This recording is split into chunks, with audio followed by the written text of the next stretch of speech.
We're kicking it off a minute early, but that'll be okay. Welcome to Political Head Trauma, formerly Tooele Happy Hour, but the name was changed because no one knows how to spell or say Tooele. Holly is en route right now, but we're going to start off, and we got Carolyn Phippen coming on. She is running for U.S. Senate, running to take Romney's seat. We had Trent Staggs on last week. Carolyn is next in line, and she'll come in and chat with us, tell us about her designs to rescue the nation from the jaws of that we're currently going through. I'm going to do a quick sound check here, just seeing what's going on. And oh yeah, that's about it. It's going to be a slow start till Holly gets here.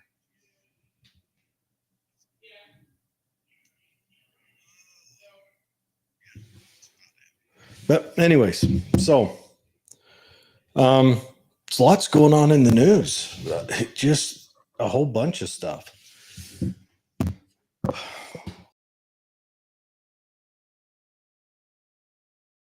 We've got there's down here up here in Tooele County. I'm just going to go ahead and kick off in the news. What's going on? So, and it sounds like Holly's here. So, while we wait for Holly to come in, I'll go ahead and just kind of start off with some light news sections. Okay. Oh.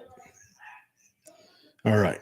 So Holly's here. We'll do a re-announce. But let me quickly set this up. All right. Come on in. How's it going? And we have a guest today.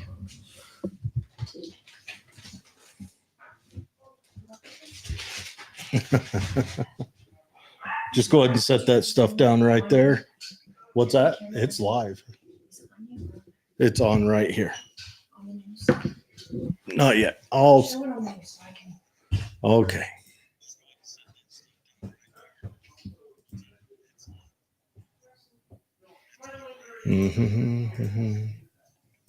Okay. It's on you. All right. So Holly's here. She's in a rush. He can come on in. Should be fine. Anyways, so we're coming off the transcript bulletin right now, and it's not sharing the screen. I don't know why it's not.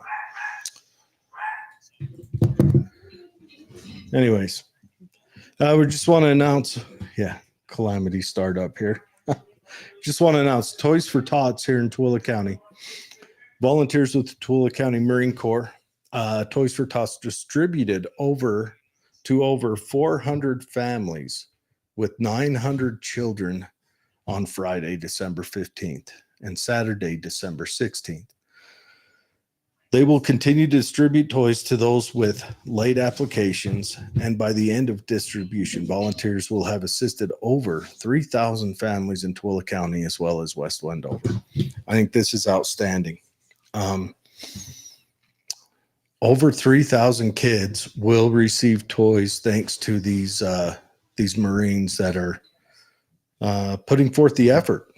They're really pulling through. I do not know why the screen's not sharing, but yeah, that's very good. If you guys, I don't know if it's, I don't think it's too late to donate to them. It probably is, but I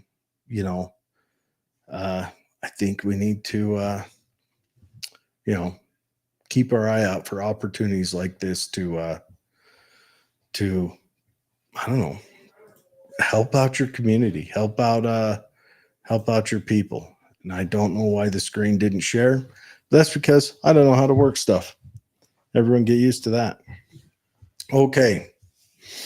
Next news story that I guess I'll just read to you and not show you anymore. The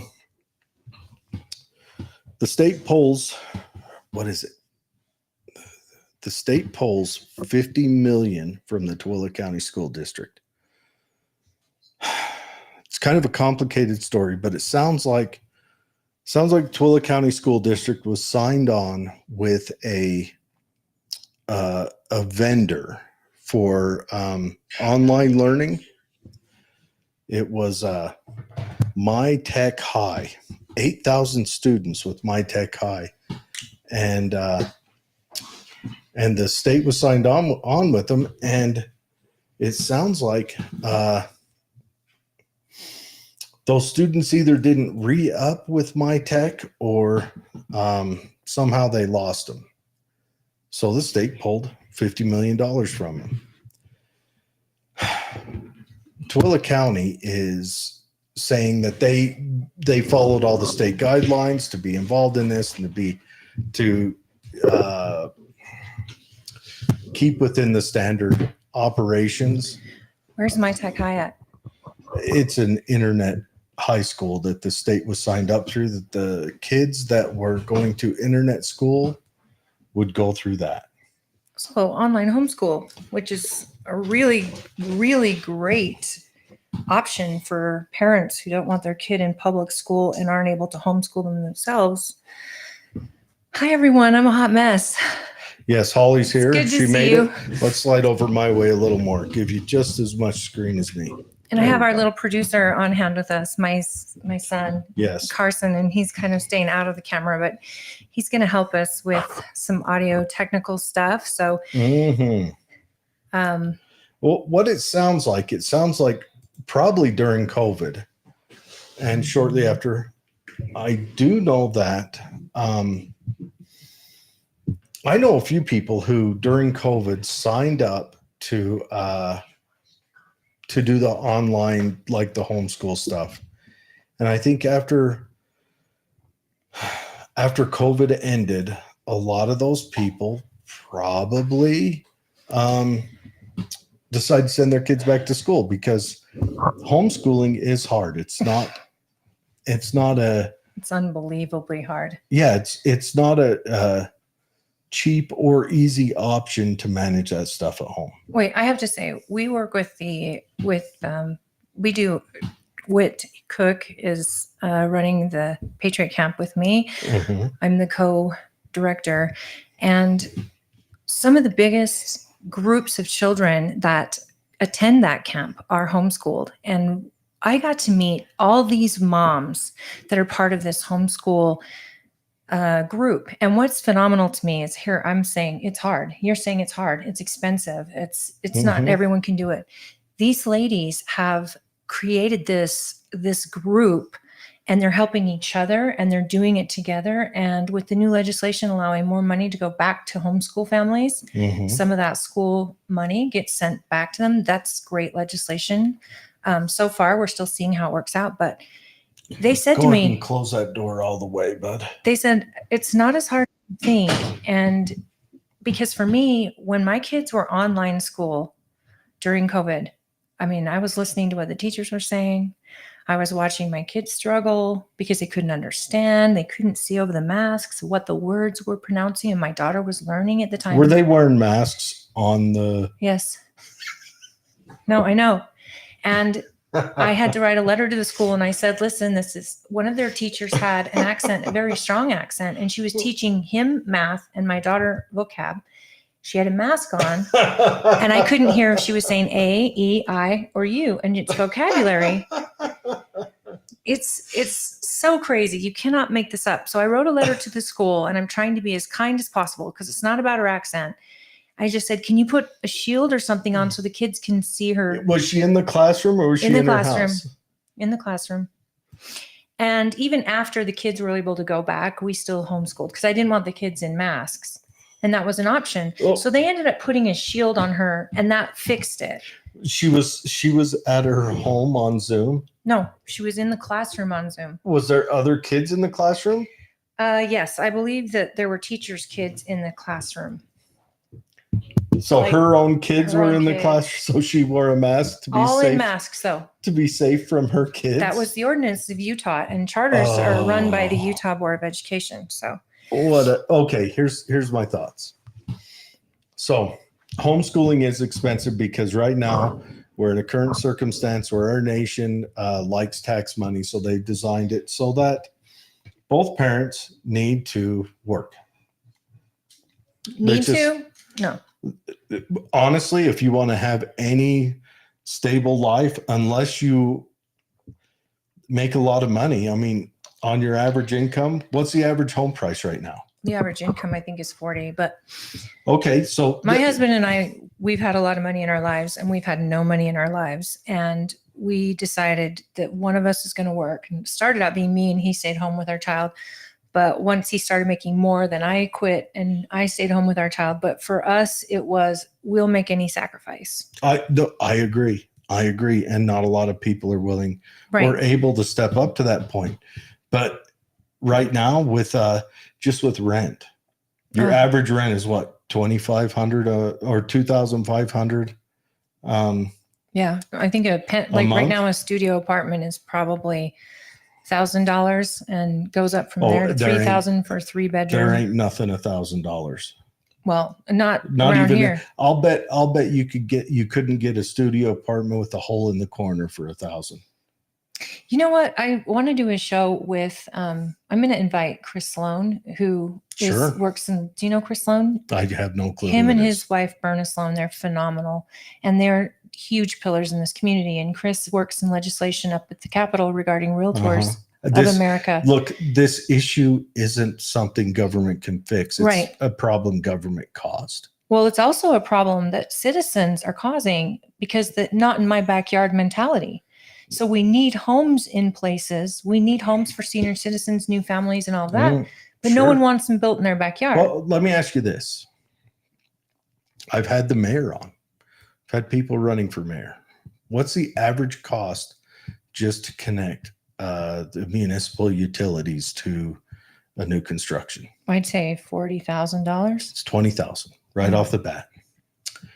What bank is going to give a loan for, say they build a house that's going to be $100,000 house. We're talking 2-bedroom, 1 those bathroom. Don't exist anymore. This is why.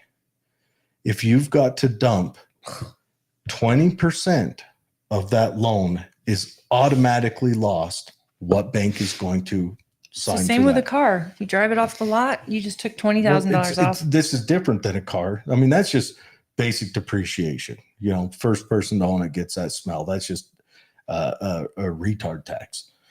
That's another person I want to have on is Pat, because I want to talk about why when the I car say industry. the R word do you bring up Pat? Rude. There's no correlation. But we're talking about the car industry. Pat I want to have a show guy. regarding this economy and how She's it's affecting. the one that insinuated that you are that, Pat, not me. I adore you and I love you. No, what what I'm saying in this economy, the two huge aspects that are being affected is housing and car sales.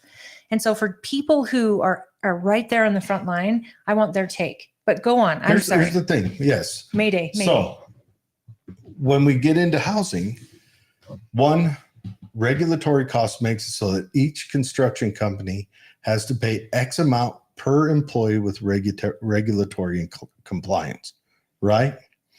So they're hiring a framer. Right. And he's got to stay within state regulation, all that. And regulations are good, best practices are good. But if they hire a framer at $40,000 a year, and then the company's got to pay just to keep him in compliance, just on their side licensing, another $20,000 a year, that's going to multiply the price of that house, because you still got to pay that framer and that company to come in and put those sticks together. You see what I'm saying? I do. And this is just regulations are going to drown this. Now, I don't mean are going to. They are. They're killing us. We need to get it under control, but I think that I don't know what the answer is. That's why I would like to get people with actual perspective who know laws, the legislation, and maybe some reasons. And so those are the first two people that came to my mind that might know Perfect. those industries. So I'll reach out to them and we'll have them on. Perfect. I mean, the car industry just went through a bubble. Oh, and they're hurting now. Yeah. But they went through a bubble because the government gave out free money. Everybody went and bought new cars. And now those cars are getting repossessed, but no one wants to buy a used car because I'll be quite honest. I know that my brother, Pat, your husband, all work in the car industry, but the car industry ripped people off during that time when they got free money. There was a lot of markups, especially Ford. I've been reading Ford did crazy markups. Okay, well, the people you're talking about work in Nissan, and they never ripped anyone off. In fact, Nissan is honest. They would beat anybody's price. Yes, and well, Nissan still does with the price of their trucks and cars. Absolutely. So still don't got the best put the prices people out we there. know in there, but I know Ford, but I'm not. Toyota went up, and once there was that chip shortage, then you could buy a Ford, but you wouldn't have it for 2 years. Yeah. Well, that chip shortage, that killed us on the other side where they couldn't build what you bought. And they also had that new Bronco come out at the same time. How many people bought new Broncos 3 years ago and didn't get them until last year? Oh, the crash rating on those is so scary. Yeah, it is what it is. I mean, it's just an Explorer with 2 doors. But anyways, so that's the boring stuff on that. But we got sidetracked. Tooele County got $50 million taken from them by the state, and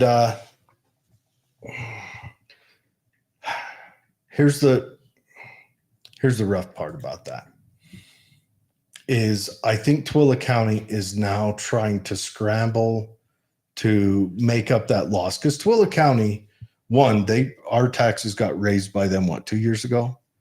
Is that what it was? Our taxes? Yeah, I think countywide?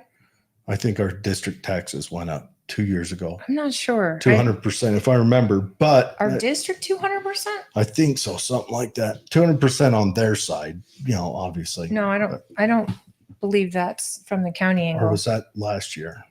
Are you thinking of the city? I said district. District. What district?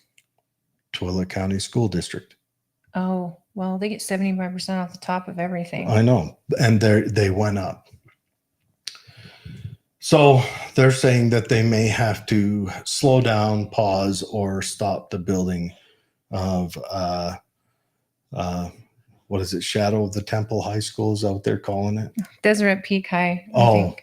Okay. I thought it was going to be called Shadow of the Temple High School.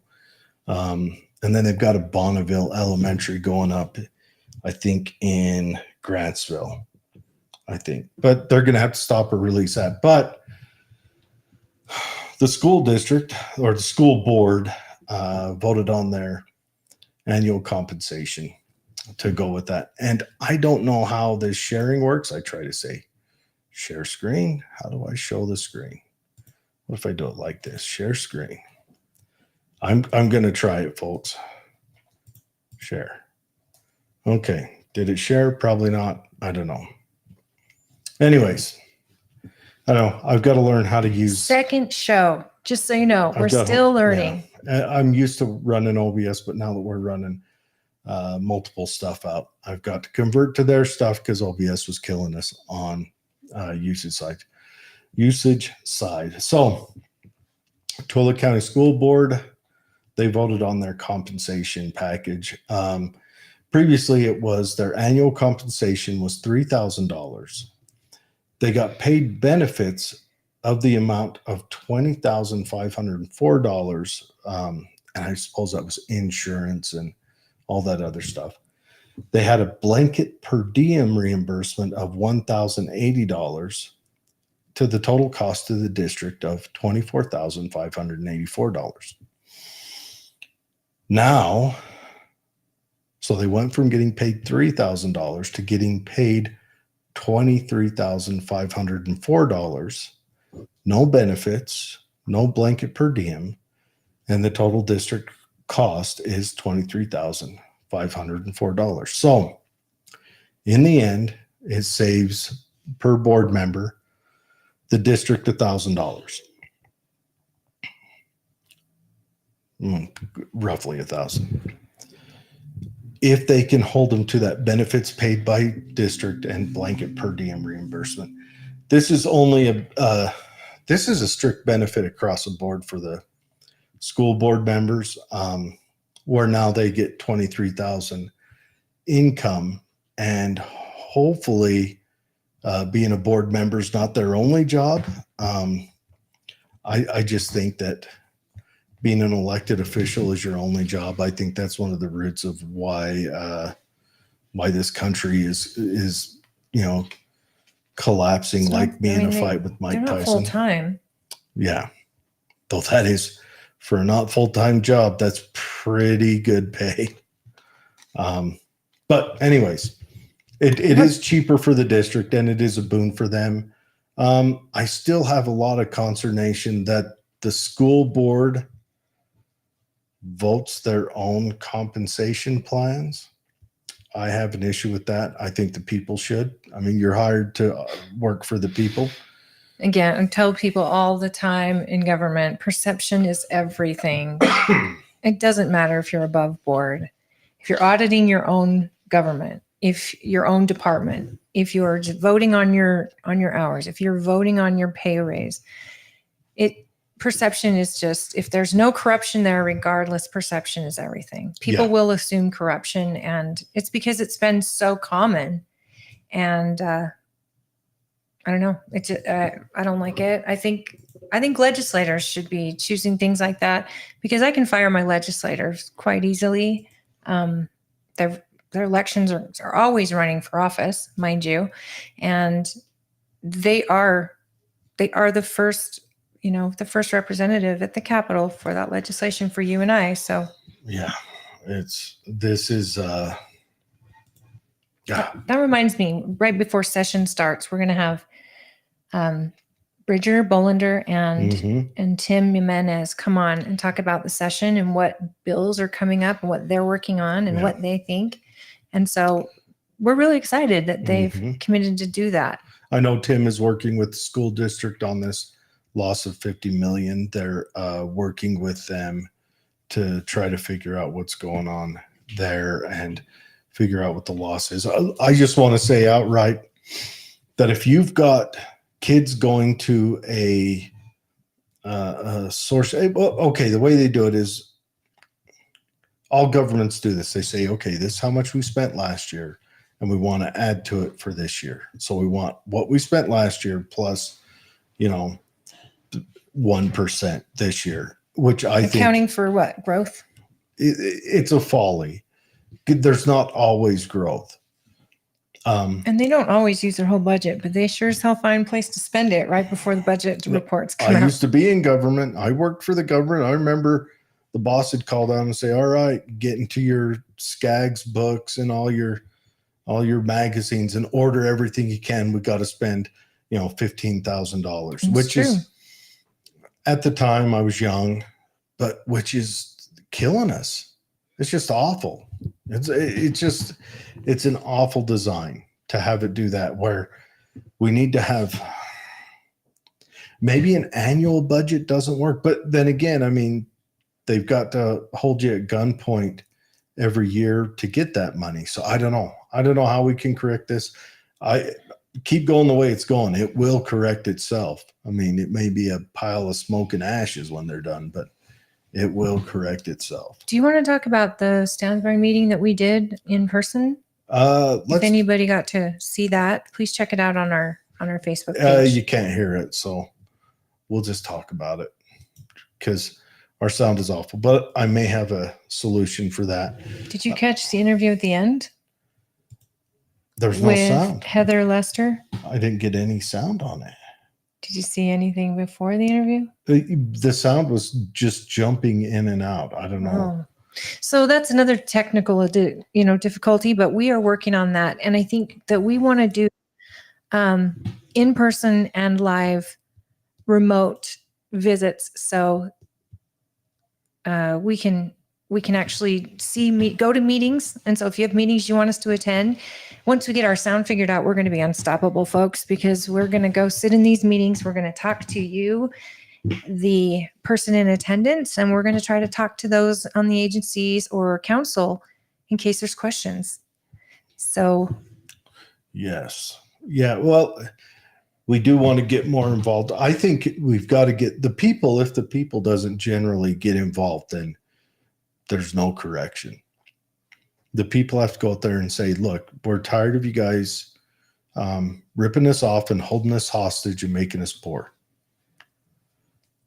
Yeah, I'm with you. And I'm baffled when you get so many people being boisterous and loud about something they don't approve of, and it feels like it falls on deaf ears. Well, okay, let's talk about that Stansbury meeting. I wasn't necessarily referring to that meeting. What's that older gentleman's name on the Which side was council? he sitting on? On the left side. That's John Wright. John Wright. He said it perfectly in there. I don't know if he meant it this way, but he said, we have thousands of residents and 6 people showed up. Yeah. And the 6 people are all against what they were doing, but it's fair. It's fair. So in Stansbury Park right now, they are, quadrupling the tax? They're doubling it on both the agency They're doubling it and twice. Parks and Rec and Greenbelt. So 104% per agency. And there are 2 independently taxed agencies, and they just went to max tax. So it'll kind of be tripling the tax when you narrow that down. The problem is they had a meeting where they were talking about it, and 100 people showed up, and every single one of them was absolutely against it. No, and this was last year in 2022. Granted. And then this was last year. And then everyone was against it, made it absolutely clear. They wanted 100% tax. Well, they dropped it down, I think, to 45 or 80%. I don't know what it was. On December 27th, they had a meeting that nobody attended where they voted to pass it. What date was this on? This was December 27th, 2022. On December 27th, you mean in that little window when your kids are off school and you're scrambling to recover from Christmas? They should make it mandatory that these votes on new insane taxes happen in a appropriate time. December 27th is not an appropriate time. Well, here's the thing. This agency didn't follow proper procedure with the state. So their whole thing got kicked because they were not properly informing the people. They didn't properly do truth and taxation meetings, and they didn't meet the standards. So the lieutenant governor's office said, sorry, you guys can't raise your taxes. And what's weird, and I learned in this meeting in Stansbury, they'd already bought equipment, lots of it, with the idea that that tax was going to go through. So what happened when the tax didn't go through, they're sitting on all this debt. Mm-hmm. So now they're going to try it again. So they started it again. How do cities buy stuff with debt? How do they do that? Do they go and get like a loan? Like a bond or something, maybe? A bond, or is it just an IOU with the golf cart company? Hi, Mr. Mayor. Thank you for tuning in. Oh, yes. Hi, Ryan. Yeah, I think they do. I think they get a bond, or they have to raise taxes. But again, if they have to raise taxes, they are really strict procedures they go through. This agency was naive to those procedures. Now, again, perception. The last meeting we had, they had a lawyer there speaking on their behalf. That sends red flags to me. The meeting that you and I attended, they didn't have a lawyer there speaking for them. They have one of their electeds who votes, acting interim GM until they could find a new GM. And that's been going on for 6 months. And I see a conflict there. So after the meeting, they actually had a private closed door meeting to figure that part out. That's Jim. Mm-hmm. And does a great job. In fact, I think he should consider applying to be the GM and stepping down in his position as a voter. So all these things, all the people that the problem that we found, and Heather Lester, and I'm sorry if you didn't hear her interview, but Heather has been going to all these meetings. She's a dear friend. She's super smart. She's a lawyer.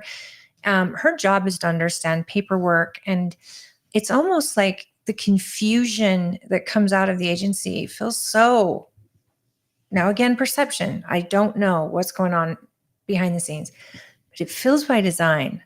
The more confused you are, the less maybe you're going to get into it.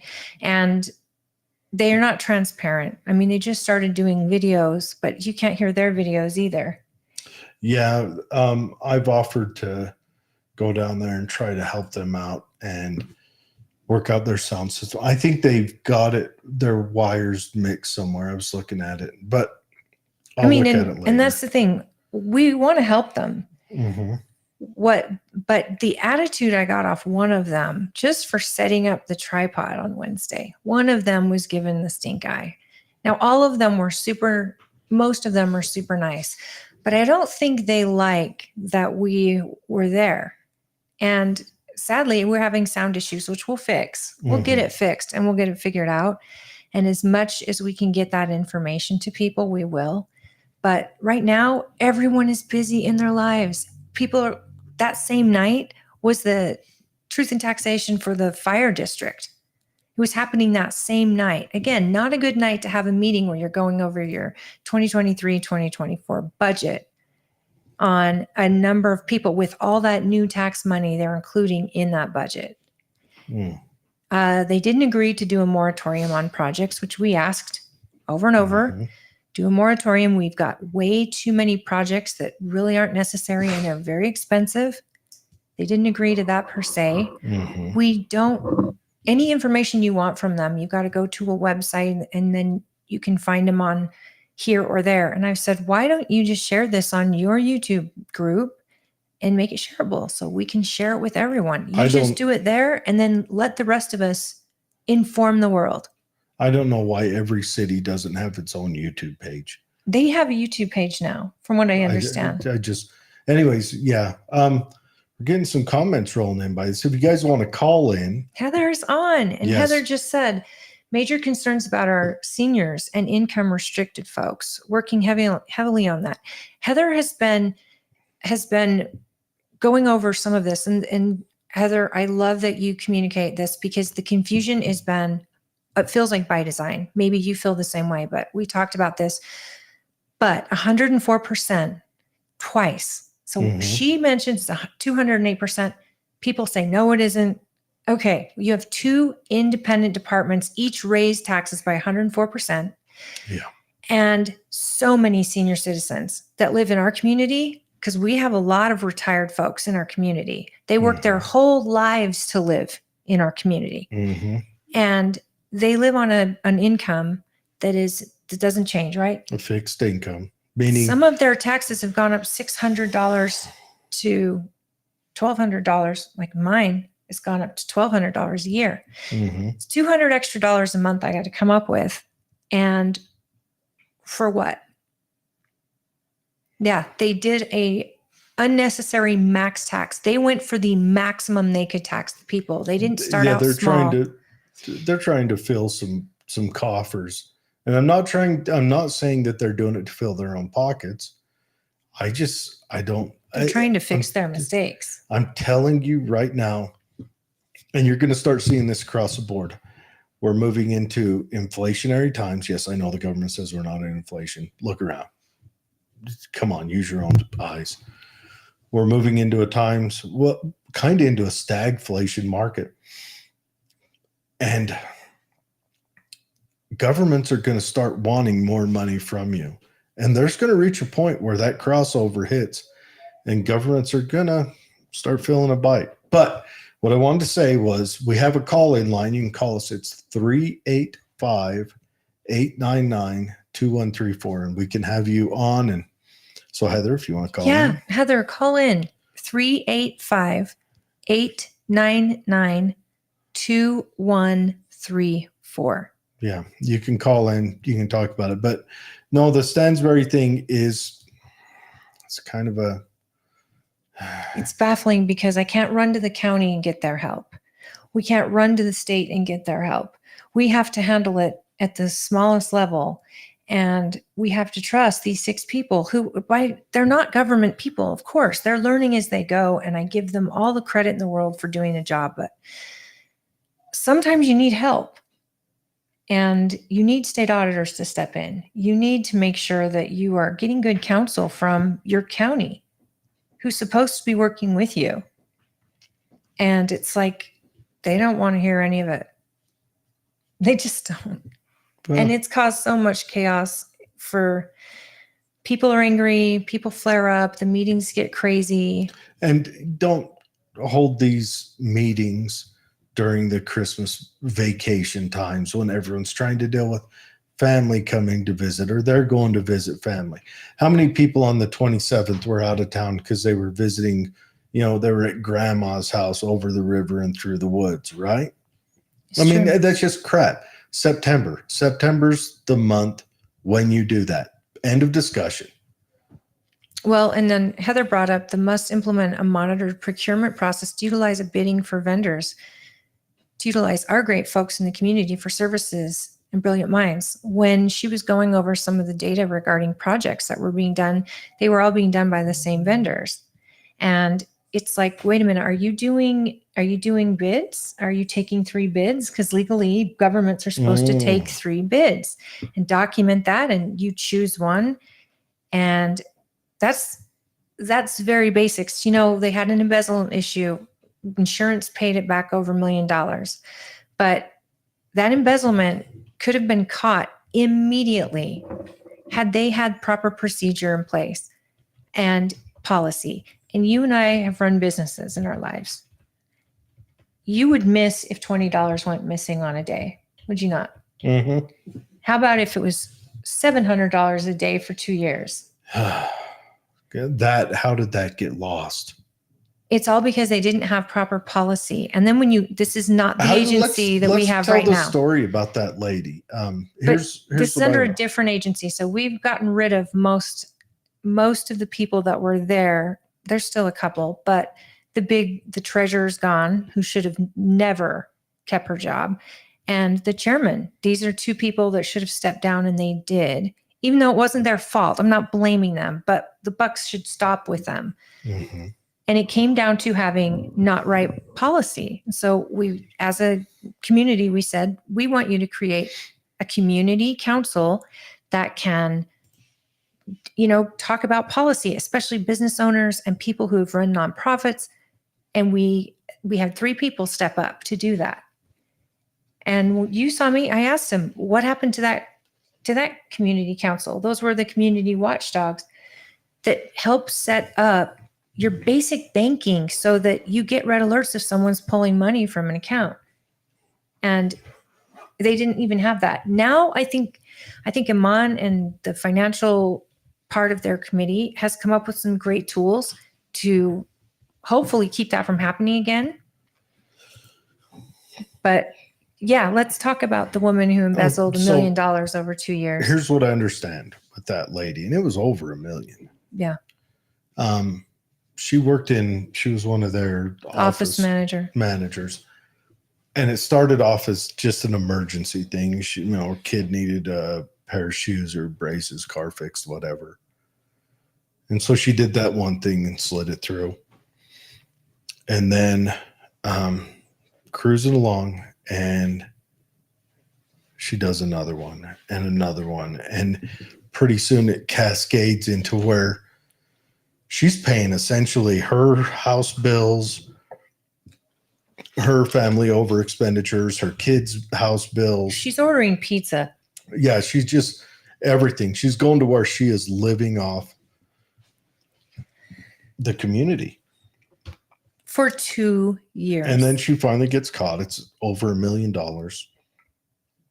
And insurance covered it and backlogged it. Is that correct? Which is insane. because it was their, I never believed insurance was covered because it was their negligence that let it True. happen. But they did get the insurance coverage and they got it all in a big check in 2023. And they still, that's getting all that money returned. This is what baffles me. They get all that $1 million returned and they still didn't have money to get us through. And they raised taxes 104% in each department. That blows my mind. Did that lady get jail time over that? I believe so. But all this was happening during COVID. And she's not a young lady. She's a grandma. And so I don't know if she got long jail time. I know that they let the general manager go, they let her go, and then eventually the treasurer either stepped down or didn't run again. And then the chair stepped down or didn't run again. Is the manager an elected position or a hired position? Hired. And they were without one currently. So they've been using Jim Alzaka. Is that his name? And he's been acting as both, but he's also a voting member of that board. So. Well, that ball was dropped.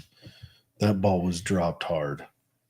I think there's just a lot of people, and again, we'll move on, but if you don't live in Stansbury, this is probably boring. But in the greater picture of all of this is what happens when you don't get involved. I'm guilty. I didn't go to enough meetings, and I usually go to a lot of meetings, but I was so preoccupied with what was happening in the county, working with the county government and all of that I let these meetings go.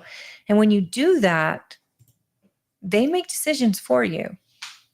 And then it's hard to backtrack. I mean, yes, people showed up when I got that postcard in the mail, how much my taxes were going up, I lost it. And I actually shared it on Facebook on their residence page because people, I don't think, realized that little postcard means you got to come up with money. And for some of our seniors, it means the difference between food, medicine, keeping their home. All because at a tax they have no control over. They're not using the golf course. They didn't live there because they are going to use baseball diamonds. Oh, and I asked James Alzaka last night. John Wright does want to put lights on that ball field. And there is a moratorium on that because of the observatory, which has no light pollution. But they're negotiating with the observatory to let them, and they're not just going to put, so they would have no ball games on observatory night. I see it as a slippery slope. If I'm the observatory, I say absolutely no. Even then, whether it is or not, it's just charging everybody for the benefit of very few. Yeah. Why should I have to pay for these lights? And they said, well, then the people will bring them in the ball games. That's what Deseret Peak is for. That's what $30 million going to Deseret Peak is meant to do. And because we are unincorporated, we are under the county umbrella. We should be using Deseret Peak. They have a pool, they have ball fields, they have lighted ball fields. We should be encouraging people to go there. It's not 10 minutes away. I want to talk about a benefit that the ball field does give. My nephew played baseball there in Stansbury Park this last year, and it was nice. They would say he has a ball game Thursday night, and I didn't have to say, okay, where's it at? What diamond, whatever. There's 3 diamonds there, and you just show up, and all 3 diamonds, you sit in the same place. And it's a community meeting, but I don't believe they should invest in lights until they figure out a way to make that usable and maybe even generate not income, but maybe offset it a little bit, because it doesn't offset it yet. What about the light pollution that all of us moved there because of that? That observatory. Well, okay. I want to put out some extremely amazing Let's science. lean into that observatory. Do you guys ever go to the star parties? Yeah. Oh, those are the best. That I love taking my nieces and nephews to the star party. So for all you guys out there, so do a lot of people from Salt Lake that come in town to do it. Let me throw a quick plug. You can go to I think it's Star Party Utah. Maybe I'll pull it up and share it on the screen. But the star parties is Let me pull it up. A star party. Okay, so the observatory has one of the most incredible telescopes in the world. Well, they actually brought a new one out the year before last. Salt Lake Astronomical Party, the SLAS. Come on, work computer. All right, so they put out star parties. Okay, this is cool. So you can go on the SLAS, I believe it is. Can you share this? Yes, I can. Look who just figured out the internet, folks. Hey. I'm So these are behind. really fun. You bring the kids. They normally don't cost anything. You can always donate. They never cost anything. And you bring a blanket and the chairs. And no, it's people from all over the state, all over the region, bring their own telescopes here. Yep. Park their trucks, set them up, and point at what they want. The Crab Nebula, the rings of Saturn. Yeah, I got it there, Dwayne. Thank you. They point at the rings of Saturn, the star nebula, the moon, whatever. And at the observatory, they have 4 telescopes now. They've got Hubble's old telescope, not old, Hubble's unused telescope. So it's out there, and it looks like a gosh dang building crane. You know, it's just scaffolding amazing. And then has like a thing on one end and a thing on the other, and it's like 30 feet long. It's a jewel. It's a jewel in the state. It's a jewel in the county, and a lot of discoveries have been made right out of that observatory. Yeah, well, they've got an electronic microscope and another type of thing microscope. I don't understand any of this. Remember, functional moron, but they've got them out there, and then all the people set up. There'll be 20 people out there with these professional level microscopes. We're not looking through a little white tube telescopes. That's microscopes. Sorry. Telescopes. We're not talking about those little white tube ones that you pick up in a hawk shop. These are some big numbers. And so you go out there and you just walk the line. You'll spend 2 hours going from telescope to telescope. And you don't have to bring your own telescope. You bring your kids, and they get to look at whatever. Yeah, and the coolest part is the kids are loving it. They're excited. They're just going, and the guys and gals with their own telescopes, they sit and explain this little bit of science to your kids, and it sparks their imagination. It's amazing. They're like, right now we're looking at the Crab Nebula. This is a place where stars are born, humana, whatever. And the kids are like, what? And then at the end, you get to sit down with your kid and say, well, on the way out, your kid's like, I want to take one more look at that one and that one and that one. And then afterwards, you talk to the kids, hey, what did you like? What did you learn? And it's a huge learning experience. It's not available everywhere. No. And this is better than going to the planetarium anytime, because the planetarium is a solid structure that's set all the time. They swap it out, once or twice a year, and it's different. But this one, you go there, and a guy might, right in the middle of looking, might say, hold on, the view on that's not very good, so let's switch over and look at this thing. And you get double the exposure all at once. They caught a comet like during one of those events that was quite substantial, and it was like, wow, this is huge. And I mean, it made the news the next day that it was discovered by I think his name is, what's his name, Heather, that works over there, that's like the face, and he's amazing. You guys, it's the Salt Lake Astronomical Society, and I mean, I'm just a person who appreciates. When I moved out here 20 plus years ago, one thing I loved is that Stansbury Park has a light pollution ordinance. You're not allowed to have lights. We don't have street lights out there. The only lights can come from your home. Patrick Wiggins, thank you. Patrick he's been huge at getting neighbors and people excited, and I know they want more attention. But I'm so glad you've been to one, because they happen. And here's the other cool part: it's every other Saturday during the summer. See, and it's just every other Saturday. Drag the kids, tell your neighbors, and maybe meet new people. I went with people from Salt Lake my first time. Yeah, I go. My dad likes to go. We always gather up some of his grandkids, my nieces and nephews, and drag them along with us, and they love it. And then, and the people are so friendly and so nice, all the people there. And I mean, you've got people there who's dumped thousands into their own personal telescope, and they're willing to share that knowledge and that joy with you. So check it out. You could make it a fun night event. Instead of going to a movie and spending $20 per person on popcorn and disappointment, you can go to dinner and take your kids out to that. Yeah, and then maybe throw a little donation at them. Yes. And I think how we got on this is because it's not even 100 feet. Maybe it's 200 feet away. It's the ball diamonds. Yes. And they got people wanting to put lights on those diamonds.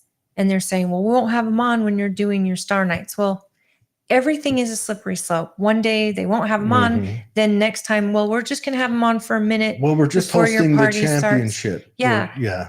There's no need for it. I just think say no. Please say no to that. Does anyone run anything out of that spa out there? Is that thing the up and spa going? is up and going, and they are pretty involved in the community. Okay. I was just wondering. I know there's a spa there, and it would be, that's another boon. But anyway, so we beat Stansbury Park to death. That spa is always hiring, by the way. I just spoke with the owner of the spa, and he's like, we're always hiring. Mill Pond Spa, they're always hiring for people who do nails, people who do hair, massage therapists. They're always hiring, and they're looking for really good people. So you're talking like 16 penny nails, 10 penny nails? What are we talking like here? Nails. Oh, okay. Yeah. So they've got a lot of options when you go there, and it's Christmas. It's a great time to maybe go get a couples massage gift card over there. My husband and I have done that many times. You go and you sit in like a sauna or a steam room, and then you go in and get your couples massage afterwards. It's chocolate covered strawberries and champagne if you want. And it's really nice. Do I have to do all the other stuff? Can I just go in there and have lunch of strawberries and champagne? I think you have to bring your own champagne. Oh, we need to get on that. State of Utah. Need to change laws around spas. Amen. Anyways, do you guys feel sad? So, amid the changing seasons, for millions of Americans that grapple with seasonal affective disorder. SAD. I'd never heard of this. No, I know all too well about this. You were telling me you experienced SAD. Yeah, it's seasonal affective disorder. I think it's when you start to lose the sun and the impact of getting vitamin D from the sun naturally. Like summers, I'm way happier. Winters, I start to go into a sad place. And so I will go to Deluxe Tanning Salon and just put myself in the bed a couple times a month just to get that vitamin D up, because I prefer to get the sun rays versus taking a supplement, just because I'm so terrible at remembering to take it. But you start to withdraw, you kind of avoid people. And then to top it off, if you have any grief that you're dealing with already, this just is like 10 times sadness. So I worked graveyard shift for 7 or 8 years straight, and they put me on vitamin D supplements because of just working graveyard shift. But I found what helped me the most is I would wake up. I would lose an hour of sleep to wake up an hour early and do yard work. Okay. And that helped me feel better. But yeah, vitamin D is heavy. So it comes with symptoms like irritability, sadness, hopelessness, problems sleeping, social withdrawal, thoughts of death or suicide, weight gain, and it says, while causes of SAD vary greatly, it is more common in those with a family history of depression, other mental health conditions, or low levels of vitamin D. So if you're going through that, the one thing I would say is talk to your doctor about it. Yeah. And talk to your doctor. I mean, have them do your blood work. If it's just a deficiency of vitamin D, supplements can help, but these other things can help too. The stuff you buy over the counter, is nothing close to what they give you on a prescription. Like you'll have over the counter, it'd be like 10 whatever amounts. Prescriptions are like 50,000 of that over the counter 10 amount. It's insane. And it does have a shockingly fast effect. If you need to take vitamin D, it honestly, it's amazing how quick that perks you up. But anyway, so it says increase vitamin D, try light therapy. That's what Holly said. She goes and lays under a tanning bed. And also she gets a nicer complexion out of the deal. Connect and talk it out. So try to maintain friendships when you're feeling sad. Well, and it's the holidays too to boot. So yeah. you're going to have depression in the holidays, or you're going to have a lot of stress in the holidays. And the truth is, and again, grief is a different animal. It really is. There's a totally different thing from being depressed to grieving. And I have friends out there who know, and I know, that grief is one of the worst things in your life you'll ever have to deal with. And you just have to live one day to the next with it. And I get it. Add that to the holidays and to the memories. And so, I mean, I think that we all can climb into a hidey hole and we're gaining weight, or we're absolutely, we just hopelessness. This could be part of it because grief is its own animal. This could also be part of it. So it doesn't hurt just to go get your blood work done. The University of Utah Clinic does it. They have a lab over there. And if you want an amazing doctor, Dr. Yogi Patel, he's in the Valley West. Is it Valley West? Valley West Medical. I just wrote a review on Google for him. He's awesome. He's my doctor. He uses that lab, and he's right on Main Street. We talked about him right here on Main Street in Tooele. And he opened his new practice, and he's phenomenal about you getting he'll ask you, what are you putting in your body? What's your food like? What are you putting in your soul? How are you feeling your soul? And that's the people that surround you, the things going on in your life. Are you stressed? Are you this? And then he'll talk, how do we help you with prescriptions? And of course, prescriptions, he's the first person to say, hey, let's look at vitamin D. That's something that we can tackle, and it's good for you to have a good vitamin D. When you get a doctor like that is more where, isn't the first thing to do is throw medicine at you, but he's listening and he's suggesting things, but he also wants to know what's going on in your life because not every person is the same. Holidays are hard for me. They have been for 5 years now. Then I add health problems onto that. And then you add, depression onto that with what's naturally any little thing you can do to either just kind of come out of your shell, like I'm doing with the show with you, and staying busy with my local government and my family, which I love more than anything on the planet. And then just, making sure that I'm getting the sun, going for walks and getting sun where I can. But this is real. And if any of you are suffering and you are hopeless, and there's a lifeline, and that's 1-800-273-TALK. And it's 8255. What you do, it's if you're feeling, that's the National Suicide Prevention Lifeline.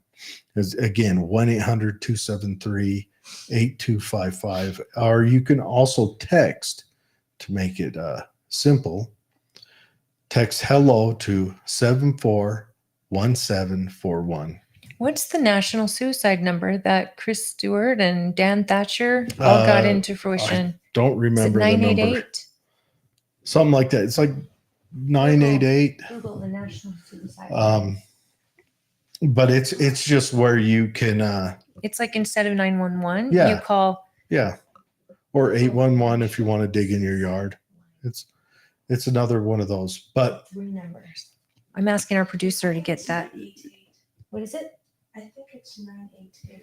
988. Yep. Instead of 911. But if you are at the end of your ropes and you just need someone, please, please, please, 988, and they'll get you in touch with someone. Yes. Yeah. That way you can,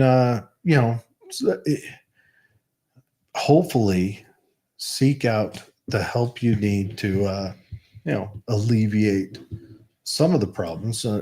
It's, And I know it got a little sad there. okay. Did Heather call in? Mm-mm-mm. Heather's driving, so if she It does, says, do we still want to talk to Heather? Sure. did she call? If she's on the line, yes, we do. Well, our manager producer again, and let's just do a real quick announcement. We've got remember, we're partnered with Main Street Media. That is, you can find them on Main Street Media Utah.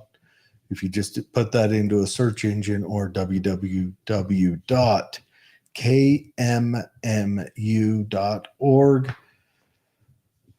Call in line is 385-899-2134.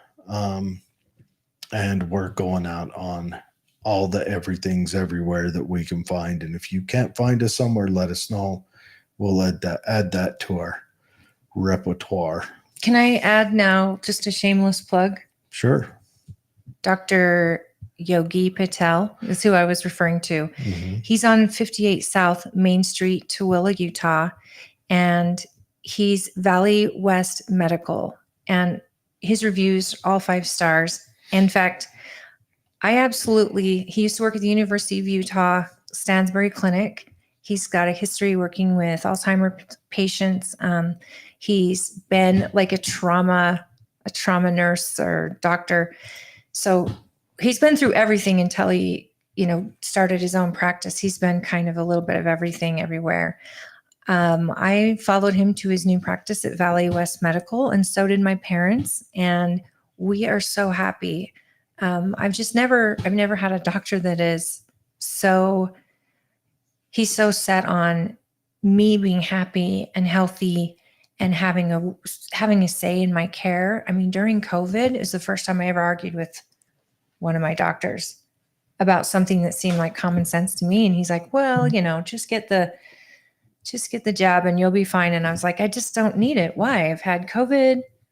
So, and this doctor is not like that at all.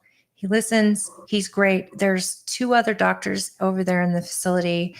Andrea, I think her last name is Bauer. She's also phenomenal. But I would highly, if you're having some time, they're even going to be doing like flu tests and tests like that through this weekend. So before Christmas, if you're going to get out of town and want to make sure you're not sick, they're open over there, 58 South Main in Tooele, and read the Google reviews. I'm just so impressed with this new group. Heather's waiting on the line. Yay! She's going to be punched over. So for anyone who thought we were going away from Stansbury Talk, no, let's bring it. Oh, she hung up on us.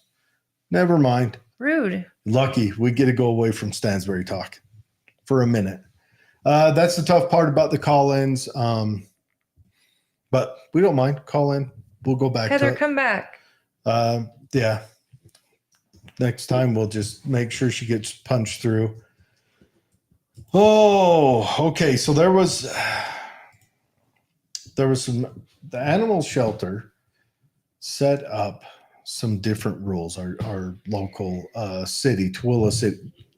This is about Tooele City. You gonna be okay covering Tooele City, not Stansbury? Of course I am. I'm just kidding. I've just got to tease Holly because we've got to have some levity in here. But Tooele City had some changes to their animal shelter rules. So they were only going to take in animals that were picked up by law enforcement or code enforcement officers, animal enforcement officers. They were no longer going to take drop-offs because they were getting a little overwhelmed down there. And so that got some people in the community, animal lovers, nervous. One, they don't want to see our shelter become a kill-only shelter, which obviously no one wants to see that. That's a horrible stain to have on a community. And it's not one now? They say it's not. I don't know if it is exclusively not or if it's not with different timelines, but they were concerned about that, and they were concerned about neglected animals not having a place to go to. So Tooele City kind of put out a statement that they are going to shop around for a private partner that they can partner with. And sounds like there was some lost in the sauce and stuff went on there, but they finally kind of found a partner, and that is the Golden Bone Inn. So sounds like Grantsville is partnering with someone from Stansbury or from Erda, but we are. I don't know what Holly's doing. She's taking a selfie against the wall. No, just keep talking. Oh, she's doing something important. But there is the Golden Bone Inn is like a what do you call that when you have like a hotel for dogs? That's exactly what you call that. A hotel for dogs. So it's a doggy hotel that says they're going to take it says in here they're going to try to take 7 dogs and cats from the shelter at a time, which would, I mean, that's a huge deal that they can make that, even if there's a little bit of a cost to the city. I think to avoid the savagery of a kill-only place, I think that's an outstanding thing. So the dogs can go there, and then the Golden Bone, which, let's face it, any private industry runs better than government. It's a dog boarding facility located in Old Hunsaker Meats Building, 58 North 1000. So they just opened. So they're just going to take a couple a week or something. Seven. Well, they're going to be able to take, I think, 7 at a time. But what it'll do is they'll put forth the effort to try to get these dogs adopted out. Okay. So that'll be fantastic. Let's see if she's on hold, because. Okay, we will go back to here. She's calling again. Okay. She's in there. I don't know if I have to push anything or if he'll just punch her through. Oh. Hi, guys. Colin, I talked to her for a few minutes, but she had to go. So, okay. But she did say she'll call back. Probably not today. Okay. Okay. Yeah, we'll have her call back another time. Yeah. This Stansbury thing is going to be an ongoing issue. We'll call this the first hour of the show Stansbury Talk from here on out, and until another city becomes as entertaining as Stansbury, that's what we'll do. All right. Well, and I put her in the chat, but you guys were on a roll. So. All right. Yeah, I saw it. In the future, I guess just hop on and say we got a call, throw her in. We'll just go with that. That I can do. You bet. All right. Cool. Mayor Critchlow, please consider calling us 385-899-2134. I'd love to hear what you learned about the animal shelter issues and what you're thinking. Because I know at one time when we talked to I was talking to Tooele Mayor, I think she mentioned that she was thinking about or trying to work it out so that Tooele City and Grantsville City and Erda City and Tooele County all got together and built one large shelter, which that would be kind of awesome to have money set aside. And all right. Let's see. It says she's on. She's on. She's been on. I'm just wondering, is she on the call? I don't know. He'll punch her through if she does. But that'd be interesting if they got one large shelter, say by the Deseret Peak Complex, and a larger building with more ability to take care of it and manage it and do other things like that. Excellent. All right, so we got Heather on now. Heather, how are you? We're ready. Here you go. All right, give it a shot, Heather. Yes, I'm here. Can you hear me? Hi, Heather. Yes. Thank you so much for calling in. My goodness. So I got to for the back end of things. I wanted to, I know we did our interview the other night, and I'm not sure if how well sound was. I know we lost a lot, but would you mind giving us an idea of a small elevator speech about what you've been working on and what you find in what's happening with the agency? Yeah, I mean, we did the interview the other night after the meeting. Really, the main thing that I think we pointed out the most is just the confusion with the community, and showing up all the time trying to figure out the answers, be asking the same questions repeatedly is frustrating. So I think that's why a lot of folks get frustrated about not going or not engaging as much. But the main thing is just understanding the two entities and the max tax rate, understanding when that will go into place. And then, of course, I mentioned our senior friends and our income restricted friends, or pretty much anybody that's going to struggle with this tax increase with the agency, plus at the same time the fire department, and then maybe even Twilla. I don't know. There's like tax increases all over the place. So Right. the main thing I got involved in is because the misunderstanding because of the double entities for under the service agency umbrella. And so initially, when I first started yapping about it, it was pretty intense because I just knew what I was reading, but then at the same time wasn't getting the response or even the clarification. And so I think that's when everybody people were pretty upset when they got the notice, Right. And so the thing is just clarifying and understanding that, it's tax increases hit everyone anyways. But when there's a max tax on each entity, and then people understanding, when they get their tax bill, and then it's $200 or $300 or whatever $100 more, where is that money going? And so I think, some of our other community friends have said, living within the means, we're supposed to do that. We're supposed to budget accordingly for those tax increases. But then at the same time, the trust and transparency that we're continuously asking for with the agency is the problem, because we're not really trusting where the money is going or has gone. And then at the same time, if they're trying to figure out, and of course I mean this with all the respect, but they're trying to figure out how to build the foundation to stay in the green at the same time that we don't know where they're spending money. And so I bring up the procurement process. I bring up just understanding bidding, understanding vetting costs. Are the costs necessary? We don't want to lose any of our amenities on why we live here. And as far as the recreation that we enjoy, but at the same time, what is going to be the difference or the detriment? Because we're going to still have some part of these recreational services to our high tax rate, and then still have an increase on those amenities that we enjoy while they're building a foundation. I think that's the biggest clarity that I can provide, is just understanding if it's necessary, and then if it's not necessary, understand what they're doing to make it work. And so I guess in a nutshell, that's a lot of what I've been trying to figure out. And then of course the legality on the back end, just understanding the requirements to do a tax increase, understanding how the agency is set up, and then the big costs are the golf course, repairing that, the different things that are going into who's doing what.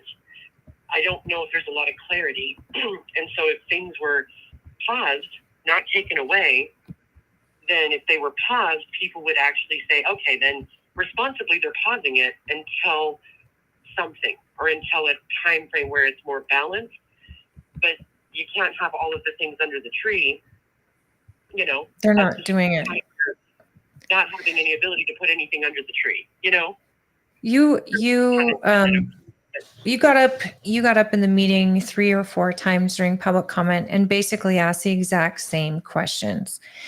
And what bothers me is that didn't obviously register with them. They weren't answering the questions. They knew they were out there. And it was all about transparency, and it was all about the details. And these line item spending, well, now you can see them online, or they're just putting them together online. Line item spending by law should be put when it's a government entity. I don't think they realize we don't have a choice. It's a gun to our head taking our tax dollars.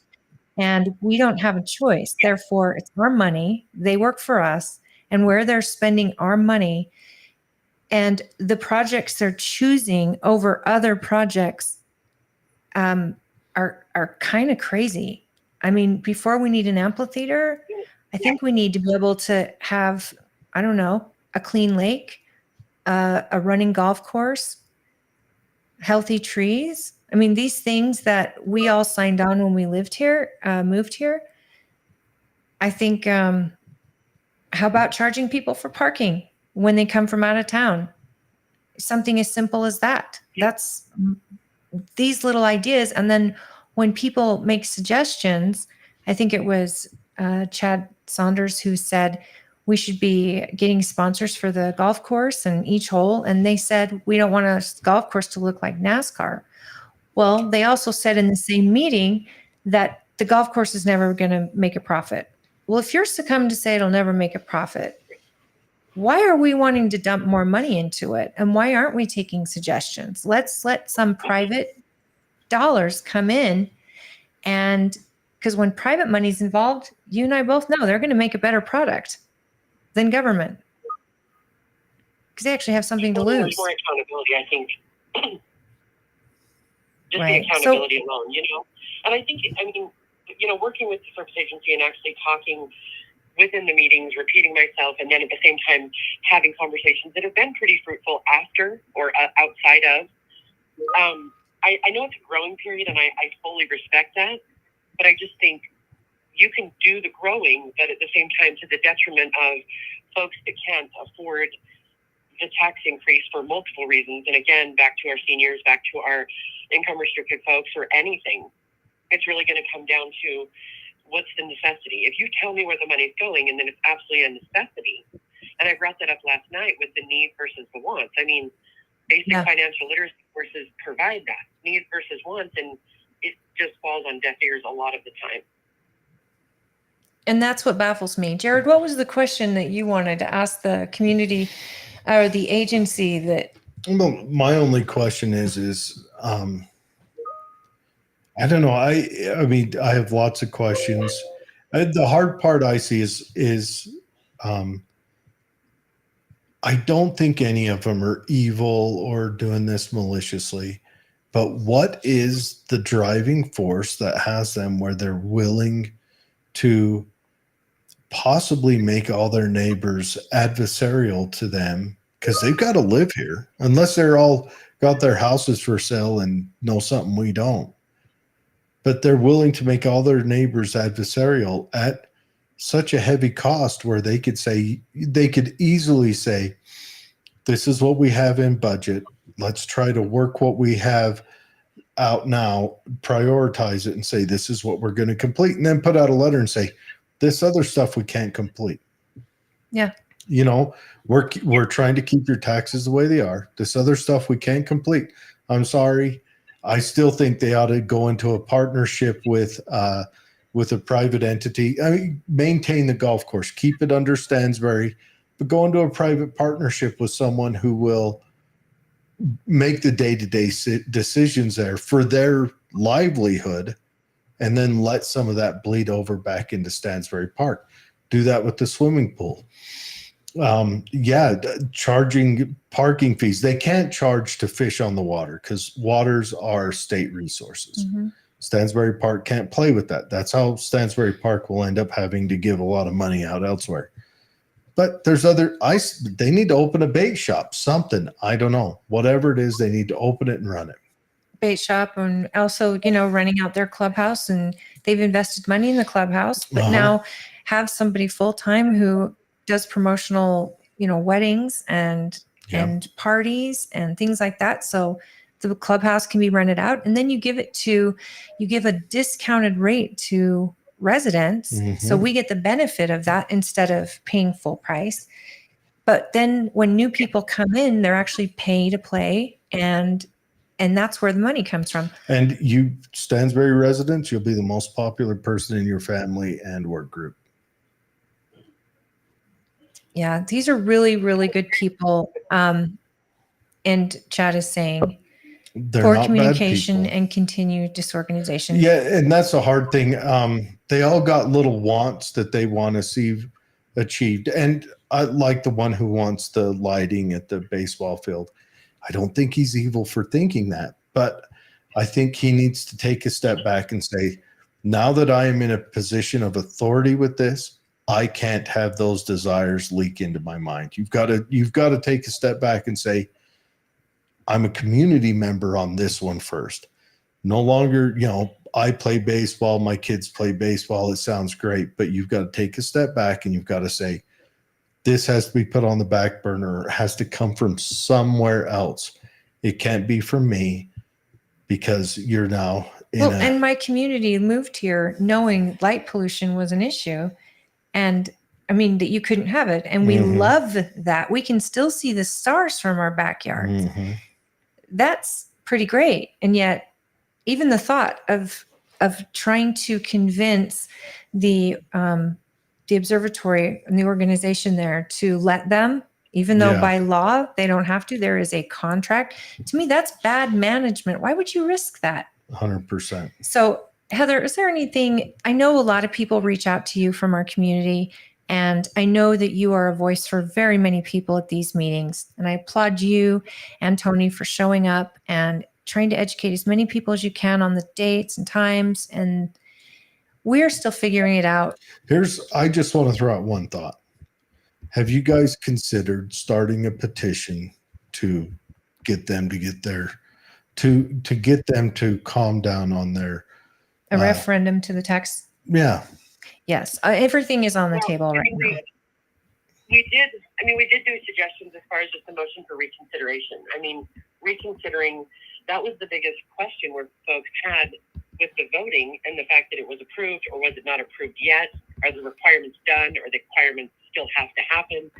That's a major confusion.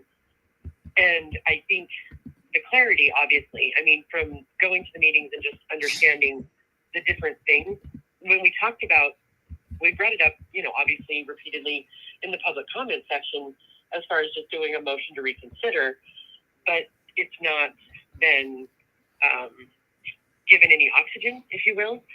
So if there's not the motion for consideration and they're still going to do the tax increase, when it comes down to the reason why, Jared, as far as your question, the reason why I think, I'm speaking to parents, let's just talk about parenting our children. If your kid wants 17 things on a Christmas list and that's not feasible, you pick the top 3 that are feasible or the top 5 that are feasible. And that's exactly what this needs to do, because feasibility and, again, wants versus needs, it doesn't have to mean that it's going away. It doesn't mean you're killing the pool. It doesn't mean you're doing the things where this will never be an option or a resource. But again, you can't please everyone. And I think that that's the biggest problem, community person perspective only. The biggest problem with this service agency is the fact that they are in a position where they want to please everyone. And no matter what you do, politics or whatever, you can't please everyone. And so realistically, I think people would be pleased, even short-term upset, if some things were paused in order to get a greater perspective of where their money is actually going, and then having a bigger celebration when those things are brought back, managed properly. So you just can't please everyone. So the last comment that you asked me, Holly, as far as what I would like to just kind of end with, because I don't want to take up too much time. I just think, to be honest with you, the more informed, I do hear from a lot of folks. I do hear a lot of questions. The unfortunate part is that they're always, generally speaking, the same questions. And I'm obviously repeating the same questions that I have of my own, including their questions. So I think when it comes down to just really gauging something, we're going to try and keep it as informed as possible. We're going to hold the line with making sure that those minutes are there. We're asking the questions, we're re-asking the questions, and then just encouraging folks to just try and get involved, or at least reach out, tune into your guys' show, and just, kind of empower the fact that people do have a voice. And I think it'll be helpful just to kind of get more seats, people in the seats. Heather, we're talking to Heather Lester.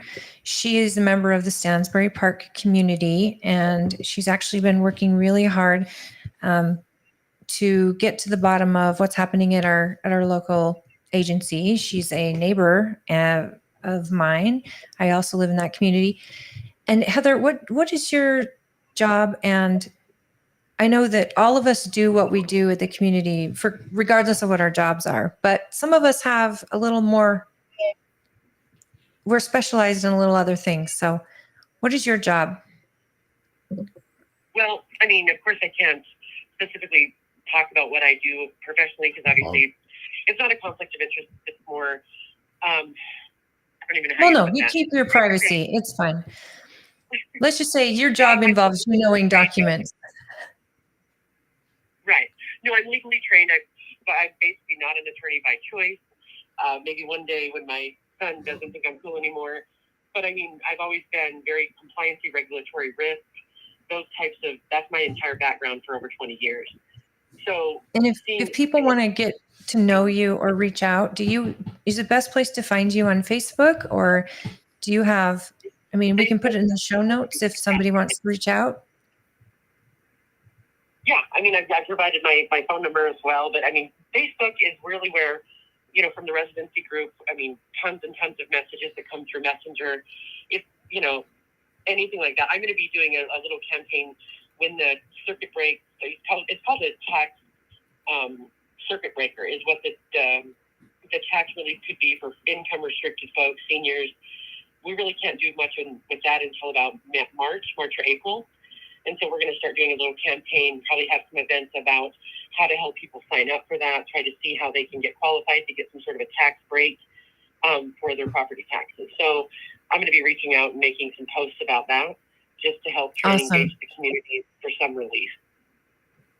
So those of you on Facebook or that are in Stansbury, please message Heather Lester and just send her a message. And then if you're not a member of the Stansbury residents group and you do live in the area, because it's a private group for residents only, but join that group because we can get a lot of information directly to residents there. And Heather's a part of it, Chad Saunders, myself, Trent Ladle.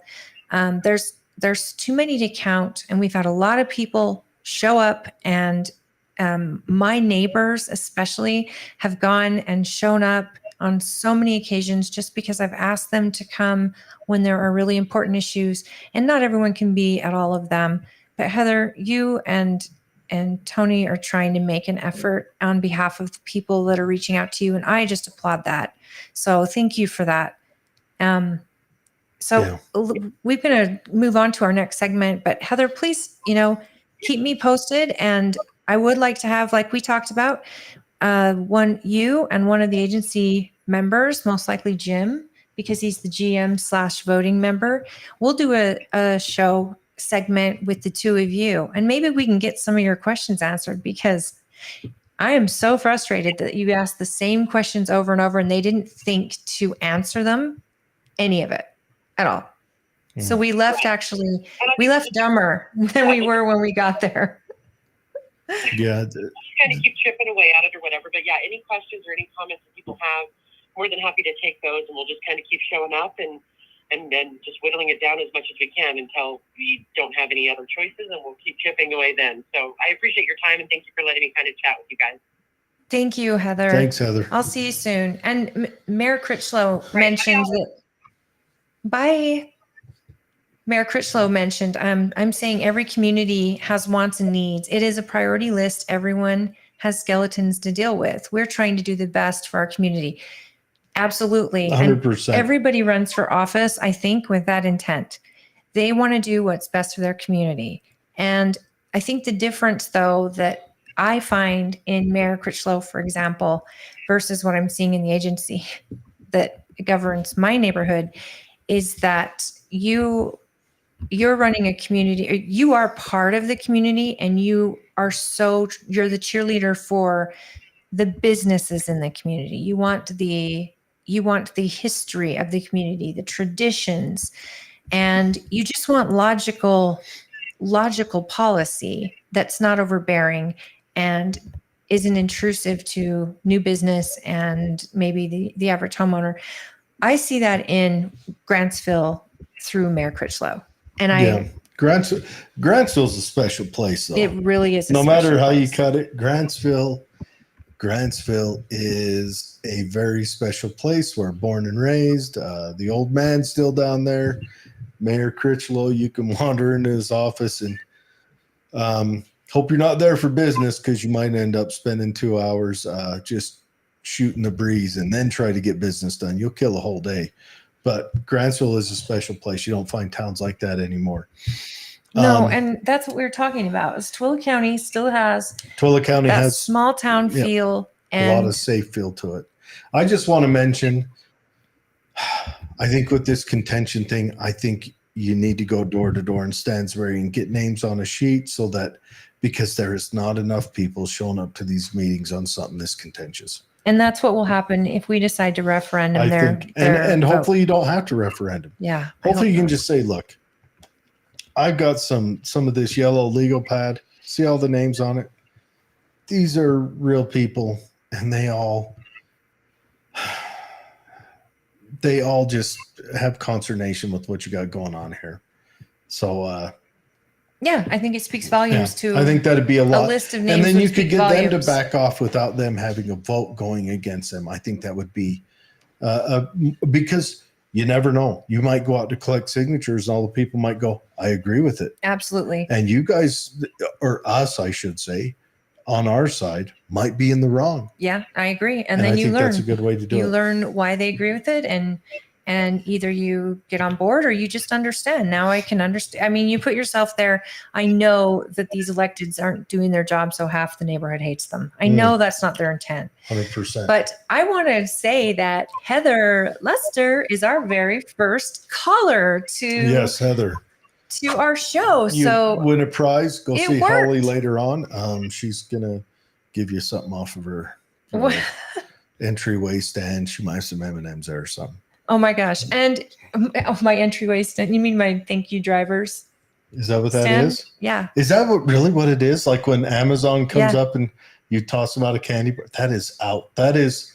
So you walk in her house, walk in the door. Door's got right-hand hinges. Boom. Turn left.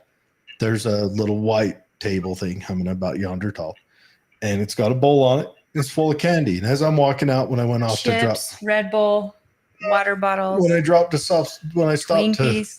what was I dropping off that night? Some enchiladas or something. Yeah, I think Yeah, so. I was dropping something off. She goes, "Hey, you want some candy?" And hands me some candy. Apparently, that is a genius idea. Oh, you know what? You I should do it trademark it. every year. And it says, thank you, drivers. Merry Christmas. Please take treats. Because I figure these guys, I'm still baffled at how Amazon can get me Dude, something the Amazon next day. Doesn't care. They're magical. And even, my Walmart drivers, I'm just so grateful. I wish I could give them all tips. And I usually do tip. I always tip Walmart drivers. But I have when to I step can't out for a tip, second. when I can't tip Amazon drivers or DHL, I like to have treats there for them. So I don't know. I think if I was a driver and it was the Christmas season, I would like it. So that's why I do it. So Heather says, oh, sorry, I'll just go up to what Chad said regarding back to Stansbury. And I promise we'll kill this because we do have an interview coming up with our senatorial candidate, Carolyn Phippen. We're so excited to be having her on. And Chad mentions the two members not being retained, not to send a message. And the truth is that spoke volumes. And we talked about it when we did election results. And I think the two that didn't get elected, I mean, I actually adore both of them. And I think both of them do a great job. They're great people. They're fun. Then, Ammon has done great with Ammon has done great with the financial end and getting policy in order to stop another potential embezzlement situation. But I think the public said, nope, we're not doing this with this agency anymore. And that in mind, we still have time and there'll be 3 seats open next time. And I really think that those of us who are ready to end this type of situation, we've got more time to see how this goes. But if we're continually seeing this, we're going to raise your taxes to the max level. And like Heather says, it's necessary to pay taxes and to have taxes, but clarity in management of tax dollars is critical. And that's absolutely true in every facet of government. We should have audits and line by line items of spending at the very closest level of government, because we don't have a choice. This money is taken from us. It's not like we're giving it out of the kindness of our hearts. And because of that, they do have to satisfy the whole group and not just 2 or 3 of us who are noisy. I understand all of that. But I think when you've got elections showing that they've gotten rid of 2, we've got 2 new ones coming in, and now we're going to see how these 2 new guys fare, because are they going to learn? Are they going to actually do something and take the reins and get some things out there? In the world of transparency, where everybody has a podcast, we can't, half of us don't understand what happened at the meeting on Wednesday, and we were actually sitting right there. We have to go all these different places to find information, and from their website or to the state to find out about meetings. Why aren't they just sharing this stuff on Facebook like you or I would? And it feels like it's by design. I don't think they want a lot of people there. I don't think, and because they're in this learning phase, that's why, and they don't want it to be public to the world. But a few of the members are really great and I get along well with them, but a few of them need to probably be a little more welcoming to their public. So please stay tuned with us, because when we go remote, Jared and I are working on getting a better system in place so that we go remote to some of these meetings, and we're going to interview. Yeah, I already got a new microphone that's a shotgun mic that'll pick up to a phone. But yeah, and if you can, listen to us on kmmu.org. It's kind of hard to find right now. It's kind of, I guess, brand new to the internet. When you first try signing on, they try pushing you through to some religious group. So put in the www.kmmu.org.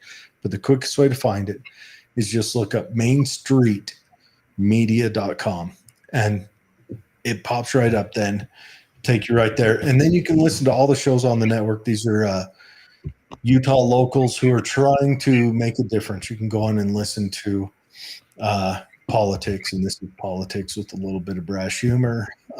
You can go in and listen to the ladies talk about a health show like healthy eating and poisons in the ground, like Roundup, and the lawsuit with that. And you know what? We've done 2 remotes now.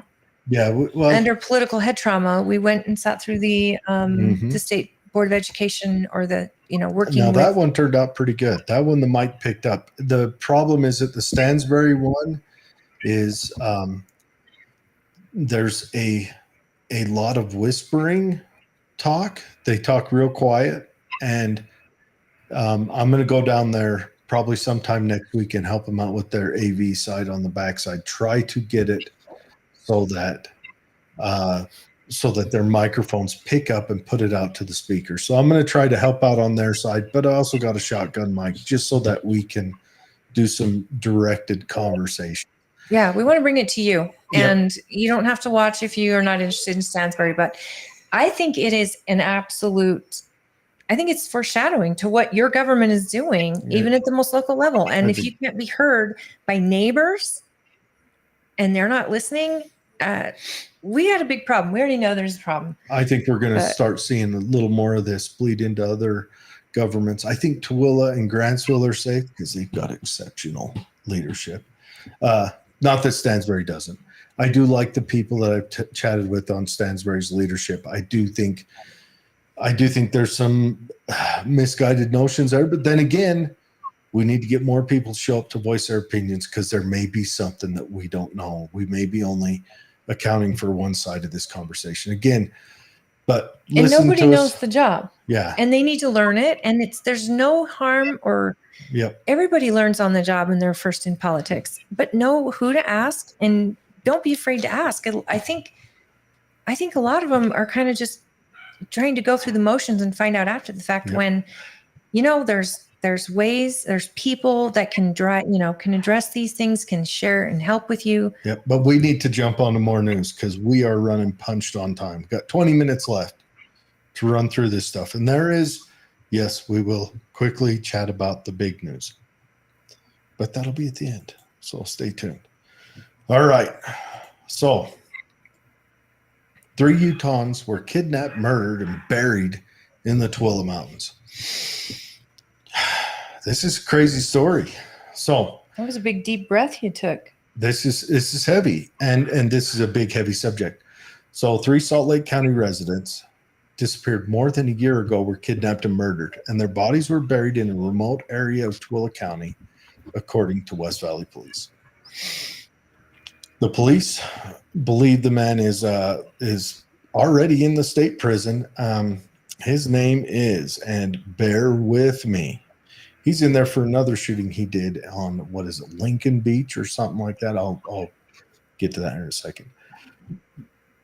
Rocio Benilos Bustamante, 29. Oh, these are the people missing. Rocio Benulos. I am sorry if I'm massacring these people's names. I mean no disrespect, but again, barely functioning moron.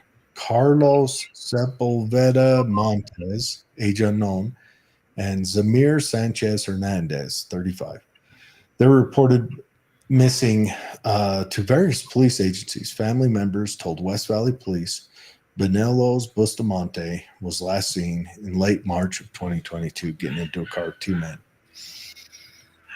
So their families all reported them missing, pretty much Yes. to all the different agencies. Pretty much all in April. Unified, Taylorsville, West Valley Mhm. PD, all got these missing people persons. all went missing. Now, the guy's name that is already in jail, his name is Cesar Matias Sevilla Amen. Elman, that easy. Why are Okay. there so many names?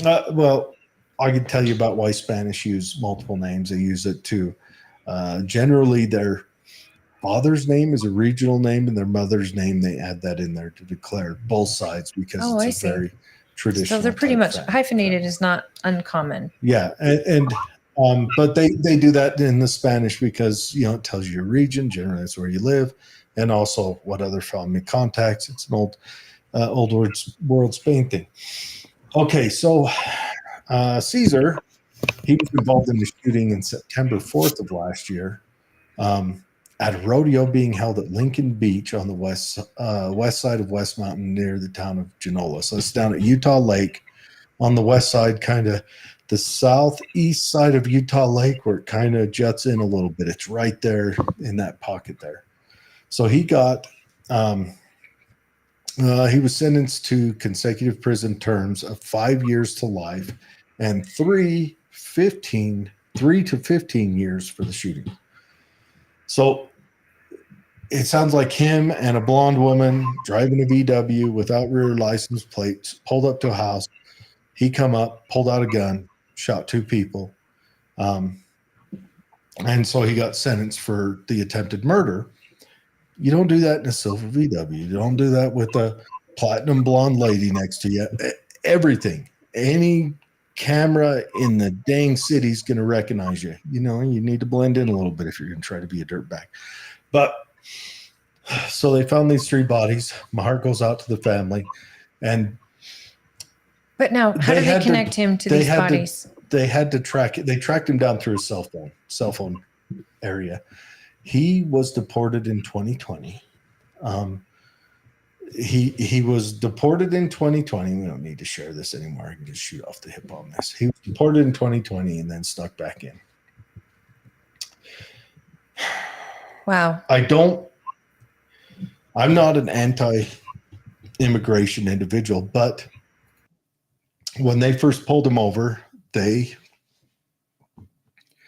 got him. They gave them a wrong name, so they had to contact ICE, run his fingerprints, and find out who he was, and find out that he's got a federal warrant out in Colorado for him at the time he was arrested for the shootings. And then that he also, was an illegal immigrant here who had already been deported once. And generally, to get deported, you have to commit a crime for the federal government to discern whether. So he got deported in 2020, comes Yeah. back and does a crime in 2022. and comes back and does the ultimate crime, attempted murder. Attempted murder. So anyway, so the family in the last year, the family of the young lady,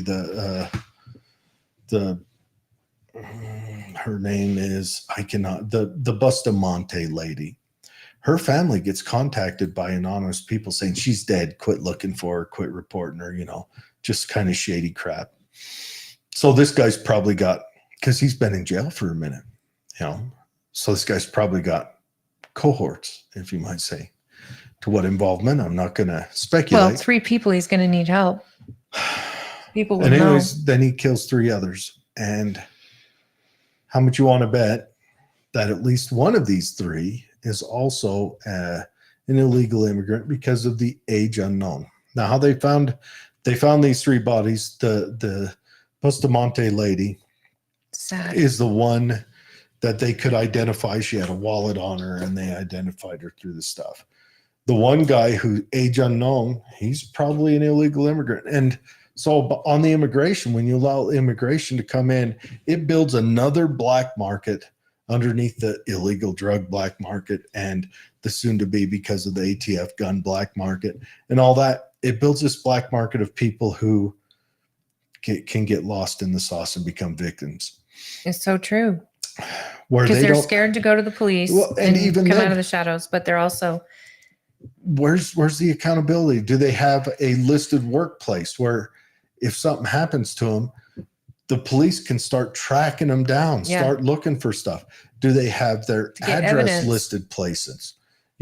Things like that. So that's why I believe we need to, 1, tighten up our immigration, make it easier for people to immigrate here. Make it easier. I want to make it a 30-minute process. They come in, quick background check. They tell us where they're going to work. The place they're going to work gets called, verified. They send off fingerprint. Fingerprint.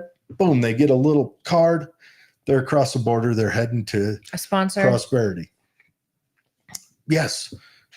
But So right they have now, a job when they get here, and they've got sponsors, and they've got with just letting support. in the illegal immigrants, these 3 people should still be alive. Absolutely. And this other dirtbag, I don't want to have to mention guillotine so early in the show. I mean, we're only 2 hours into it. I'm surprised But, it's this late. He murdered 3 people, tried to kill another 2.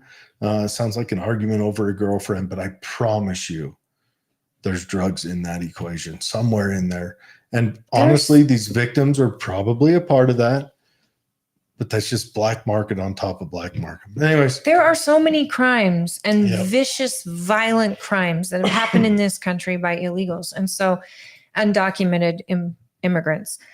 But I have to say that they should have never happened. I mean, we have enough crime in this country, but then to add on something that should never happen, the person should have never been here. That is upsetting. I'm gonna give a shout out to Guzzle real quick. Oh, do it. Yeah, Guzzle. The girlfriend brought me a Guzzle drink. Don't know what it's called, but Guzzle's outstanding. Love it. What does it taste like? And tell what Guzzle is, because some of us have Okay. never been to a Guzzle. Guzzle is local soda shacks, owned and operated locally. Started in Grantsville, now it's up in Twilla, Harrisville, Taylorsville. Go Guzzle. Yeah, they're growing.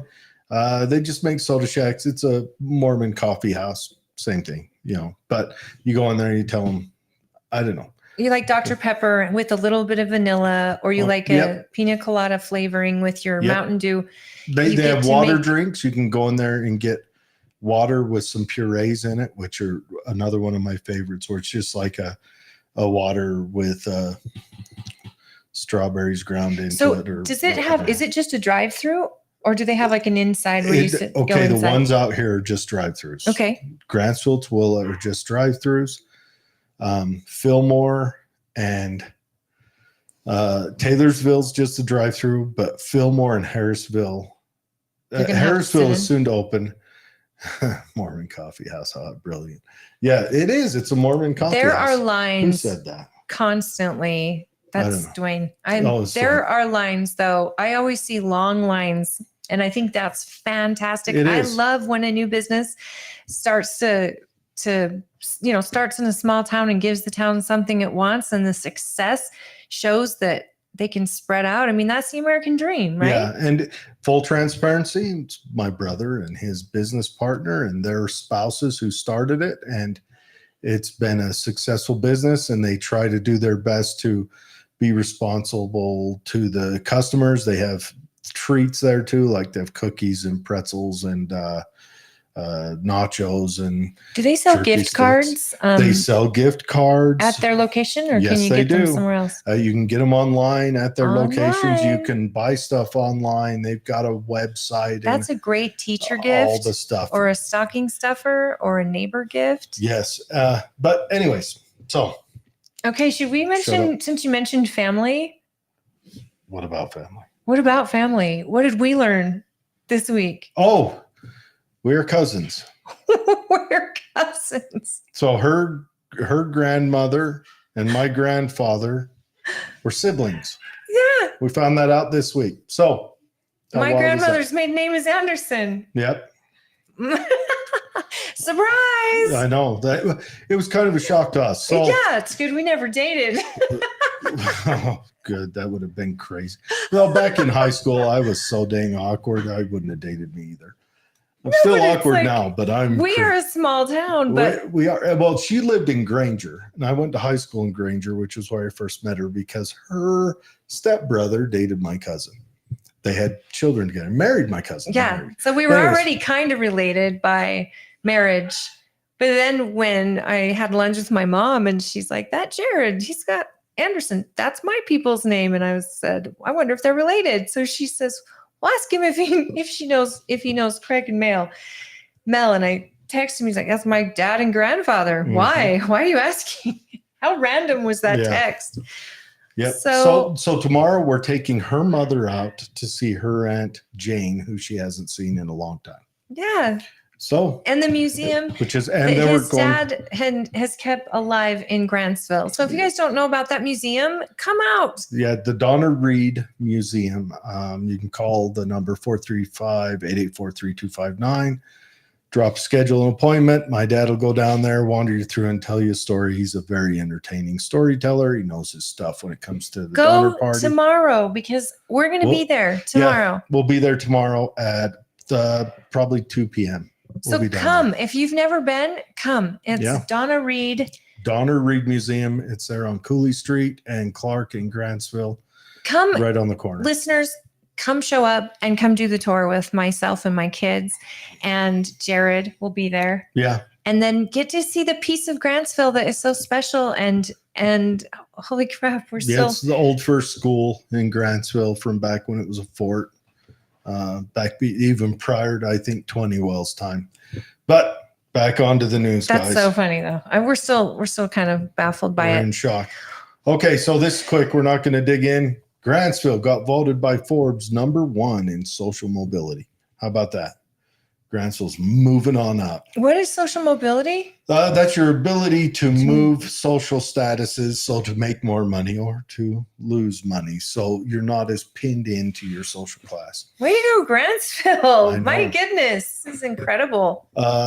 Governor Spencer Cox, he's prepared to defend the social media laws amidst the lawsuit. So Utah Social Media Regulation Act, that's the one that kids have to verify, or you have to verify your age on certain sites, the little bit of the hanky-panky sites.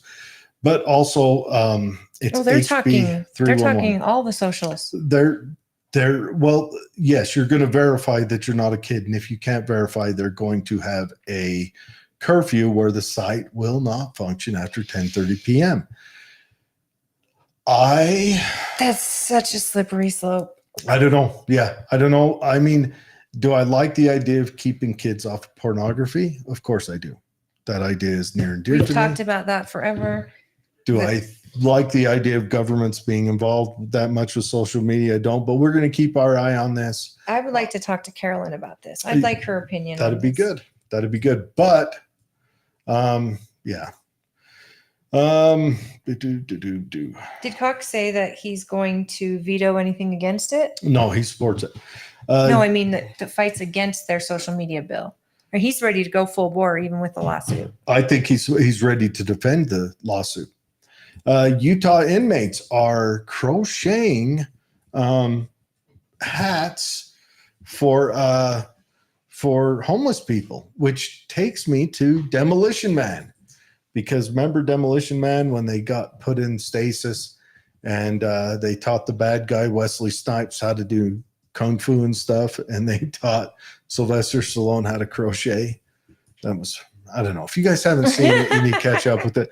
I mean, it has a lot of parallels with how we're living nowadays and which way we're heading. It is kind of the progressive utopian wet dream, and it is scary. But anyway, so there's a lot of like foreshadowing of our world in that, isn't there? I'm telling you, but the Road Warrior is still the number one. But we need to, but I think this is a good thing. I think what they ought to do is they ought to set up a support them page where if you're a lady that crochets, you got a design for a new hat, you can send it to the correctional facility for them to implement if you want to donate yarn. I think this is a good thing where inmates will learn a hobby that will relieve stress and do all those positive things it does. And it also helps out the homeless. I think we need to keep that going. So I just want to understand this really fast. They have been sued then based on this ban. Were Of course, sued by no matter what social you media? do, no matter what you do, you get sued anymore. That's just how there is. Governments get sued, and if a governor somewhere says something, someone else brings a lawsuit. That's just what happens. And honestly, I think it should. That's kind of another way that you. Anyway, so Governor Cox apparently went after DEI programs in state colleges. Diversity. He didn't go after them hard. The diversity, equity inclusion program, and he said, it often has negative effects and doesn't do what you want it to do. Hamana. And the Democrats came out like the Democrats always do and said, "We hate white men. That's bad." That's just. I'm sorry right now, anyone who's a Democrat, but Democrats hate white men. End of discussion. If they can, Christian white men especially. Well, sure. I mean, you can add whatever you want to it, but white men are the root of all evil, and we've got to make sure that they suffer for crimes that anyone else may have possibly done in the past or in the future, or whenever, somewhere else. But that's just what it is. And then after that, there's different levels, and depending on where you are on the spectrum, they hate you too, boiling down. I agree with Governor Cox on this. I do. Governor Cox, keep going. Democrats, you can back a dump truck of phalluses up against your face and swallow. DEI, okay. Gross. DEI is going to be the destruction of this nation. To be, yeah. It is. I mean, it is. It's happening to where it's a way of censoring. Yes, you are pulling out a particular group and you're not hiring that group. You're not, and it doesn't matter what color they are. It's a form of, it's just a backwards form of racial profiling or religious or whatever. And you're not getting the best person for the job based on merit. It's not a merit-based system. And we're seeing all too many times these DEI choices, and they're hurting industry, and they're hurting colleges. They're just hurting everything. Yep. So it's diversity, equity, inclusion. And I mean, it's just it's a faulty system. It's stupid. A virus. It's the destruction of meritocracy. It puts people in there by their race or gender or whatever. Only because of their race, gender, sexual preference, and instead of picking by merit, which is where you want presidents of your universities. You want them chosen on merit. DEI is the Jim Crow laws in reverse. period. That's all it is. Jim Crow laws were crap. DEI is crap. That's all there is. All right. Before Carolyn jumps on, I'm so I excited. want to talk about my new hero. This guy. Is it Jordan Peterson? Because No. I adore Jordan Peterson. If I could figure out how to edit said screen, I would. But okay, I'm used to working with OBS where I can do some adjusting. So you guys get to enjoy the whole full screen as I do, which, you know, hopefully it never bites me in the butt. Anyways, so a Utah man who owns property in Salt Lake's Capitol Hill neighborhood has been keeping a tally of how many boxes have been taken off his front porch. Quote, I'm at 114 packages, says Josh Blumenthal. Number 113 got taken over the weekend and 114's coming up soon. The tally, according to Blumenthal, stretches back years. He says his security cameras have captured nearly every single instance of a package being taken. They drive up to the curb, they park here, they get out, they have drivers. They get out, grab it, and run. Blumenthal isn't necessarily frustrated by what's happening. In fact, he's happy to see the packages being taken because he knows what's inside. So I literally empty out the cat box straight into the box. The litter, poop, everything just into a box, tape it up and put a label on it and put it out. I love it. Hey, somebody's taking it to the garbage for you, right? He has 2 cats that provide the poop, and he also boxes up his dog's poop as well. We need to donate bigger dogs to this guy. I have to pick it up, put it in the garbage can anyway. He says, might as well put it in the box and have some fun with it. Hey, you know what? Go for it. This is a joke. People stealing packages, it's rampant. And like I said, I get Amazons at my house all the time, and I live in a very great neighborhood, and we have security and we have all of that. But what kind of scum are you that you're going and it's like you're getting the mystery box because you don't know what it is. Dirtbag, just randomly, blindly abusing people, the theft. Screw you guys. But I love it. I think Blumenthal should make his own contributions every once in a while. You know, call them lucky packages. He probably does. But that's how the glitter bomb got invented, because the guy was sick of getting his packages, and then that's exploded, and then Mr. Beast had him on, and next thing you know, it's huge.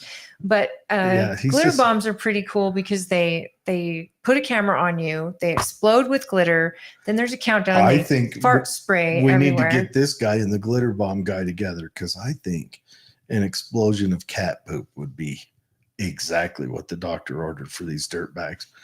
I've had multiple people come out and look at the package. He said they weigh it, they look at the label. If it doesn't have a label, they put it down. So they're starting to plan for this. One guy actually opened it up while I was watching it live. He said, he said, he got a notification on his phone. He said, hey, I'm calling the cops. And I'm like, good. I'm going to tell him you're mailing. He says, I'm calling the cops. And he says, good. And he says, I'm going to tell him you're mailing crap. And he says, I'm not mailing it. It's just sitting there. So a guy who was up there to steal is saying he's going to call the cops. No, that's the world we're living in. That's just like. Okay. It's a low trust society. We are in a low trust society. It's killing us. Oh, we have. Yep. And Carolyn is in now. We're going to pull her in. She gets to join us right at the end of the fun. I'm so excited. The fun chat. Carolyn, how are you doing? Hey there. I'm doing great. Can you hear me okay with my AirPods in? I want to Yes, we can. Okay. Well, yeah, I am doing well. Introduce Carolyn Phippen, the senatorial candidate running in the U.S. Senate this year. This is so exciting, Carolyn. She's already been out to Tooele County a couple of times. She spent a lot of time meeting with our local legislators, and she's been working, and I'm doing this all from the top of my head because I know that you've worked with Mike Lee on policy, and you have been behind the scenes on a lot of policy that's been conservative, regular, just common sense policy for the nation, for Utah families. So with that in mind, please, will you give us a little intro about yourself? Yes. Okay. Yes. So my name again, Carolyn Phippen. I will just say briefly, carolynforsenate.com. You can either spell out 4 or use the number 4. I've got it covered either way. But yes, I was working for Senator Mike Lee until just a couple years ago. And prior to that, I worked for Greg Hughes when he was Speaker of the House. So worked for Speaker Hughes and the House Majority on lots of good policy in the state. And my role, I'll go back to that. Prior to that, I actually had written for a lot of politicians around the country and was home for a couple decades raising my 5 boys. My oldest is now visiting for the Christmas holiday. He came in early this morning, and I'm excited about that. But yes, so I've worked on all kinds of different things, and always what it comes down to is constitutional principles, the reestablishment of the federalist kind of form of government that our founders envisioned and laid out in our Constitution that we don't really respect anymore and that we've violated for decades, and just ensuring that individual liberties are protected. So there are so many things I've worked on, and I would love to talk about some of my priorities in the Senate. We all see what's going on with the southern border. We know that our spending is out of control, that the federal government is interfering in everything in our lives that it shouldn't be interfering in, and failing to do many of the things that it ought to be doing, like protecting our borders. Anyway, so I have a steep background in policy, have worked with state legislators here. As you said, I was Senator Lee's intergovernmental affairs advisor in the state, worked with county level elected officials and the state legislature. And for the past 2 years, I've been working. I just left my job a few months ago. I'm now on the board of the organization called Freedom Front of Utah. And that was a group that was put together. It's a C3, a nonprofit that was put together just about 2 years ago. And I was recruited from Mike Lee's office to go and run that as their executive director. And our focus was on individual liberties and free markets from the standpoint of educating the public and our legislators and passing good legislation within those areas. So, and that's called Freedom Front for Utah? Freedom Front of Utah. And it's Freedom Front of Utah. Well, let's dive in. Tell us about, as a senator, what would you do to let me preempt this. We're going to talk about the immigration. So right now, what was it? Last week, we just had a moratorium handed down by, was it a federal court that Homeland Security can no longer aid illegals from crossing under concertina wire in Texas. Is that correct? I believe. And then I believe because they were using front end loaders to lift concertina wire so immigrants could run underneath. Yeah. Right after the federal government just laid down a moratorium on Texas for putting those barrels out in the Rio Grande, which that one may not be about immigration. That may be about waterways, but who knows? They didn't like the wire either. Well, they didn't, but they laid it down. But waterways might have been their excuse there. But a moratorium. Yes, I'll wander down there eventually today. In a couple hours. That got laid against the federal government for aiding illegals to come across the board. So we're just in an interesting pickle. I mean, right now, I hate to say it, but this just sounds like, it sounds like if I was reading a book of, say, about 1848, right? And they're talking about Kansas, it would read like right now. Am I right? Yeah. That's, oh my. You mean the insanity of it all? Yeah. and to a place where our government literally is, our federal government is working against the people. And I do think this is intentional, right? We saw what happened with January 6th. There was I know from somebody I'm close to that this, I mean, we all know this now, but way back after January 6th first happened, it was made clear that those people in Washington, D.C. knew exactly what they were doing. And this was I have been told that this was a concerted effort, and this has become increasingly obvious, to shut up conservatives about the election, right? We know that's what this was about. Absolutely. To A false infect them, flag. right? Yes. It was a false flag. It was a controlled failure. But here's the thing, people are upset, and people are becoming increasingly upset because we are well aware of what is happening to our country. And we are well aware that the federal government is facilitating the law breaking consistently throughout this time. It's right out there for everybody to see over the last 3 years.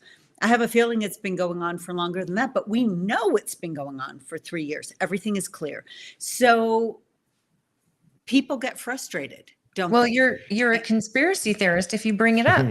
You're a conspiracy theorist. I am actually really impressed that on this show you just brought up January 6th, because for so long people are terrified to bring it up, because without that, we know that there was bad actors on that day, where we've been afraid to actually stand up for the people who were actually there. And as more information has come out, we're seeing that how many federal agents were involved.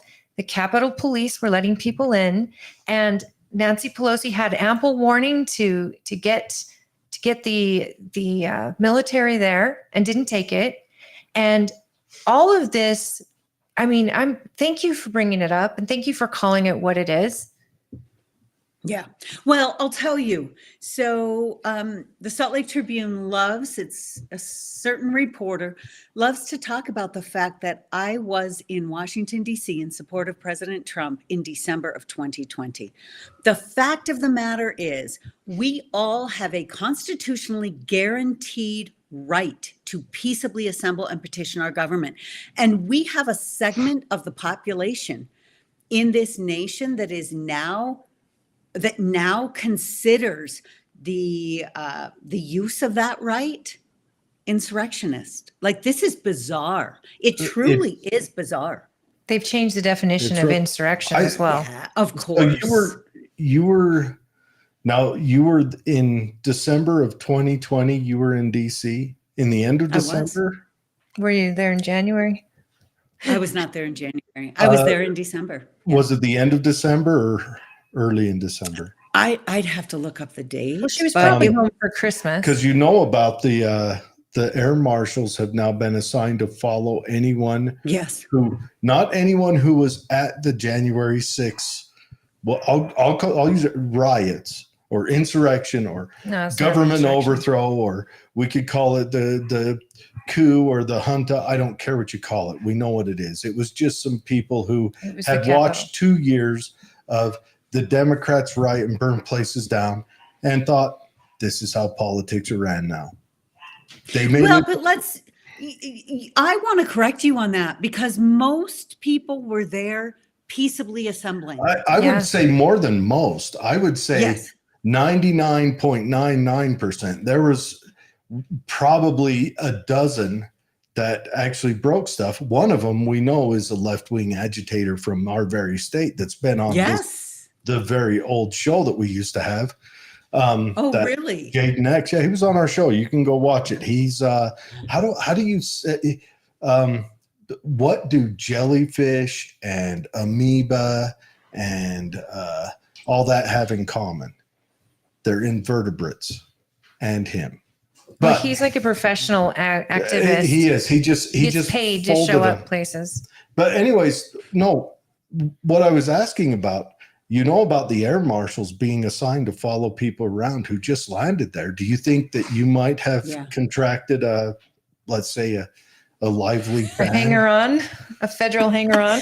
Well, my understanding, because I actually posted about this a few weeks ago, the air marshals, right, are no longer doing their job as air marshals, but they are tailing people who were in and around. My understanding is, from what I read in some interviews that I saw, that it's people who were flying into Washington, D.C. Yeah. around January 6th. So I do think that it was, I don't know this. My assumption has always been it was the 4th, 5th, 6th, that kind of time period. But I don't know that that's actually been spelled out. But That's you know, I don't terrifying. That's your think federal so. government hunting know. American citizens, and they have That's been weaponized from air marshals to the DOJ to immigration and I mean FBI. This should terrify every American in this country. Well, and did you see? So there's been a lot on formerly Twitter, X, the past few days, and a lot of us knew this was going on. I was down at the border in the spring, and I was down there with Americans for Prosperity and, Representative Tusher and Senator John Johnson and a few other people from AFP. And we had been told that on the plane you would be able to identify people who were illegal aliens in the country, because those who claim asylum, which, by the way, according to Mark Morgan, who was CBP chief, I think, under Trump, he said recently, he was here in Utah a few months ago, and I had not realized this, but he said even when you claim asylum, until that case is adjudicated and you are granted asylum status, which the majority do not receive, right? Right. You are still an illegal alien. So Mhm. that is not, by the way, an incorrect term, even when you're seeking asylum. And we know the NGOs have been telling people for years, all around South and Central America, that when they come into the United States, seek asylum, they will be just claim that you're seeking asylum, they'll be let right in. And the fact of the matter is, it depends on the district you're in, whether the courts are more or less liberal, but most of those cases still are rejected. So I saw something the other day where there was a woman who just came in, I think just recently in the past week or two. Her court date for her adjudication hearing with regard to asylum is 2031, by the way. And they Right. let her in the country. Yes, and we will be told at that time, you know it as well as I do, that at that time we will be told that these tens of millions of people Yes. have come here, they've established a life here. It would be cruel to send them back.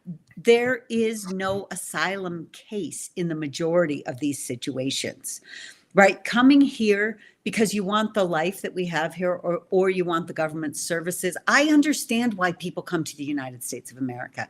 Absolutely. But we will cease being a country that can absorb any new citizen And it's unless true. we look at those who come and we allow time for people to be absorbed and integrated into our society. Now, would you consider what you saw at the border with Americans for Prosperity an invasion? So I will say this. We didn't see people coming across. We weren't in areas where they were crossing, with one exception, where we literally saw cartel members across the Rio Grande, which was very narrow where we were. And we were told that was a crossing spot, but they weren't flooding across in this location. They were sneaking across in this location. So it's different, right? I think you would have they're seen flooding them across. in the dark of night, more likely. Yes, and because if they're coming in, this is just my assumption, if they're coming in seeking asylum, they are coming in through points of entry where they can be processed. And we were not at one of the processing stations. We did meet with a number of agents, Border Patrol agents, and have discussions with them about what was taking place, as well as landowners in the area. And there is a gentleman we spoke with who runs the water district in this one particular area right on the Rio Grande, and the river, the water from the river in this one location comes off and goes into their water treatment facility. Well, they have had to put a grate down in to the river just to catch the dead bodies so that they don't flow into their. And in this location, he said they put that down just months before. I don't remember specifically what the time period was, but during that time, since they put this grate in, they had 20 bodies wash up. How And many not have a they had single before one. that? They probably Well, never they knew. don't know. They don't Oh. know because they got sucked into the system. You know, and this is when Trump's policy was, let's keep them in Mexico pending the arrangement of what we're going to do with them. That made a lot of sense. And now the Biden administration is considering that, but they won't say it's Trump's idea or Trump's policy. They're Right. considering it. And yet, once you admit that there's an invasion happening here on our borders, which just means men, and it doesn't even have to be just men, but men and women, but men of military age coming in unverified. We don't know who they are, and they're getting through the dark of night, or, you know, all these people washing up. They're probably victims of this horrendous drug cartels. Yeah, they don't coyotes. They don't have enough money to cover that last 5 Yep. miles. It's an atrocity, but you know what? I don't know. I think it starts The- with reform. the We have to Democrat start from the Party- beginning. the Democrat Party has snuggled up to these extreme psycho, made retarded by the education system leftists. How do they can't correct course because that's their voter base. How do they get out of that? They went and walked right into quicksand and then said, oh dear, you know. They said, this isn't quicksand, you guys. This is a warm blanket. They changed the And definition. they're finding that out with Israel right now. They're finding that out left, right, and center. They built this. Now they're all coming out and talking. Bill Maher on a nightly on his show is going, oh, look how awful all these leftists are. You did that. I know, but here's the thing, and I struggle with that as well, and because we see that coming from a lot of people on the left, and that is they're suddenly alarmed when it impacts them, and I so want to point my finger and say you are responsible, but I do think that the best way to actually build a strong coalition is to hold back, because I Right. want to blame. They are a part of the problem. They were a part of the problem. But if we can help them understand and see that there's a productive way forward and see why and how this ideology is so dangerous, then let's do that and bring them to our side and not shake our finger. I'm telling you, it's a Amen. hard thing to do. Good. I agree with you. I agree 100%. We need to invite them in.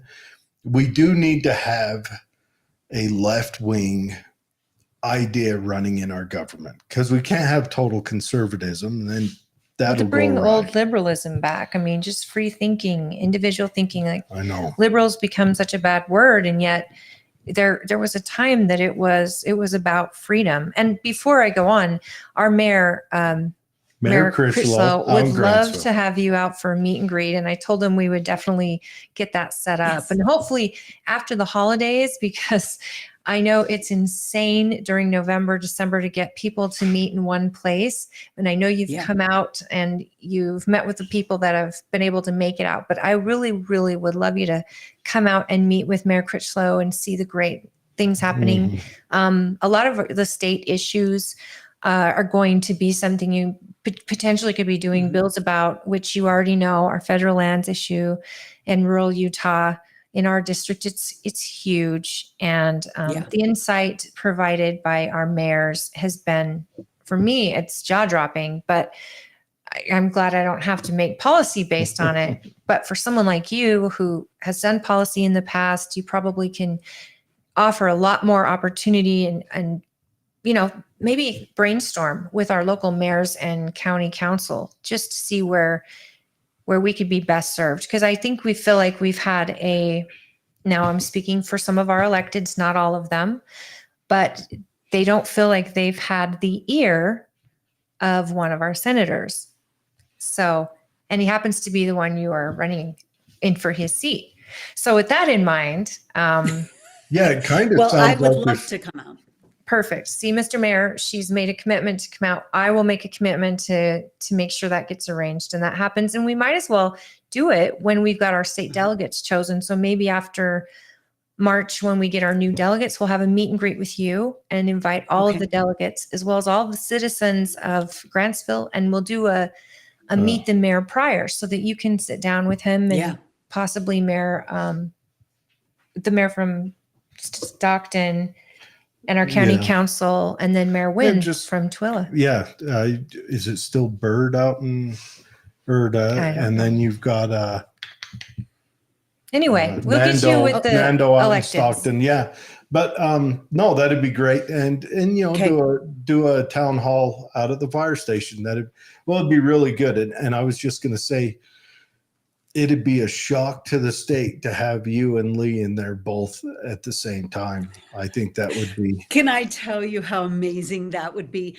I really think that there is a synergy that comes from having a like-minded, strong senator to work with, or call to work with within the state. I think that would be an amazing opportunity for the state of Utah. Yeah. Well, and I ask people all the time this because I've read your website. I know what your goals are, and we can get into more of those because it's just a lot of common sense, and you're hitting a lot of logical points that they make too much sense. It's almost, and I said this before, it's crazy that common sense thinking is getting such either an applause by people or a snub by people. And I'm like, the fact that we're applauding common sense right now, this is the times that we're living in. But with someone like you, that, like you said, we're not going to snub the other side. We're going to open our arms to them. Now they understand the problems. Now they want to be part of the solutions, and we give them a big tent. And I wonder, for Lee, for example, a lot of his bills don't even get to the floor.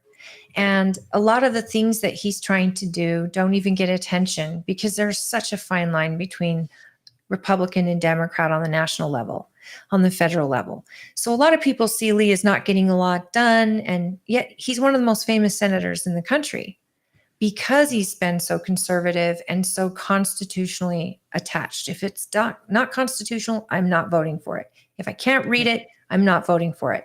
And he has stood strong. Rand Paul too. But he's risking, and are you willing to risk being a one-term senator if it means standing strong for Utah, for the Constitution before party, and maybe not getting on committees because you are standing strong on constitutional before party? Are you saying Rona McDonald might not be a benefit? No, I'm just for the saying nation? maybe there's going to be issues come up where she won't be selected onto a Yeah. committee because she's not willing to change her values based on constitutional. And I mean, would you be willing to do one term, even if it means Yeah. staying held to the Constitution and to the values? Yeah, I have to say, and I'm sure I say this not having been there, but that doesn't change who I am. So I will say this, I cannot fully comprehend the pressure that exists to go along to get along. But I will tell you, I guarantee you, I understand it better than anybody else in this race. And I like to say, I grew up a Mormon in New York. Okay. I get the games. Wow. A whole other country. I know. Let's see this passport. Right. But I will say, How too, was it when you claimed asylum? yeah. Okay. I will say too, because I've had to defend against this. And that is, I've been in Utah for 35 years. And by the way, Draper, where I live, was founded by my third great grandfather, who was born in the same area of New York where I was. Wow. So my parents are both from Utah. Went back there to complete my dad's education at Cornell University, and he had a wonderful career in New York. So all of us went to BYU, though. 6 of us kids, every single one of us went to BYU. I stayed. One of my other sisters stayed. But Anyway, I've been here 35 years with the exception of a year and a half when I went on a mission for my church. But this is where I've chosen to live. The fact, though, is I understand what it is to think differently and believe differently than just about everybody around me. Right. And that is, I understand the pressure that comes with that. And so to me, and I understand a lot of the games that go along with it from my work at the federal level and from the work that and just from my life experiences. And that is something unique in this race. Yeah. Nobody else has ever worked on federal policy in this race. Nobody else has been in a situation where they have had to consistently where they have had a belief system so different from everybody around them.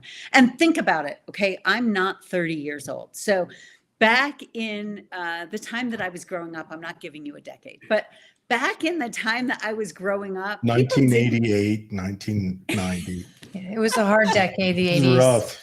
Dude, the music Hey, though. Okay, we are going to have a problem right now because I will tell you, my boys and my husband love 80s music. I despise 80s How music. do you I despise it? I despise it. It's I'm awful. not a fan. Then I what do love you like? Do you I like love this- the 90s. Do you like this hot garbage that falls out of people's heads right now? No, you know what? And my kids say like, I don't like any music. That isn't true. But I don't even like particular artists or bands. You just have to come up with a good song I can listen to. I pick piece by piece, not even group. Okay, But name the I song. liked the Let's get a 70s. feel for this. Let's do some real Okay. judgment on your Wait, elected before though, we're officials. taking her off the rails. No, this is Yeah, rails. I know. This is rails. Here's So the name a thing. couple songs. Let's get a January Okay. going here. I do like. Like, what's your is it- top 3 on your playlist? Oh, I don't have a playlist. See, I'm I don't so have a sorry. playlist. Mine is like podcasts. What's your top 3 podcasts? No, we got to hear music. We got. But I do like Pink Floyd. I do. Okay, Okay. Pink Floyd. That's Here's 80. the thing. No. Oh yeah. it is. 70s, 80s. 70s and 80s. Uh-huh. So I like a lot of 70s kind of hippie Okay. music. I gotta Good. tell you. Okay, you're gonna laugh. I haven't listened to these guys in years, but I actually like ABBA and Peter Paul Oh, and girl, Mary. I'm with you, Okay. girl. I'm Good, with good. you. Okay, no, that's a feel. And I'll tell you, one time when I was working for Mike Lee, I was on a trip with someone else in the office, and it was a younger guy. We were driving, probably down to St. George or something. So we had the 4-hour drive down and back. And he's like, Carolyn, I'm going to figure out what music you like. And literally, he just like went through his playlist, one thing after another. Nope. And that is actually how I was able to identify some of what I like. But anyway, yeah, pretty limited. I don't know. Okay, so no, you like more of a natural rhythm. I dig it. No, that's cool. I got my girlfriend's son. He just turned 18. I got him. He likes vinyl. So for Christmas, I got him Sting and the Police. Nice. Like their greatest hits, and I got him the Jimi Hendrix Experience because I think those are both genres. Those you can. The very good music. Now, apparently, you guys don't think so. No, I grew up with Creedence Clearwater, and outstanding. I grew stuff. up with ABBA and the Bee Gees, and that's just when I got to the 80s. I don't know. I like it. There's music. some like Depeche Mode I liked, but there's some. Yeah. Madonna had her flash in the pan, and for me, flash in the pan. for me, like I have friends that loved her the entire career. Me, Okay. I liked her first stuff, but then I fell off.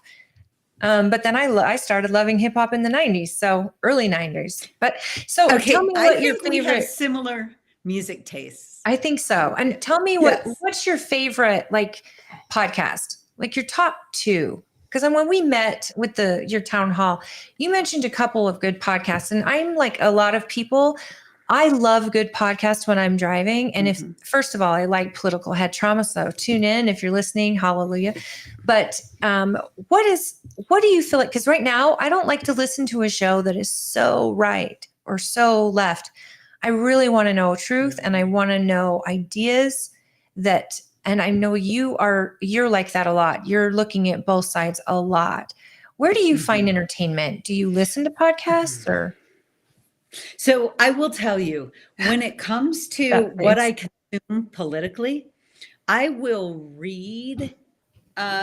Like I have subscribed to, I've canceled all of these now because they just got so nuts I couldn't give them my money anymore. But I subscribed for years to the New York Times, to the Wall Street Journal. I still like, to Washington Post for years. Washington Post was one of my favorites. But when it comes to like podcasts that are on the left, I don't do that. I will read it, Yeah. but and the Tribune. I do subscribe to the Tribune, and I have most of my adult life. There was a period, 7 or 8 years, where I'm like, you guys are just garbage. I can't give you my money anymore, but I needed to for my work. So I started giving them my money again. But I do think it's good to understand. I want to know if I'm missing something. Right. I never want to think that my way of thinking has all the right ideas. Now, it does most of the time. But It does. but I think this is why, when we are based on a system, our nation was founded on a constitutional system, and the Constitution was the negotiated middle. Right? Yes. So if you are a constitutional conservative, you're in the middle politically, truly. And so I just think that is a very reasonable place to be. And we forget too that younger people talk about the Constitution as being a bad thing because most of them have never read it and they've been told these things. And they don't understand it. They don't understand it. What the Constitution does initially is lay out a form of government. There's nothing bad about that. And then you take a look at the all of our rights and liberties that are protected and preserved. The Constitution is about limiting the power of the nearly all-powerful government against the people. Someone please explain to me what part of that is bad. Well, here's what happened. The Gen Xers were raised like savage wolves. So they went and built a bubble around their children. So their children never had any free play time. So these kids grew up, and then they go to school, which school nowadays may as well be a damn nursery, where you be careful of how you bite that Pop-Tart if it looks like a gun. We're going to have to go speak to the principal. Right. And if there's any issue, come get a teacher and, run to a parent. Never try to solve things between your peers. So anyways, of course, kids these age, they look to authority to solve all their problems. Now, the Constitution restricts authority from trying to solve certain problems. Mm-hmm. That's why we've got the modern left wants government to be the answer for everything that comes down the pike. Everything. They want to have hearings, and then they want it written in law, and then they want to make sure that you're shamed if you don't. And it doesn't matter what it is. Do you put your belt buckle through the left hoop first or the right? The left would love to have that legislated, Yeah. Yeah. I think they don't understand it, and I don't think our schools have done the justice of teaching it. We don't need to talk about our schools. We do a Patriot Camp out here every year, and basically we're teaching a bunch of children about the Constitution and the founding of the nation. And the one thing that I always try to stress to each kid is that you are an individual. You are on purpose. Your soul is so important, and you get to decide your own destiny. That with a moral people, the Constitution is a success. But that's where it's happening. You have to have a moral people for it to work. And we're watching the world crumble around us. And, my son is in here, and he actually did a test when he was in the second grade about what form of government we have. And they had Democrat or democracy, socialist, or communist. And he put D, a republic. And they gave it a wrong answer. And I laugh about this because we hung it on our fridge. It was the only missed question he had. And I went to his teacher and I'm like, why did you mark this wrong? And she says, well, that's the curriculum. And she says, but I'm from Canada. I don't understand. And I said, oh my gosh, it was just funny. And she's an amazing teacher, but she was teaching the curriculum. So I have to go to the board to get the curriculum changed. And the thing that gets me is that the look of like, what do you mean? They've used the word democracy so much. Now even Republicans are using it like it's our form of government. Yes. And that is so dangerous because that means majority rules. And if that's the case, they're not going to like it when the majority decides, no, we're done with this DEI stuff. We're done. No longer are we going to cater to the minorities, and we're not going to victimize people any longer. Everybody's based on merit. That's the majority rule because it's two wolves and a sheep, Or right? when they start saying, I want big catapults, and if you've dyed your hair blue, you get to get thrown over a fence. Well, right. You cannot have majority rule. That is the very reason why we have a constitution. The majority votes for representation, but their hands are tied by the Constitution. You still cannot violate individual liberties. You cannot. And it is only the Constitution that gives us that protection. And people need to understand that. And of course they don't. I think that's why I don't know if we talked about this last time I was there. I don't think we did, but so I am on the board of Utah Citizens for the Constitution and also on the Why I Love America committee. And we had legislation passed. We worked with Representative Kevin Stratton. Actually, I need you to repeat that board that you're on for the board for the Constitution. Yeah, Utah Citizens for the Constitution. Thank you. And Jen Brown is the founder of that organization. She worked with Representatives Kevin Stratton to pass legislation this last legislative session in 2023 that recognizes the month of September, because now we're celebrating months, that recognizes the month of September as Founders and Constitution Month.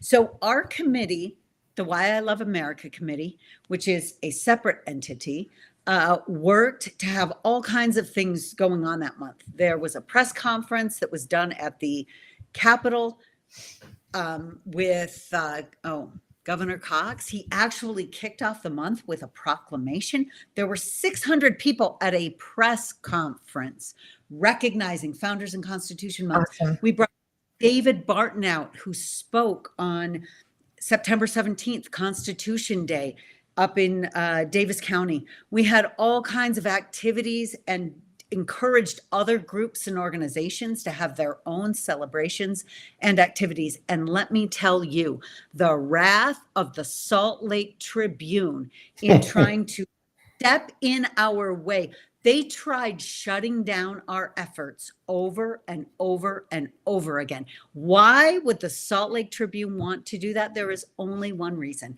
because they do not want the people understanding what the Constitution is and means and how it protects them against that power. There's including no the press, including the press. It Including protects the press. them. And this is what bothers me. If kids could just understand this document, So the Salt Lake is Tribune's your- the press? this document is your this is your power. This is you in Yes. control. Yes. The government works for you and you are in control. Their job is merely to protect these rights. And God gave you most of them. And that's the thing. Like this, if the kids could just learn it, and I don't understand how they can bash it. And the press will say, well, it's an old document. And I'm thinking, well, the founding fathers obviously had some hell of an insight, because there's so much that can fall into these sections. And I do appreciate that you have been unapologetic where it comes to the Constitution, the importance of it. And this stuff that you've done, I did see that when on Twitter X, when Cox mentioned his proclamation, and I saw that about the Constitution, and I was like, this is great. I love hearing this from my governor. But again, I'm angry at how surprised I felt to see it. Right. I'm angry. Hey, I know. Oh, I know. But I will go back to this whole thing about, and I know some people on our side of our way of thinking were very critical of him even doing that. And because they were saying he doesn't believe it. And my That's not response, fair. right? That's right. My response to that is we have got to celebrate when people do the right thing. Well, and When I was so proud of Governor Cox for doing that. I think what I meant to Yep. say is I'm angry that I know. that it has to be that we're even in this place where him going out and doing a proclamation that celebrates why we're free, that celebrates the founding of our country and this experiment called America. I'm just upset that he becomes attacked and ridiculed, and yet so many people don't understand it. And what we Right. attack, what we fear, and yet he did something that should be done every single year by every single state, because we have no America without this. We have no America. It's, man. But we're losing it. Here's big questions. One, our education system. Okay, I don't mean to offend you two ladies. You ladies are lovely. You're strong. You're Just remember, it has to be clean for radio. intelligent-minded. We have feminized our education system. Males are failing in our education system. And Yes. with feminization, meritocracy dies. She has 5 males that went Yes. through the education system, her sons. With feminization, meritocracy dies, and our Constitution is designed beyond a moral populace, a meritocracy populace.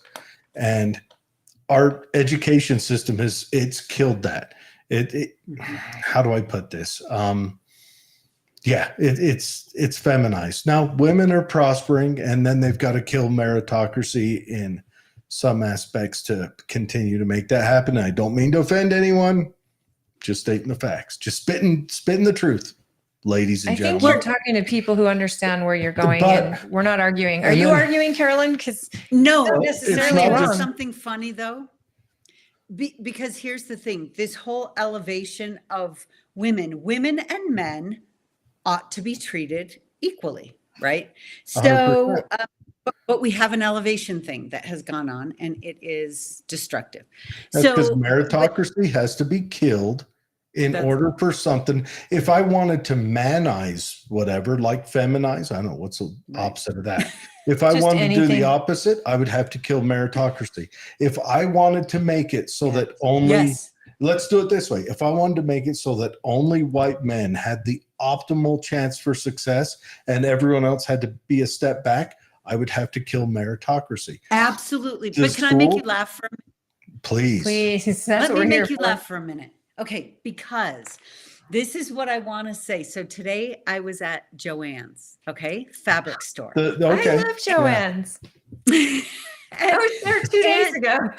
Oh, were you? I don't know So what Joanne's is. It's a Okay, fabric but here's store. the funny thing. It's a fabric store, and now they have crafty stuff. You know, they didn't used to, but back when I was growing up, but they do now. So I'm there at Joann's waiting in a long line because they can't get enough workers. So it takes forever to get through.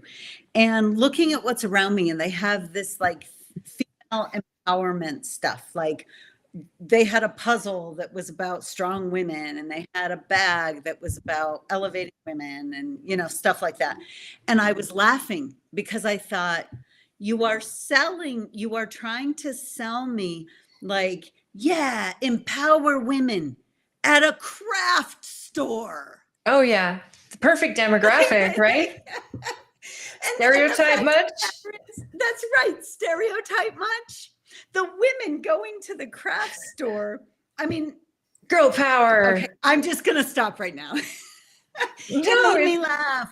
There Well- aren't a bunch of men in line at the craft store Nope. for this stuff, because women oftentimes, not always, but oftentimes have different interests than men. That is just factual. That's And they found that, by the crazy. way, have you guys seen these statistics? They found that I haven't looked at this in a few years, so I don't have numbers off the top of my head, but I think it was Sweden, where they said in that society where women truly are given all the opportunity, there's nothing that stands in their way of choosing where they want to go career-wise. Careers, hobbies, They everything. said that, well, career-wise, women actually in those kinds of societies have a higher degree of choosing feminine types The of caretaker jobs. pursuits. Yeah, Yeah, they do. It's 100% across the board. It's human nature. Women want to be home with their families. They don't want to be.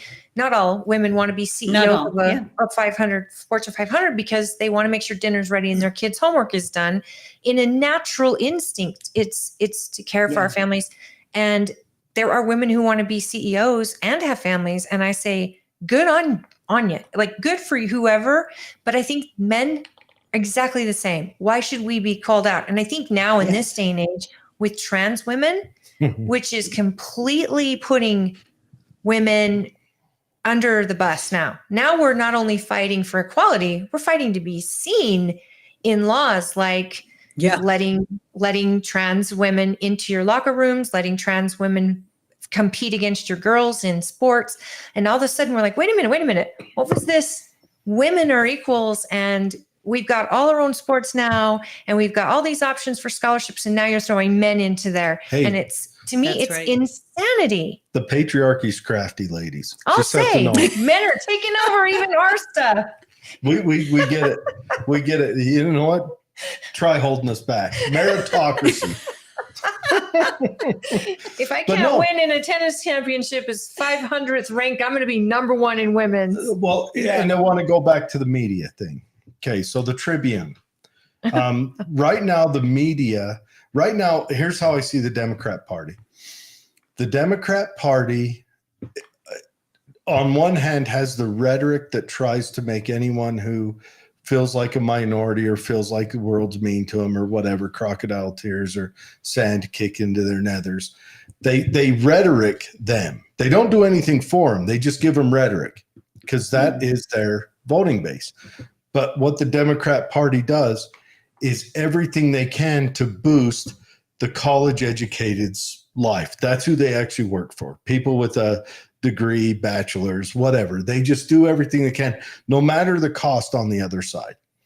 They don't care if the guy who's putting the cell phone tower together to keep society running is doing okay, as long as this person who went and got a degree in whatever, underwater basket weaving or lesbian dance theory or African aeronautics, whatever. We got it. He doesn't care. They just want to make sure those people with a degree are blossoming, and they'll destroy the foundation of the country while they're doing it.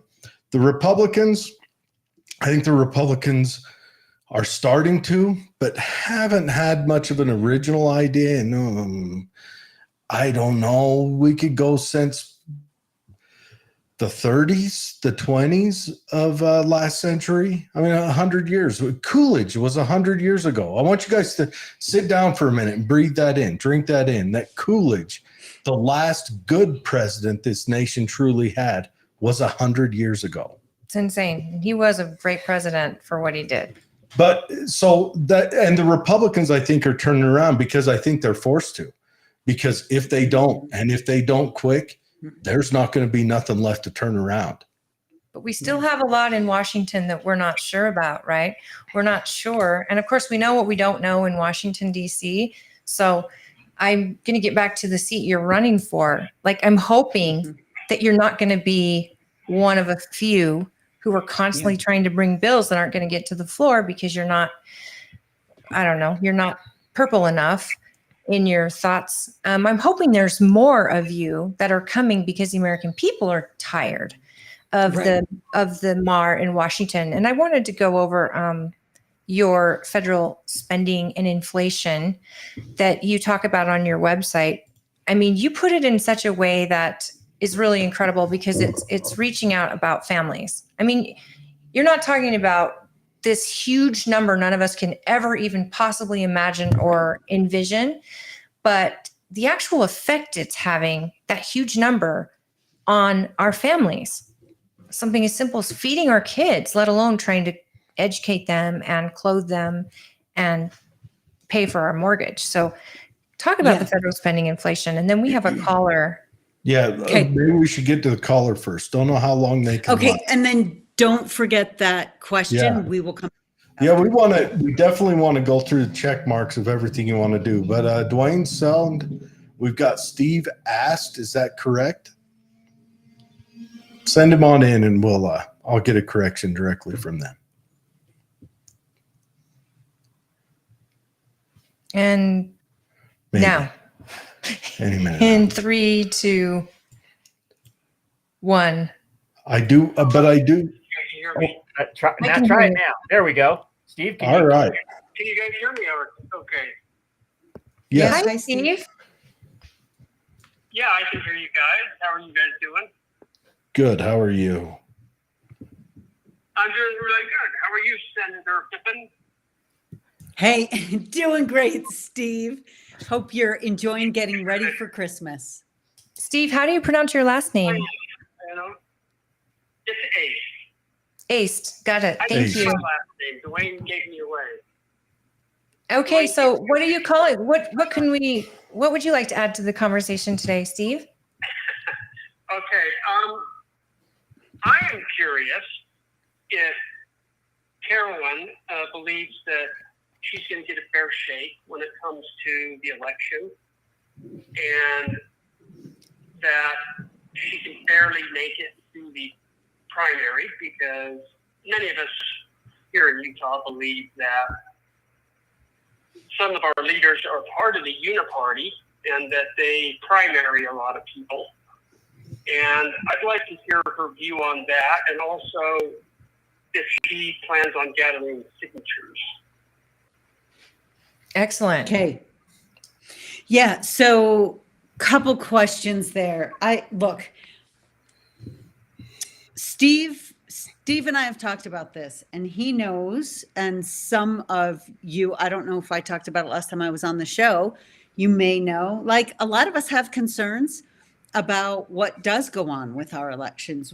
I am not fully convinced that we have completely clean voter rolls. We are sending all of our data, including our driver's license division data, to an outside entity called ERIC. It's housed there. They do whatever they do with it. We have very little oversight once it leaves our hands. And they have voter data that our state legislators are not even given access to. So this is a problem. No one can look at this.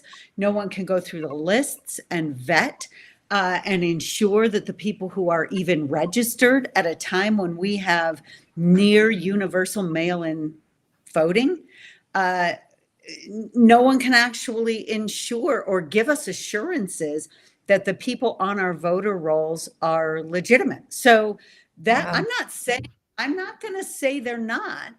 All I'm going to say is we don't know because no one's shown us. All I know is when questions have been asked, $350,000 of our tax money was spent on billboards, not laying out the evidence, saying, trust our elections, they're secure. So that right there, if I was fully trusting of our elections right there and went in and started asking, questions, and that was the response I got, that would raise a whole lot more questions for me, because I'm like a Absolutely. thinking human being, right? When someone has to pay a So- lot of money to make you think a certain way or try a certain product, Yeah. kind of like the vaccine, you start to go, wait, why are you trying so hard if it's so great? Yeah, just give us the evidence. Yeah. So Just- you're telling me Taylor just- Swift and Kelsey aren't a natural love thing that's going on? It's all for Pfizer? Mayday. I'm Mayday. so curious about that, I gotta say.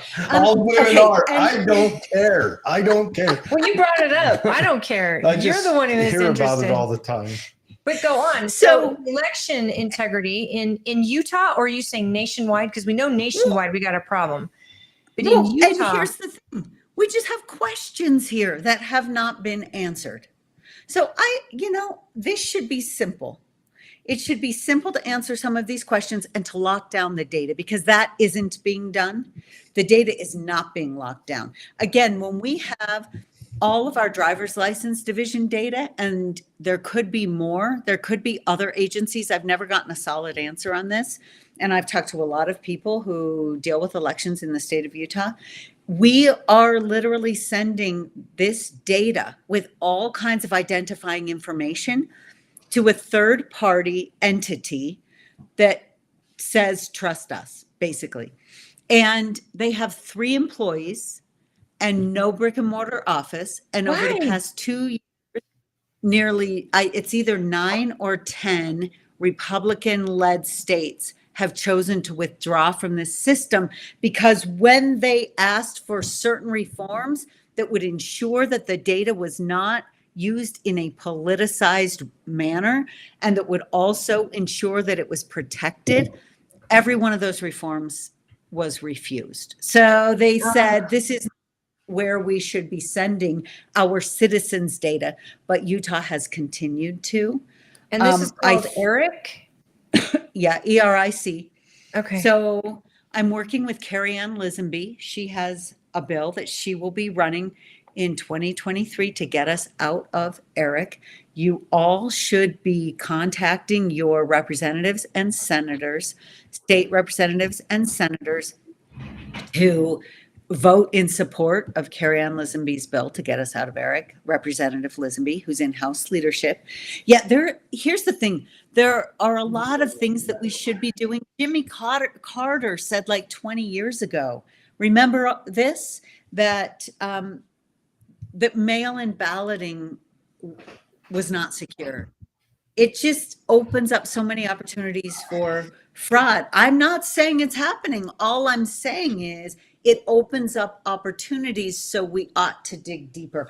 I have ballots that come to my house every single year that are for people who do not live here.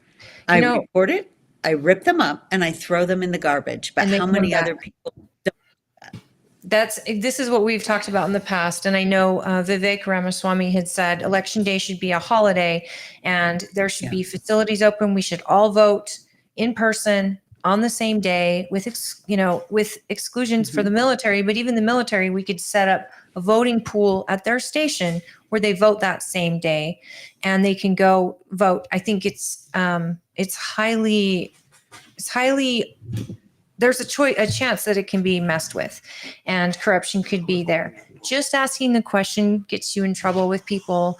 But yeah, it's bizarre, isn't it? Yeah, it is. It's absolutely bizarre. And his other question regarding, SB 54, and I know a lot of you are facing this. And as a party chair, I try to be fair and say, listen, signatures, because it's such a limbo, we don't want to discount the signatures you may get.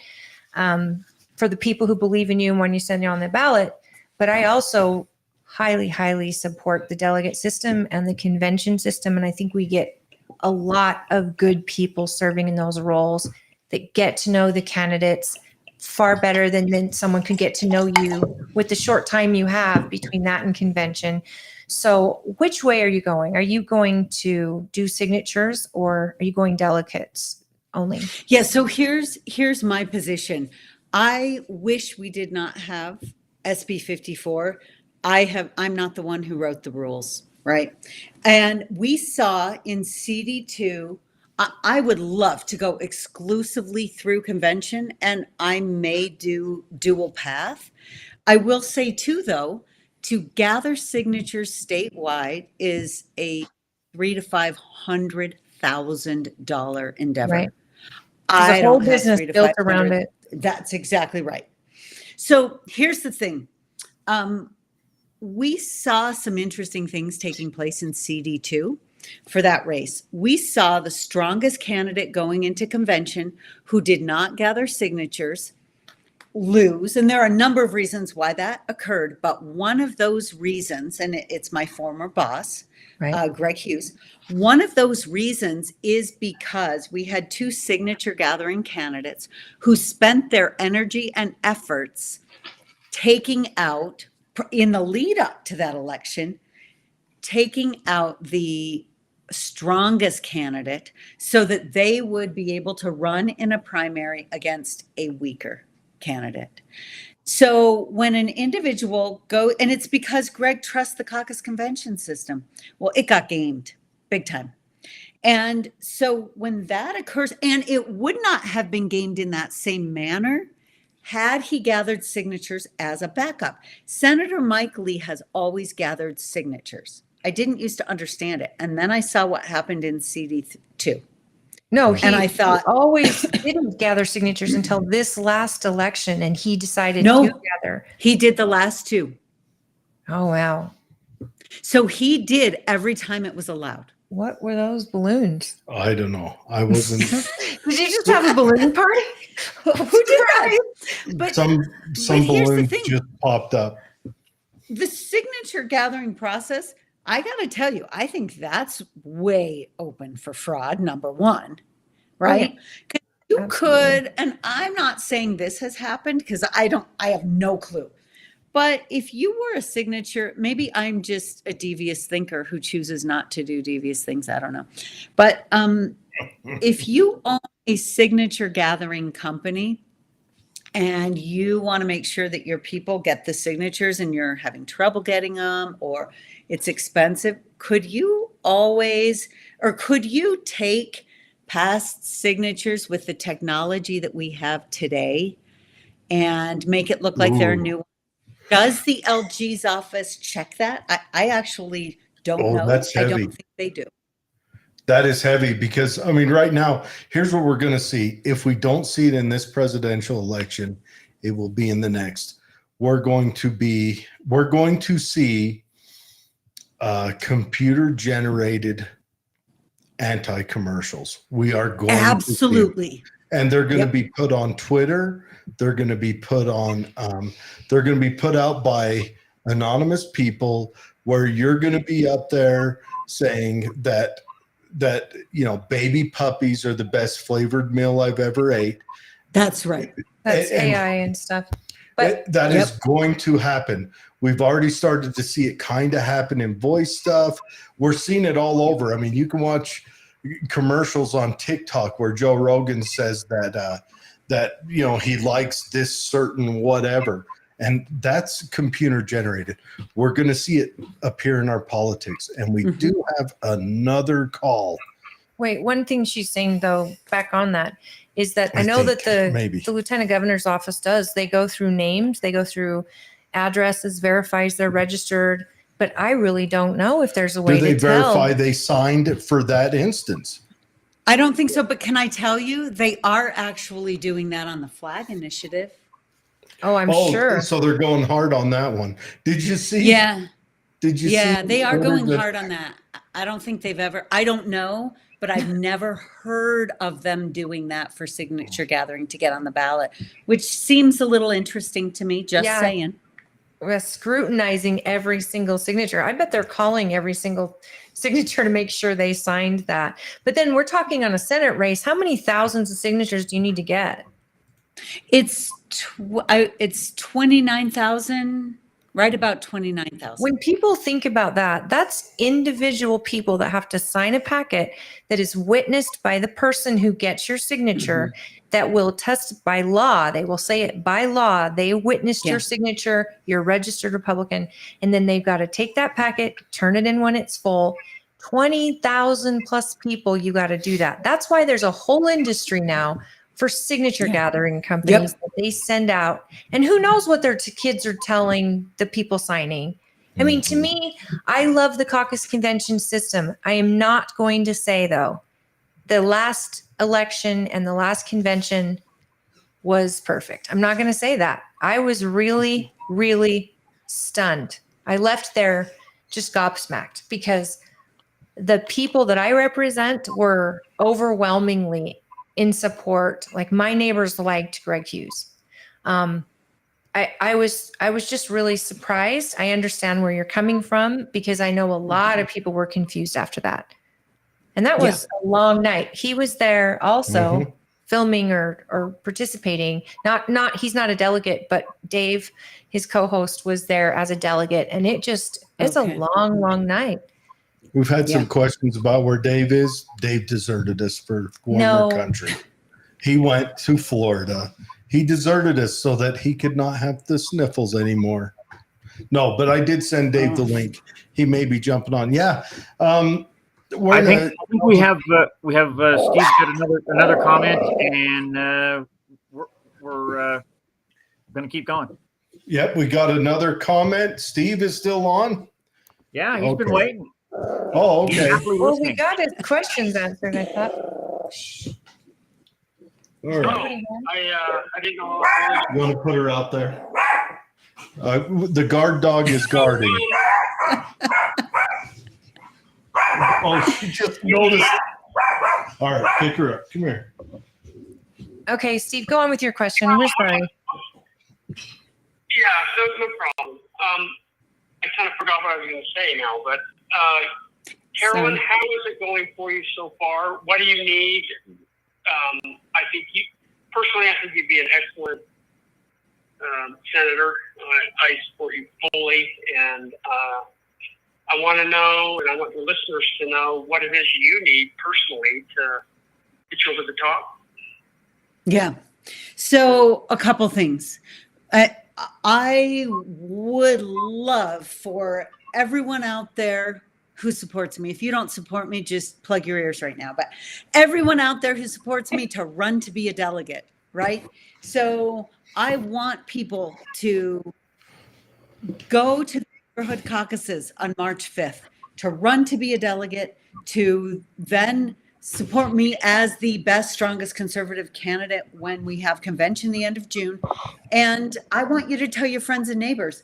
I would love anybody to let me know if you are willing to host a cottage meeting with your friends and neighbors. We're setting up a lot of those as we get into the next year. January is pretty much full. There may be some time in there, and we'll try to do things. We're scheduling things where, say I'm out in Tooele County, I try to get 3 meetings out there when I make the trip out. Let's get a bunch in at the same time, because there's a lot of ground to cover in a short period of time, both between now and caucus and between caucus and convention. So let me know on that. And you can go to my website, carolyn4senate.com. You can sign up to volunteer there, or you can reach out to me on Facebook, or if you know someone who knows me, get a hold of me. I have someone who sets up all those meetings for me, and I'll set you up with her. And then also, the fact of the matter is elections cost money. We have a couple self-funders in this race. I am not one of them.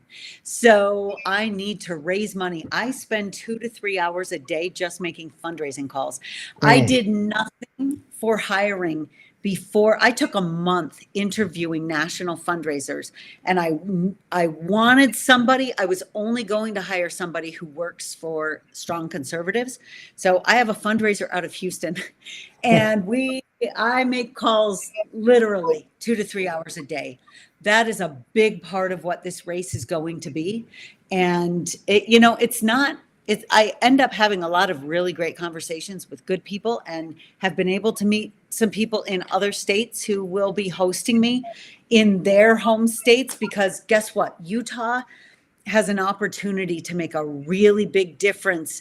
You know, you mentioned, Holly, how we need more strong conservatives in the Senate and people who are standing on constitutional principles. People are realizing that I think some people have realized it forever, but more are noticing.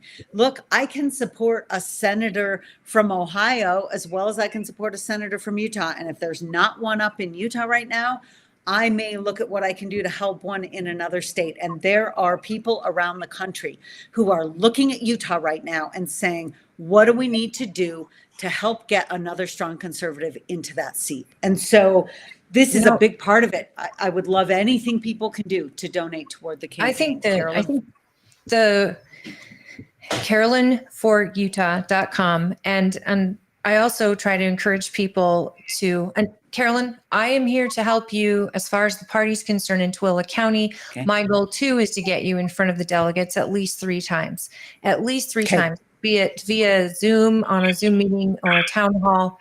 I give you that, my promise to you. The other thing is that people who support you and do run for caucus night and run as a delegate, it would be a state delegate, you run for that.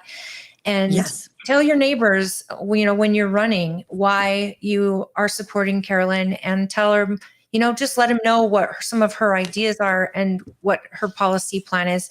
Get to know her. And then if you really, really want to help, if you don't have money, offer your time. It's so valuable. Putting up signs. We always need volunteers at the party, but when candidates have volunteers that can run signs, different counties, and help, help us in our county organize groups and events for you and making phone calls. Those things all cost money unless you have volunteers. And so if you are not able to donate financially, please donate with your time. These candidates need everything they can get. And I just wanted to, I definitely want to, we want to share all your socials, and I really want people to get on and read your website and the different issues that you talk about. And I want to go back to the federal spending, inflation, and the family's effect. Mm-hmm. You're a candidate that often discusses family and impact on family, whether it's the Constitution or spending or restrictions and policy. It just always seems to come back to family, and having such a big family like you do, and coming from a big family from another country, New York. Would you talk about the federal spending inflation policy that you had? I'm going to go down your site just a little bit without, but I want it to be I want you to come in your own words, because I know it's written down and people can read it, but. No, I agree with you. I am going to send you really quickly or you know what, you can go to Carolyn for Senate, and I will tell you, long story, but I have Carolyn for Senate and Carolyn for Utah. So you said Carolyn for Utah, it'll take you to the exact same place. That's a long story how that happened. But if you go to my website, you can see in the news, there is an article. I had two that were published this last week. One is in the Daily Caller and the other is in Real Clear Politics. And I can't remember which was which. Oh, Daily Caller, I think, was on immigration. Real Clear Politics has to do with why Biden's numbers are so low right now. And this ties back into the inflation question.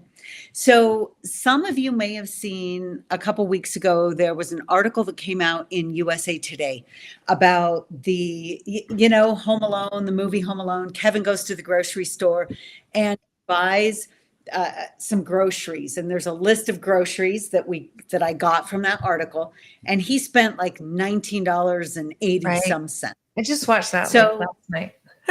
Oh, you did.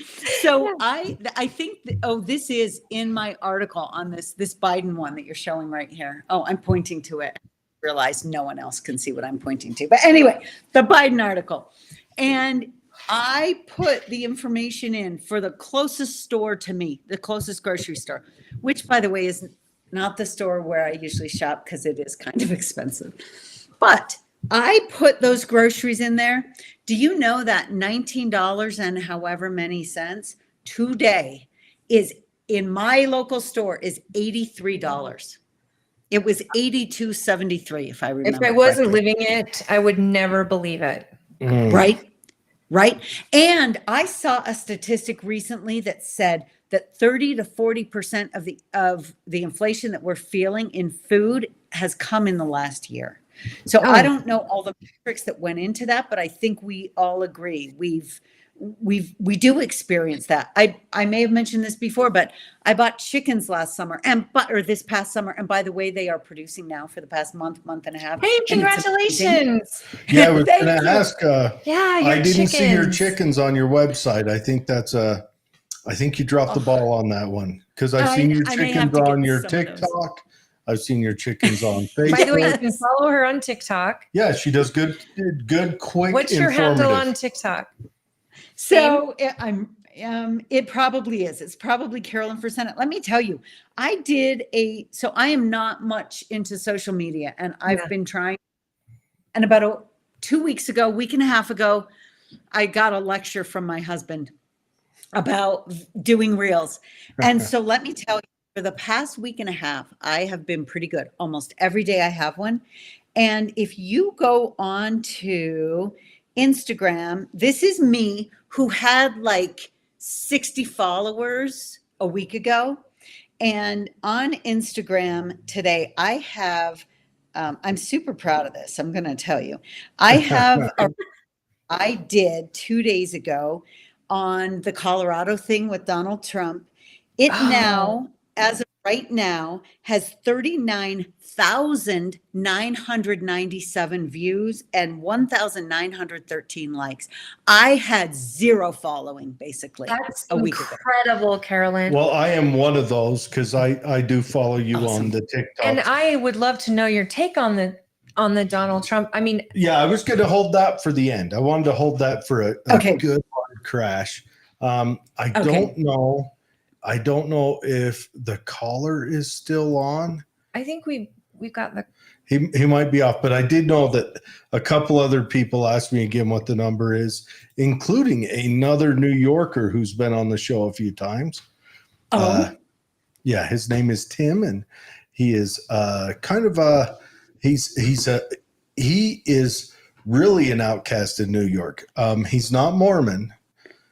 He's a libertarian. give us a call 385-899-2134. So sorry, we need to give that number, Yes. and it is in the comments of many of these shows, but do call in, and we ask that you make your questions pretty succinct so Carolyn can answer them. And then, I don't want to be this guy, but I'm going to be this guy. Everybody, we're doing great. So no need to ask us how we're doing. We hope you're doing great during this holiday season, but let's get to the question. And because there's nothing better than hitting a hardball question to a candidate and seeing their real response and their real reaction. That's what we live for, right? I mean, that's what you're good at.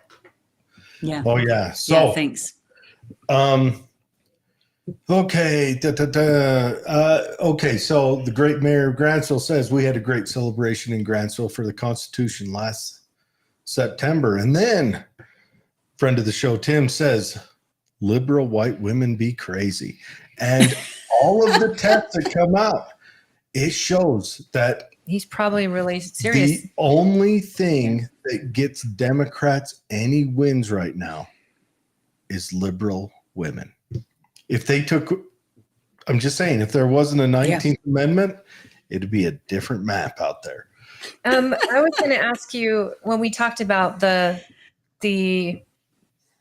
flight patrol following people to go to DC. Oh, yeah. The air marshals. Air marshals. Thank you. Your I want new to talk shadow. about national security, homeland security. Yeah. You talked about national security. Can you give me an idea of you as a senator and how you would vote on items dealing with national security? And tell us, I mean, what really are we facing? What power does the Senate have to adjust that? If that is happening, if the air marshals, which were money stolen from the populace with the promise that we're going to do with it, is now doing something else, what can you do to get that into correction or give that money back to the people? That's my opinion. You stole it from us saying you're going to do this. You're not doing this. So enjoy your catapult ride. Here's your money back. That's my opinion. So, as well as I do, that money's been long spent. Matt Gaetz actually had a letter that he issued, I think just today. Ashley St. Clair, if you are not following her on Twitter, she is the one who brought up the other day this issue while she was traveling on Delta of all of these illegal aliens on her flight who are traveling without, it seems, I don't know that she's verified this, but she's asking the question and getting massive pushback. And the question she's asking is, do they have identifying documents? Because you and I have to show our government documentation before we get on an airplane. So Matt Gaetz had issued just today that asks a number of these questions. Like, is the federal government requiring different things of them? One of the things that he's asking as well is, and he's asking it of the airlines, over the past couple of years, have the airlines been paid by NGOs, which is non-governmental organizations? Because we know a lot of this influx of illegal aliens into our country is facilitated by the education of the NGOs and money of the NGOs. And by education, it's what I talked about before. They're telling them how to make it into the country with just claim asylum, right? So, and they're helping, apparently it sounds like, I think we've known this for a couple of years, There have been pamphlets found in the desert where they explain to them how to do all these things. They have been organizing. It sounds like it's been claimed that they're organizing some of these caravans coming up over the past Oh. number of years. So Definitely. these NGOs have their fingers in everything. And so 100%. Matt Gaetz was asking in this letter the airlines if they are being paid and ever have been, I think since 2021, by these NGOs for illegal aliens in the country. He doesn't use the term illegal alien. He uses a broader term, which actually pins them down even more. I can't remember what it was Well, if it's specifically. Southwest, he could call them immigrants of size. You heard about that, right? Oh, yeah. Yeah, I did. But when he's asking the airlines because they've actually been used by our federal government to transport Yes. people Yes. all over the country. Yes. Yes. You are being robbed. You are being held at gunpoint and they're stealing your silverware. That's what's happening. Well, and you're right that all of these government, in fact, the latest video that I just did, I think I posted it last night, put it on TikTok this morning, but it was on the other social media last night. And that is, I'm calling this the all of government approach, because you know how the Biden administration on priority after priority, which are all bad priorities for the American people in the Constitution, but they talk about we're going to implement an all of government approach. And what they mean by that is this policy will be integrated into the policy and the work of every single executive branch agency across the entire span of the federal government. Well, that's what's happening with this facilitation of the flooding of our nation with illegal immigrants. We are sending, so I asked some federal agents this question about the air marshals, and they said, you know, we're actually, in addition to that, we're sending air marshals and a whole lot of federal agents from other agencies down to the border to make sandwiches for illegal aliens. That's what we Now- discussed. They're sending federal building security that are supposed to guard our federal buildings down to the border to run immigrants to doctor appointments, make sandwiches where ICE cannot. Oh my gosh. That to me freaks me out. So Oh now my the airlines gosh, aren't yeah. protected. Now our federal buildings aren't protected. Our border's not protected. It's like Yeah. calm before the storm. And then what are we going to do if we have an attack? What are we going to do? We're going to be like, oh, how did this happen? I mean, this feels like it's supposed to happen. This is like you're going through grandma's recipe book, right? And you see peach cobbler and all this stuff, right? And it tells you what to make and put in it. And then you open up a page and it says poop sandwich. And this is the recipe, poop sandwich. That's what we're making. Well, can I I tell think you, it's Frank worse. Gaffney said, I was in Washington, D.C. a couple months ago, and Frank Gaffney said that the estimates are that 100,000, and this was a couple months ago, Chinese troops have Yes. come across the border and are now spread throughout the United States. I think 100,000 is probably That's low. good. So, Low ball. Some Here's my countries opinion. are strategic yep. in expanding their influence. Well, And it's been a slow trickle, but I it's all think- by design. I think Xi Jinping's American foreign advisor, Joe Biden, I mean, someone else, is working very well for his, president, monarch, whatever he calls him.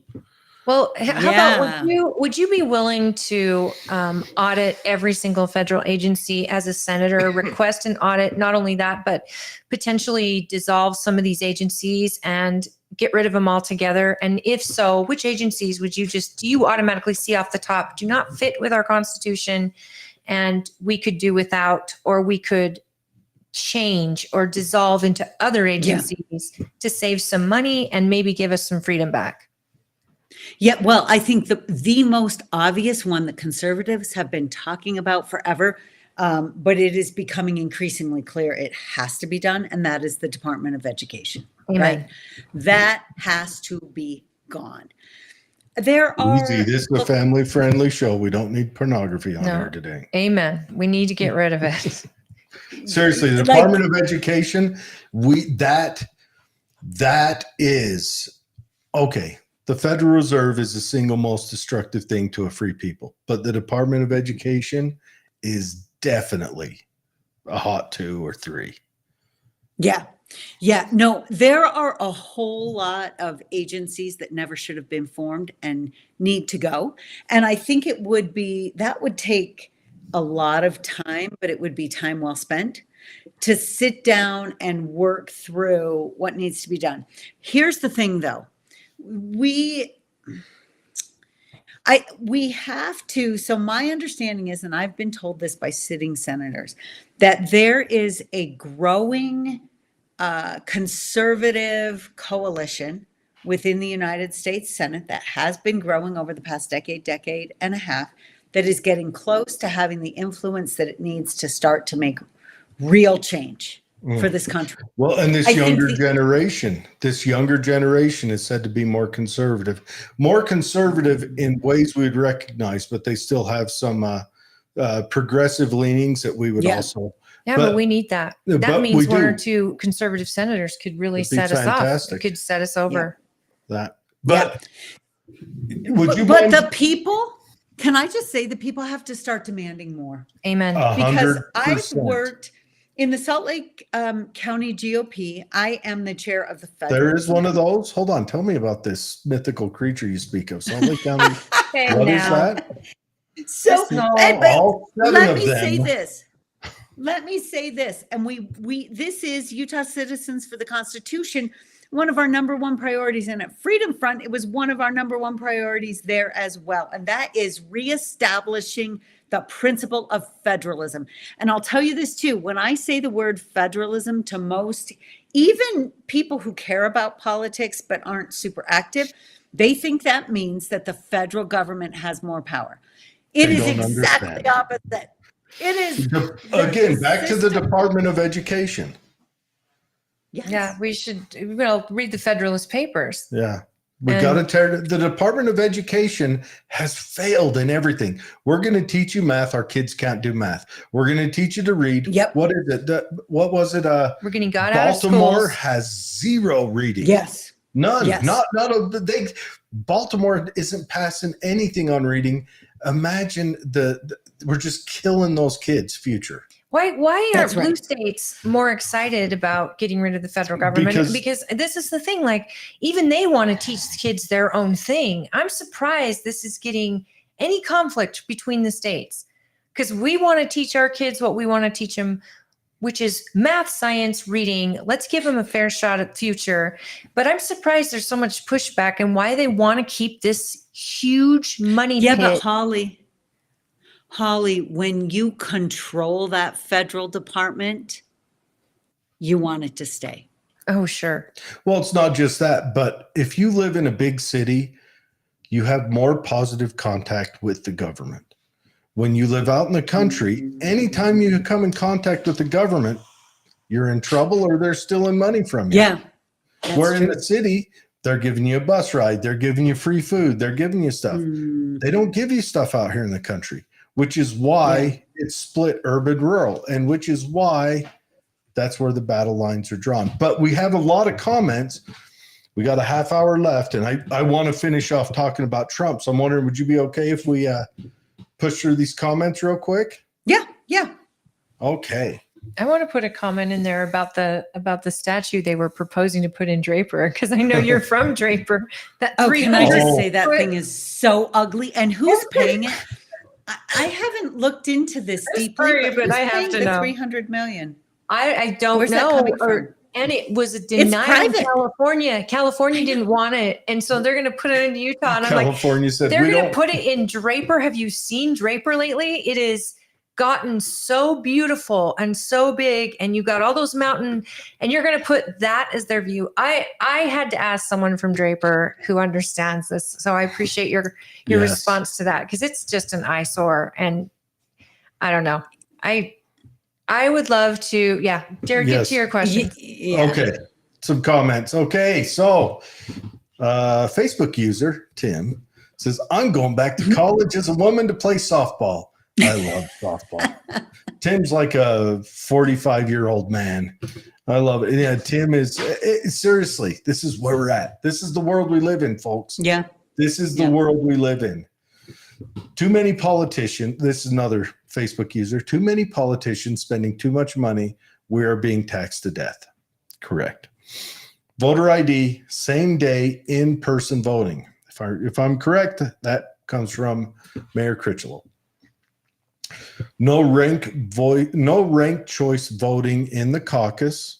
Okay. Now me personally, ranked choice voting, my IQ is in the double digits, and not ashamed to say the Congratulations. low double digits, like the 40s, 30s, functioning. I mean, Whatever. Go on. I know how to flush Savant. the toilet, and I do. Ranked choice voting makes me go cross-eyed, so it is rough. But I know there's a way people can hack it, but I also don't understand how. Can I say this? Oh, sorry. I didn't mean to no, cut you go off. on, say something. No, that was my end of my. Sorry. So I have a friend here in Draper who is a computer scientist.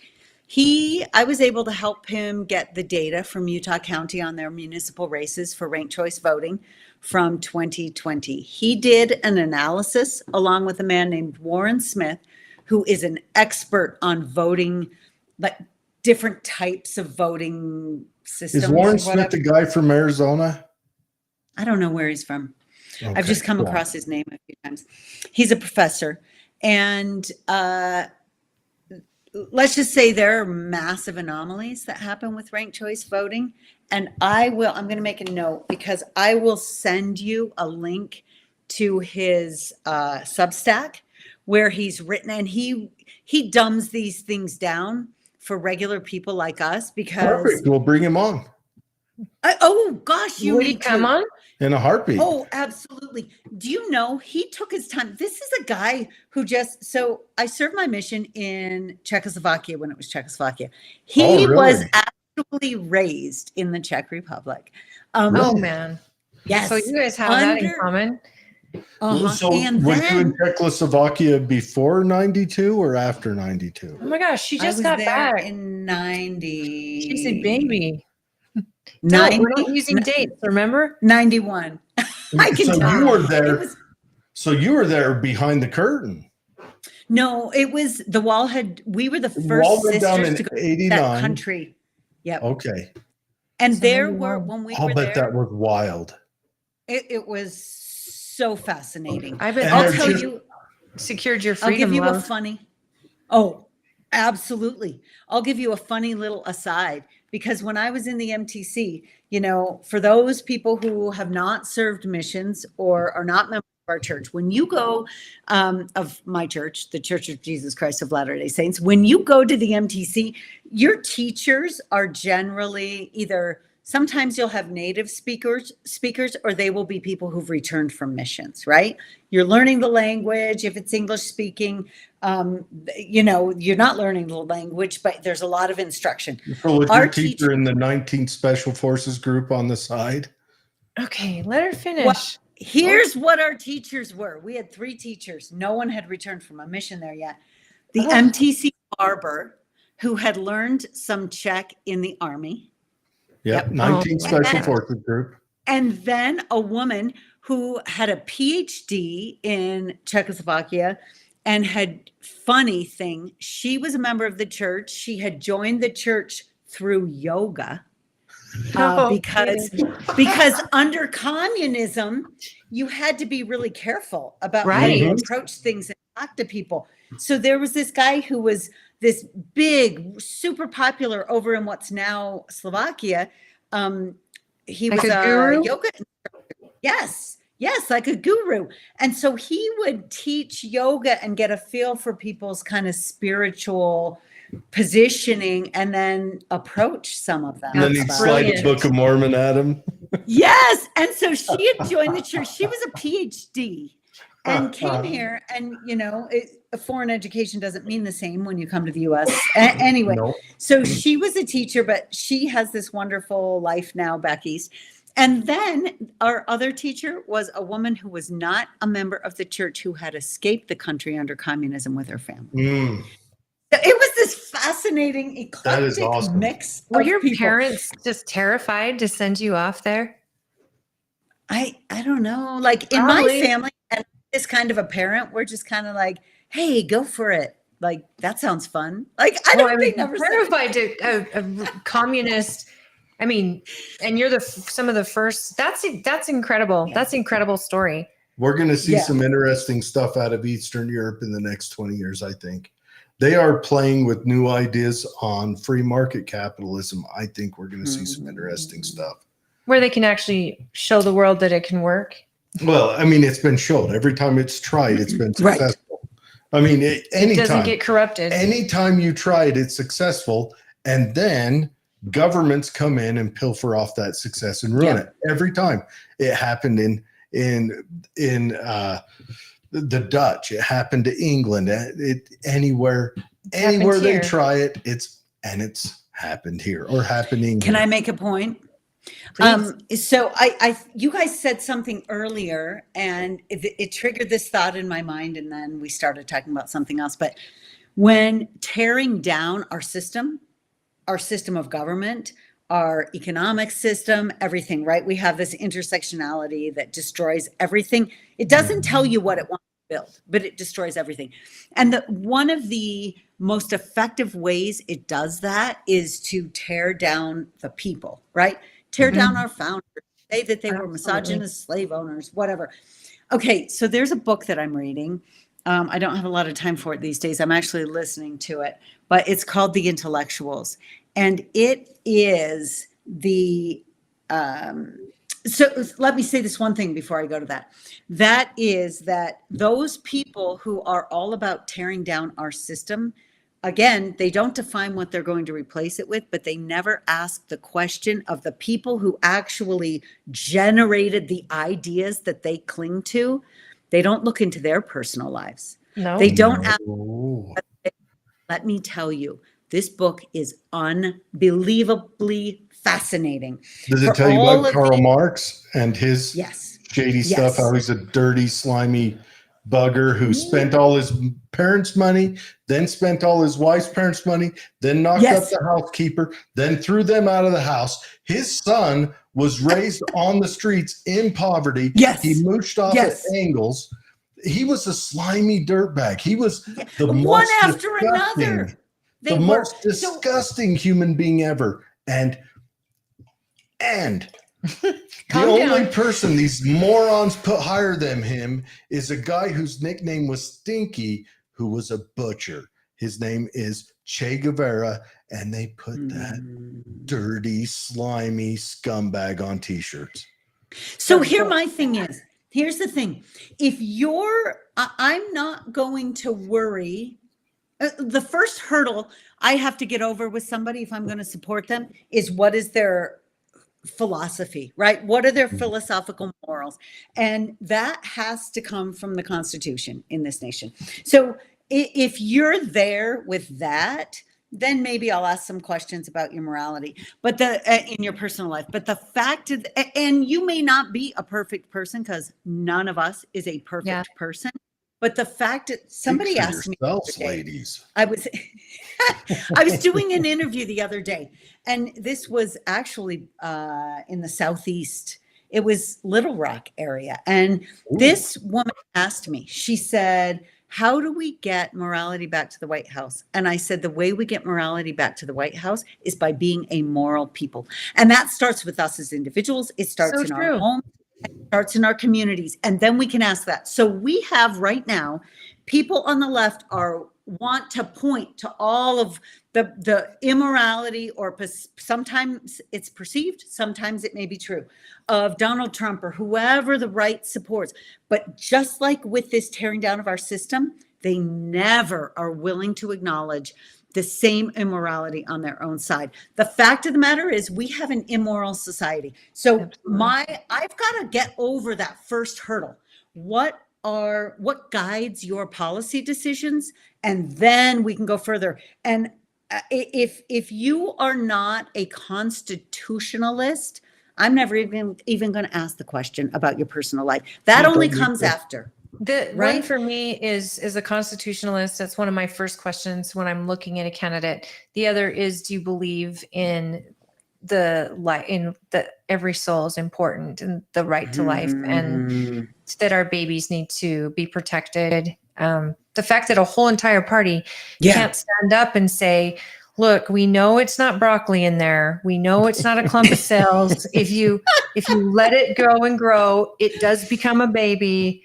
But No, we it want you to is have the a right to baby. feel it. Exactly. But this is what I want them.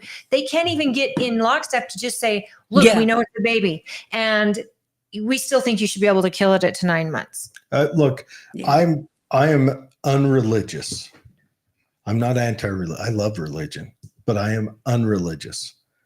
And I come from a pro-life stance, from extreme libertarianism. Liberty is freedom gained through responsibility.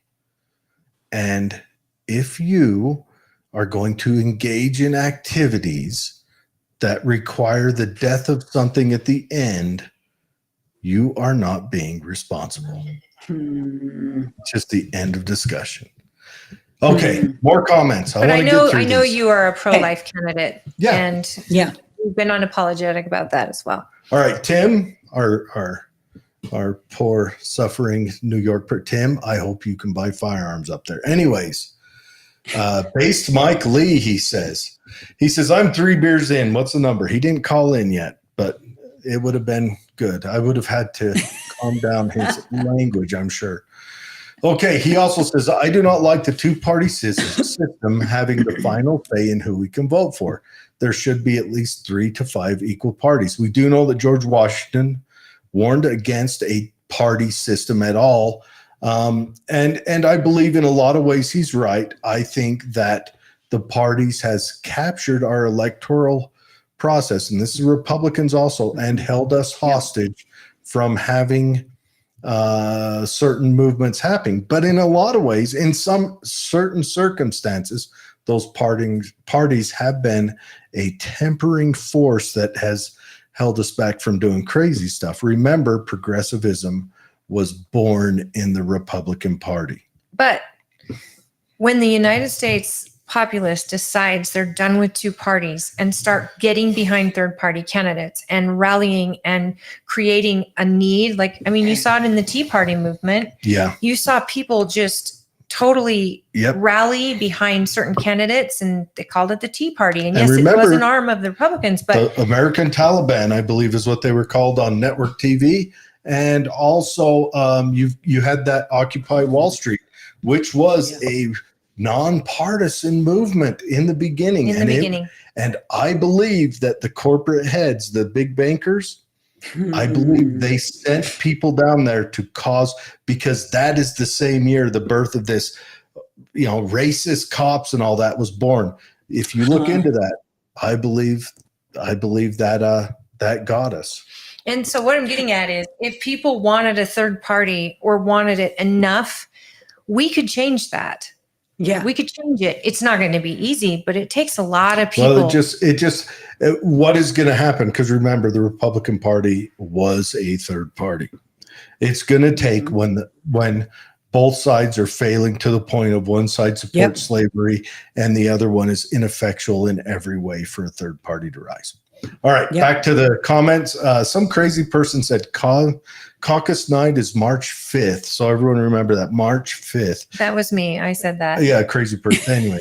And CarolynForSenate.com. Go check out her values and her issues, as well as hit the donate button or contact her. Because, once we get into the throes of election, people may want to put a sign in their yard. And when she comes up here to talk to the good mayor, I'm sure she'll bring a trunk full of signs. She'll be more than willing to hand them out. Sometimes, if she's working on a limited budget, they're not gonna. She's gonna have all the donations she needs by then. But you use those mainly when it's like the primary and going stuff. into the primary. For convention time, she needs to focus all of her time and attention to the delegates. And you can get there on Carolyn FOR Senate, Carolyn FOR Utah, Carolyn the number 4 Senate, and Carolyn the number 4 Utah.com behind all of them. She's made it super easy to find her.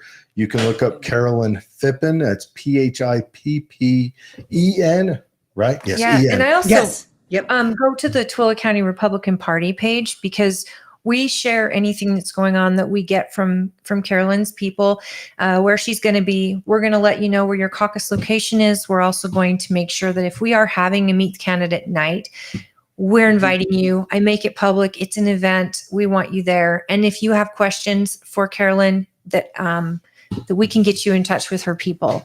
I just have to say, you are very, very easy to communicate with. Your staff that works with you is phenomenal. I can't thank you enough for you being on our brand new show. And you were on the show last time, and you were out here in public and like in person, and then you met with people that came out. I can't thank you enough. You know, there's some candidates that maybe not going to give so much attention to Twilla County. We're 76,000 people, but we're the second largest county in the state. When you take the time to get to know our issues and sit down with our mayors and the stuff that really affects us, and hopefully when you get to DC, you're thinking of rural Utah and you're thinking of the people and the ideas that maybe we had discussed here. It means a lot to me and a lot to our citizens out here that you have made more than one visit. And so we appreciate that. And I know you're coming out more. Yeah. I All really right. appreciate that. We have just a few more comments. Okay. Tim asks, wait, who is the New Yorker? Tim, Carolyn is a New Yorker. She is a refugee from your foreign country, communist country. She is. Of 35 years. I do.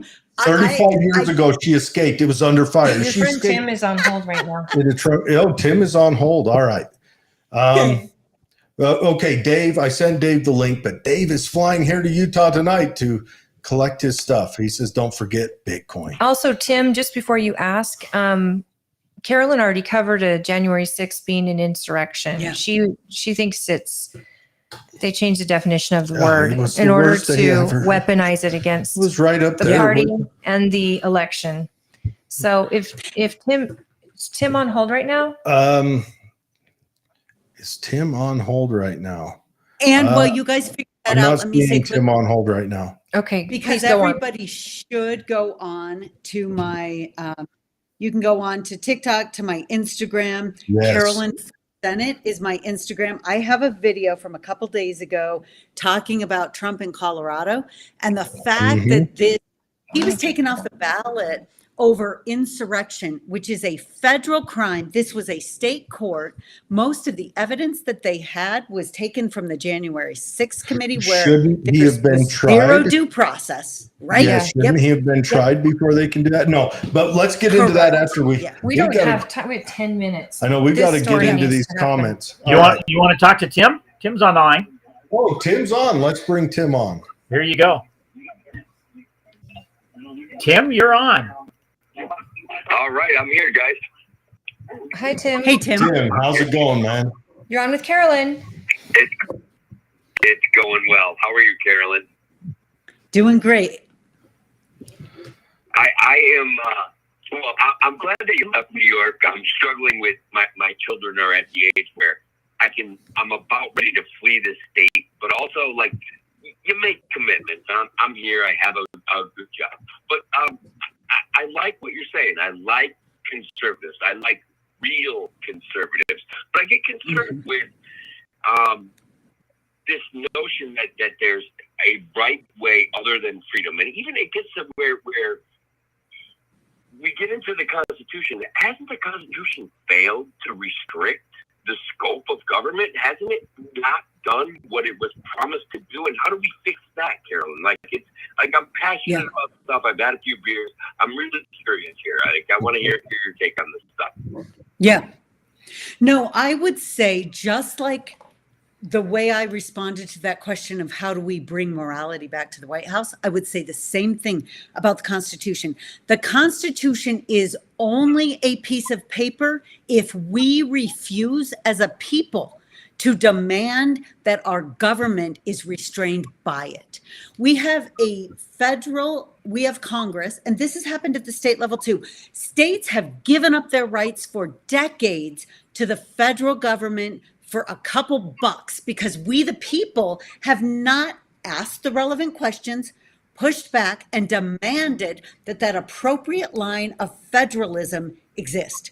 The same thing has happened with the branches, with Congress and the executive branch. We have executive branch agencies that are creating rule with the force of law. The Constitution lays out that is the role of the Congress, of the legislative branch.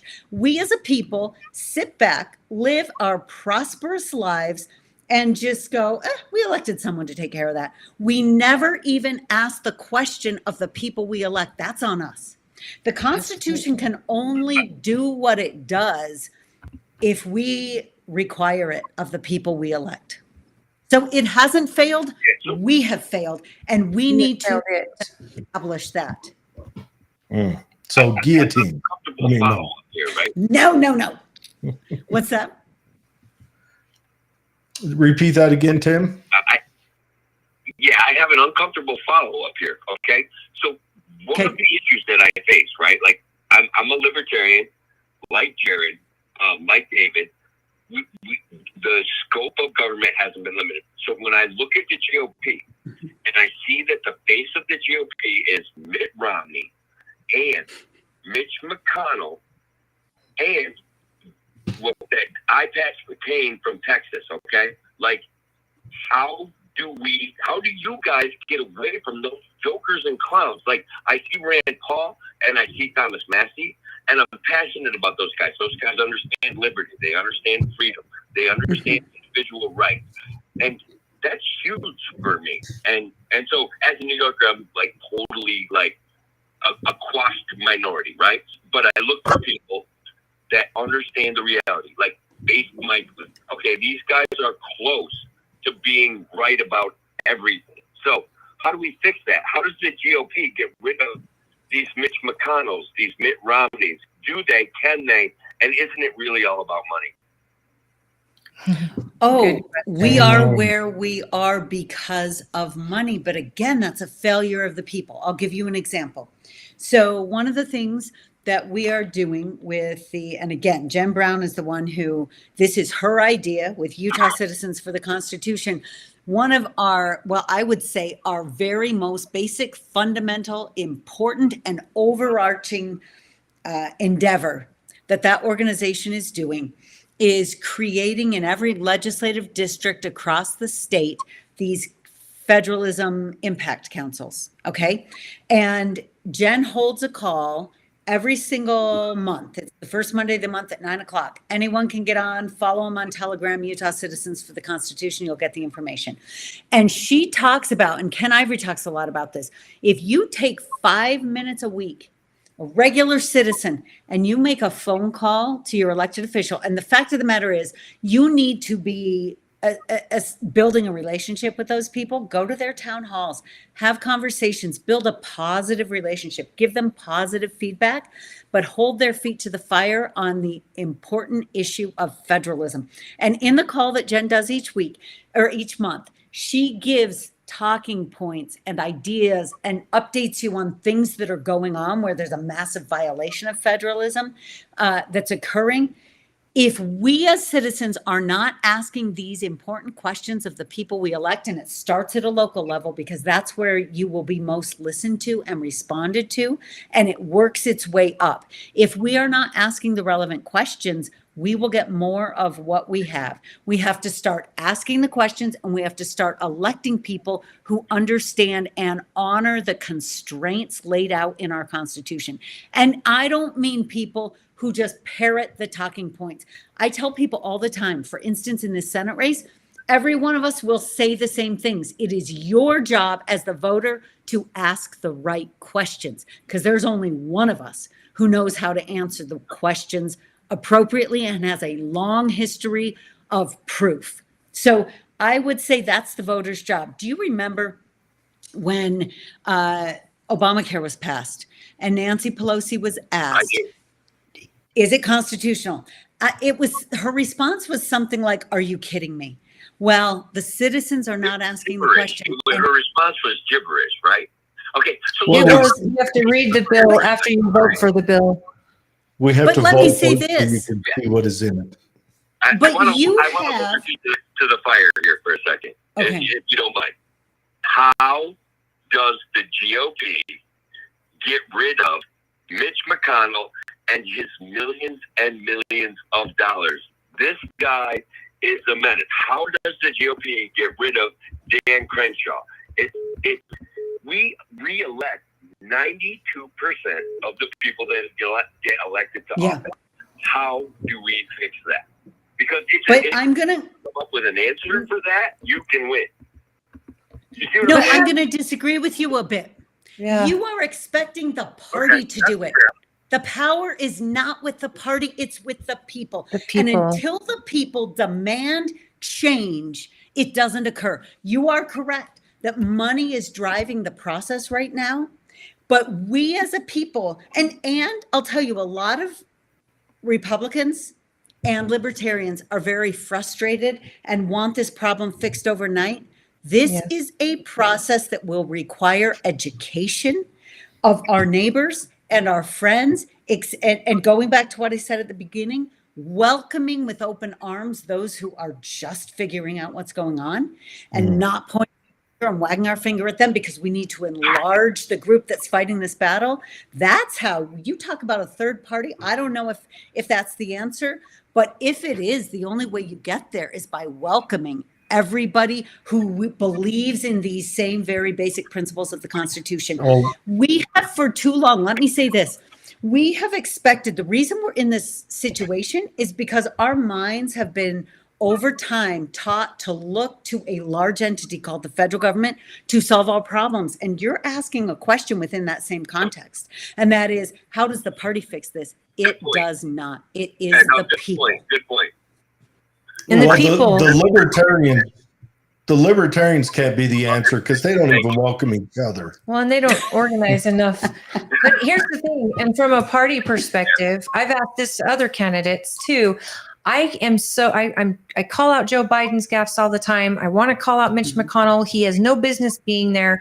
And yet we need enough senators to vote against him. We need enough senators that are going to stand up and be willing to be speaker, but to be it. And they might only be it for one term because they're going to be unpopular, because they're going to say no to all this unconstitutional crap, all these bills that are 1,000 pages long that no one can read. And they're going to call actual bills to the floor that are going to affect the giving back our freedoms, not signing it away like they just did last week. They signed away more of our freedom, and that's our party did that. Yep. So Yep. I think we, as if we are Republicans or libertarians, we need to stand up and pick good people. What's that, Tim? Yep. I got a question for you guys. What do you call Kevin McCarthy resigning from the House of Representatives? A good start. A good start? Yeah. Okay, that's excellent. Hey, Tim, thank you for calling in. Yeah. We're Hey, hitting Tim. our... We are at the end of the show. Tim, I want to bring you on as a guest in the next couple months, just to tell us how easy it is to buy a firearm in your country. Yeah, I want to know all about your country. And I don't know if we're going to get a hard stop here, but Carolyn, I want to just... Yeah, thank I you so want to much. thank you. I gave you a couple weeks notice in this big dream, and I know that you got some fans at Main Street Media, and I know that you've been really, really working inside of Utah behind the scenes to protect Constitution and free speech and families and freedom and education. And I know that maybe a lot of people don't realize how involved you've been in this community and state, and with Mike Lee's work and everything else. That I just want to thank you. I know that you've got a big name in politics, but I think that hopefully we can help make it a household name. And remember to follow her on TikTok. I don't even have TikTok, but I didn't want to. It's and painful. Instagram. No, she does good on TikTok. She does very well on TikTok. That's how you're going to educate She the sits populace, down though. there. She does this a minute long, just makes it quick, to the point, explains her, and then she's off, or she shows you chickens. Are you sharing it on your website, all your reels and stuff? Because I would love to see some. I should. You look around in case your husband's there going, you should be doing that, young No, lady. very good. But No, we, I like it when people give me ideas. I will. No, talk it is with Wayne genius. about 36,000 that. views. 36,000 views.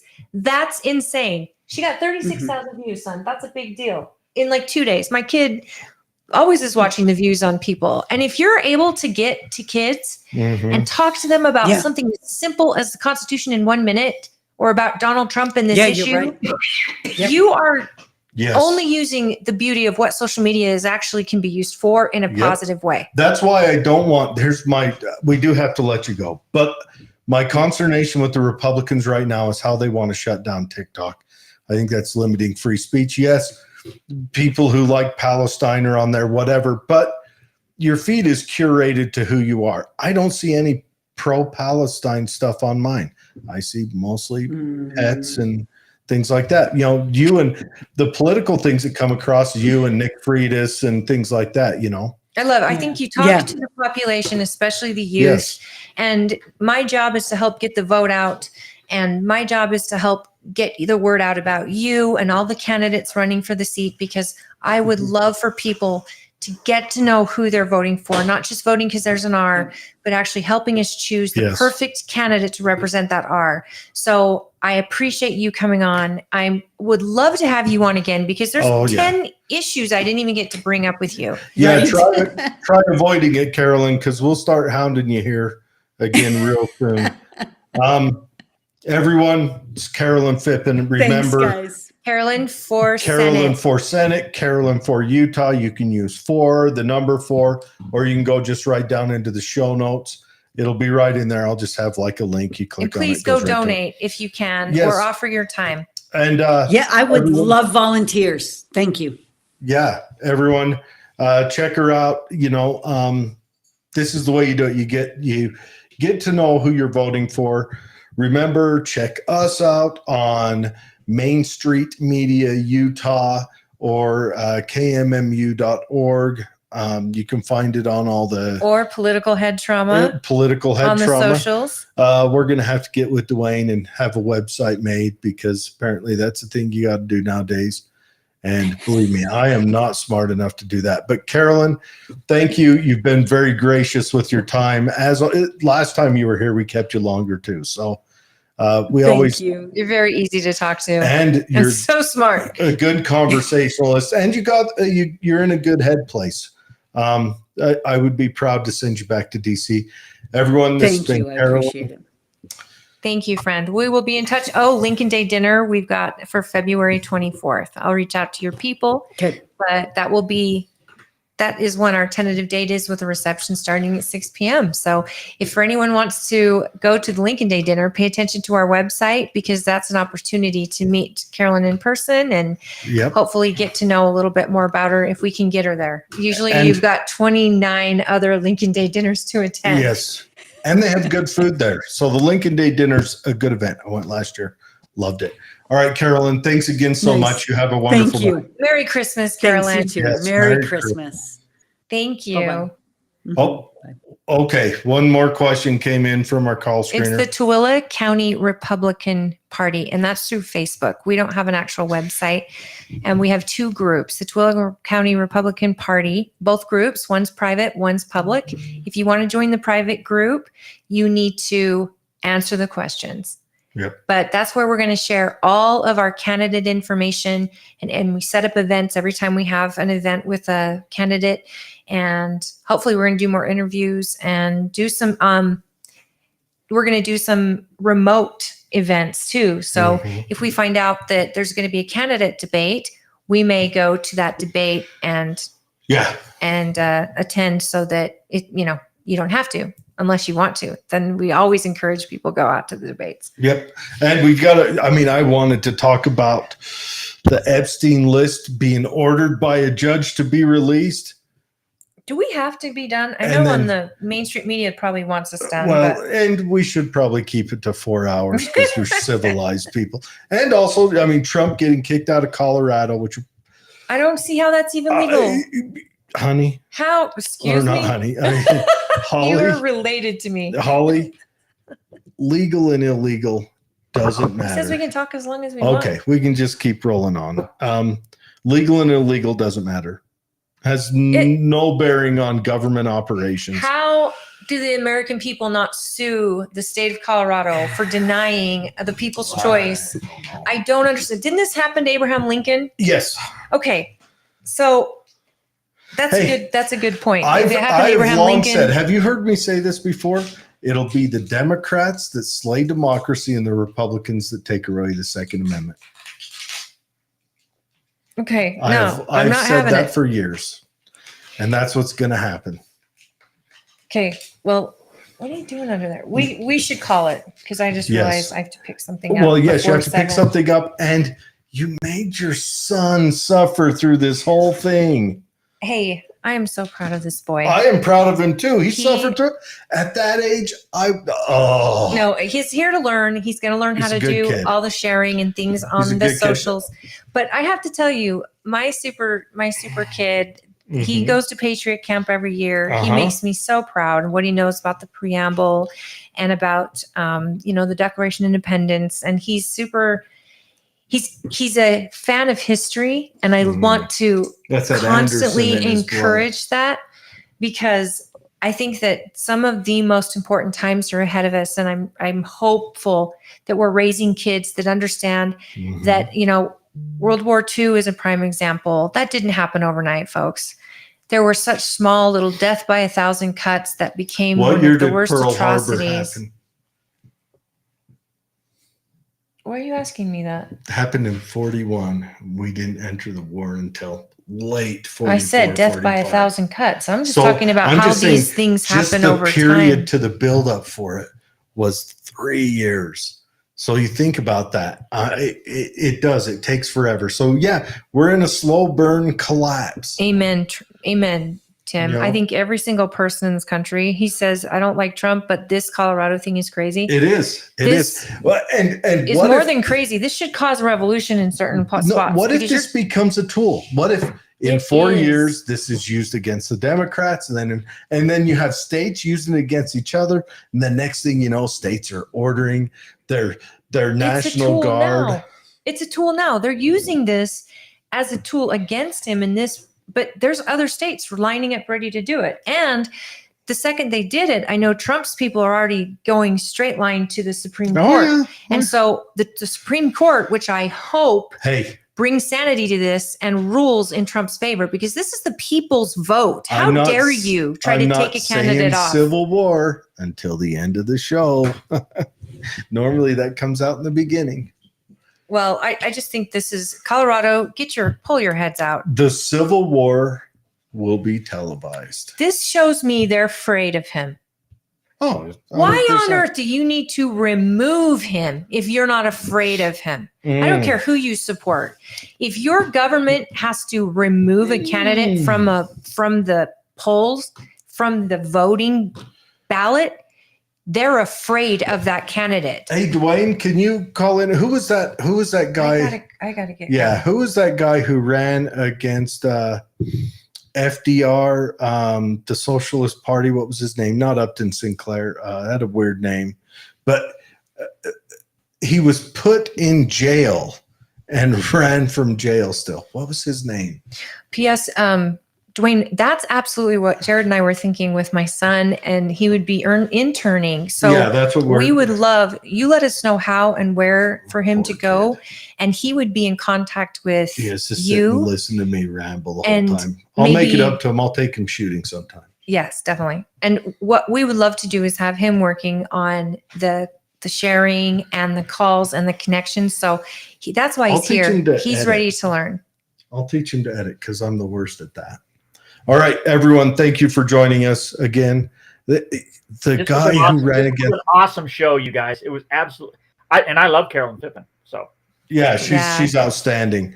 What was the guy? He was a socialist who ran against FDR. I'm trying to look it up, and this is something that some of these guys do. Is they actually have somebody. I mean, Tim Pool has something. He uses the long-haired guy to look things up. Yeah. Well, he's, Yeah, we need something like that set up in Alf, here. Alf Landon, was that it? No, No, that was his No. his other opponent. yeah, Shoot. what was his name? It Well, was, we just know it can happen. anyways, You we'll can dig run it a up. But campaign from jail. he kept running from jail. But anyways, everyone, Unless Dwayne, you're an insurrectionist, but he's never been charged with insurrection. So how are they even using that? that guy was thrown in jail.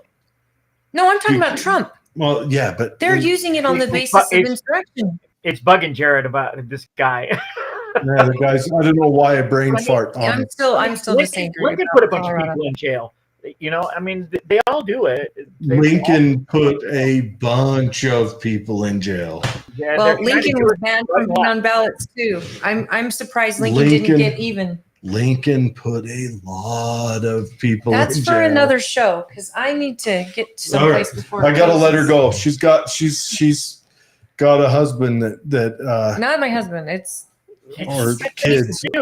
It's Christmas is in 3 days. yes. What time does the liquor store close? She's an adult. Me. I gotta give Christmas gifts, and that place is gonna close. Oh yeah. All right, Dwayne, we're out of here. You got an hour or so, Holly. Okay.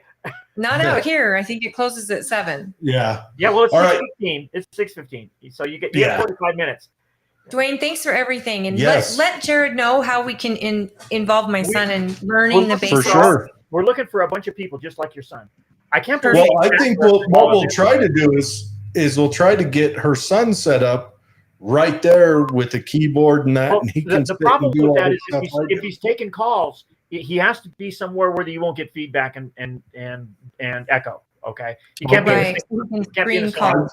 I've got another room I can put him in. It's the bathroom. He can sit on the toilet Yeah. and do The padded room. Right? it. All right, you take her easy, Dwayne. We'll see you guys later. Thank you, Thank you friend. guys And thank so you, much. everyone. Merry Christmas to all of you. We will Yes. see you next week before the new year. Yes, we'll be on next week, Friday.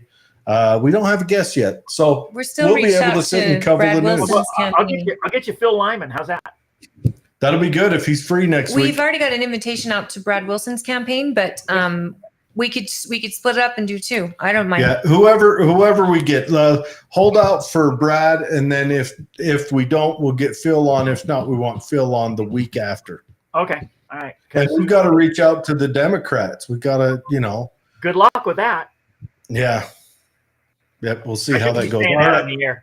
I shouldn't be All saying right. that. You guys have a good one. Thank Merry you. Christmas, guys. Merry Christmas. Merry Christmas.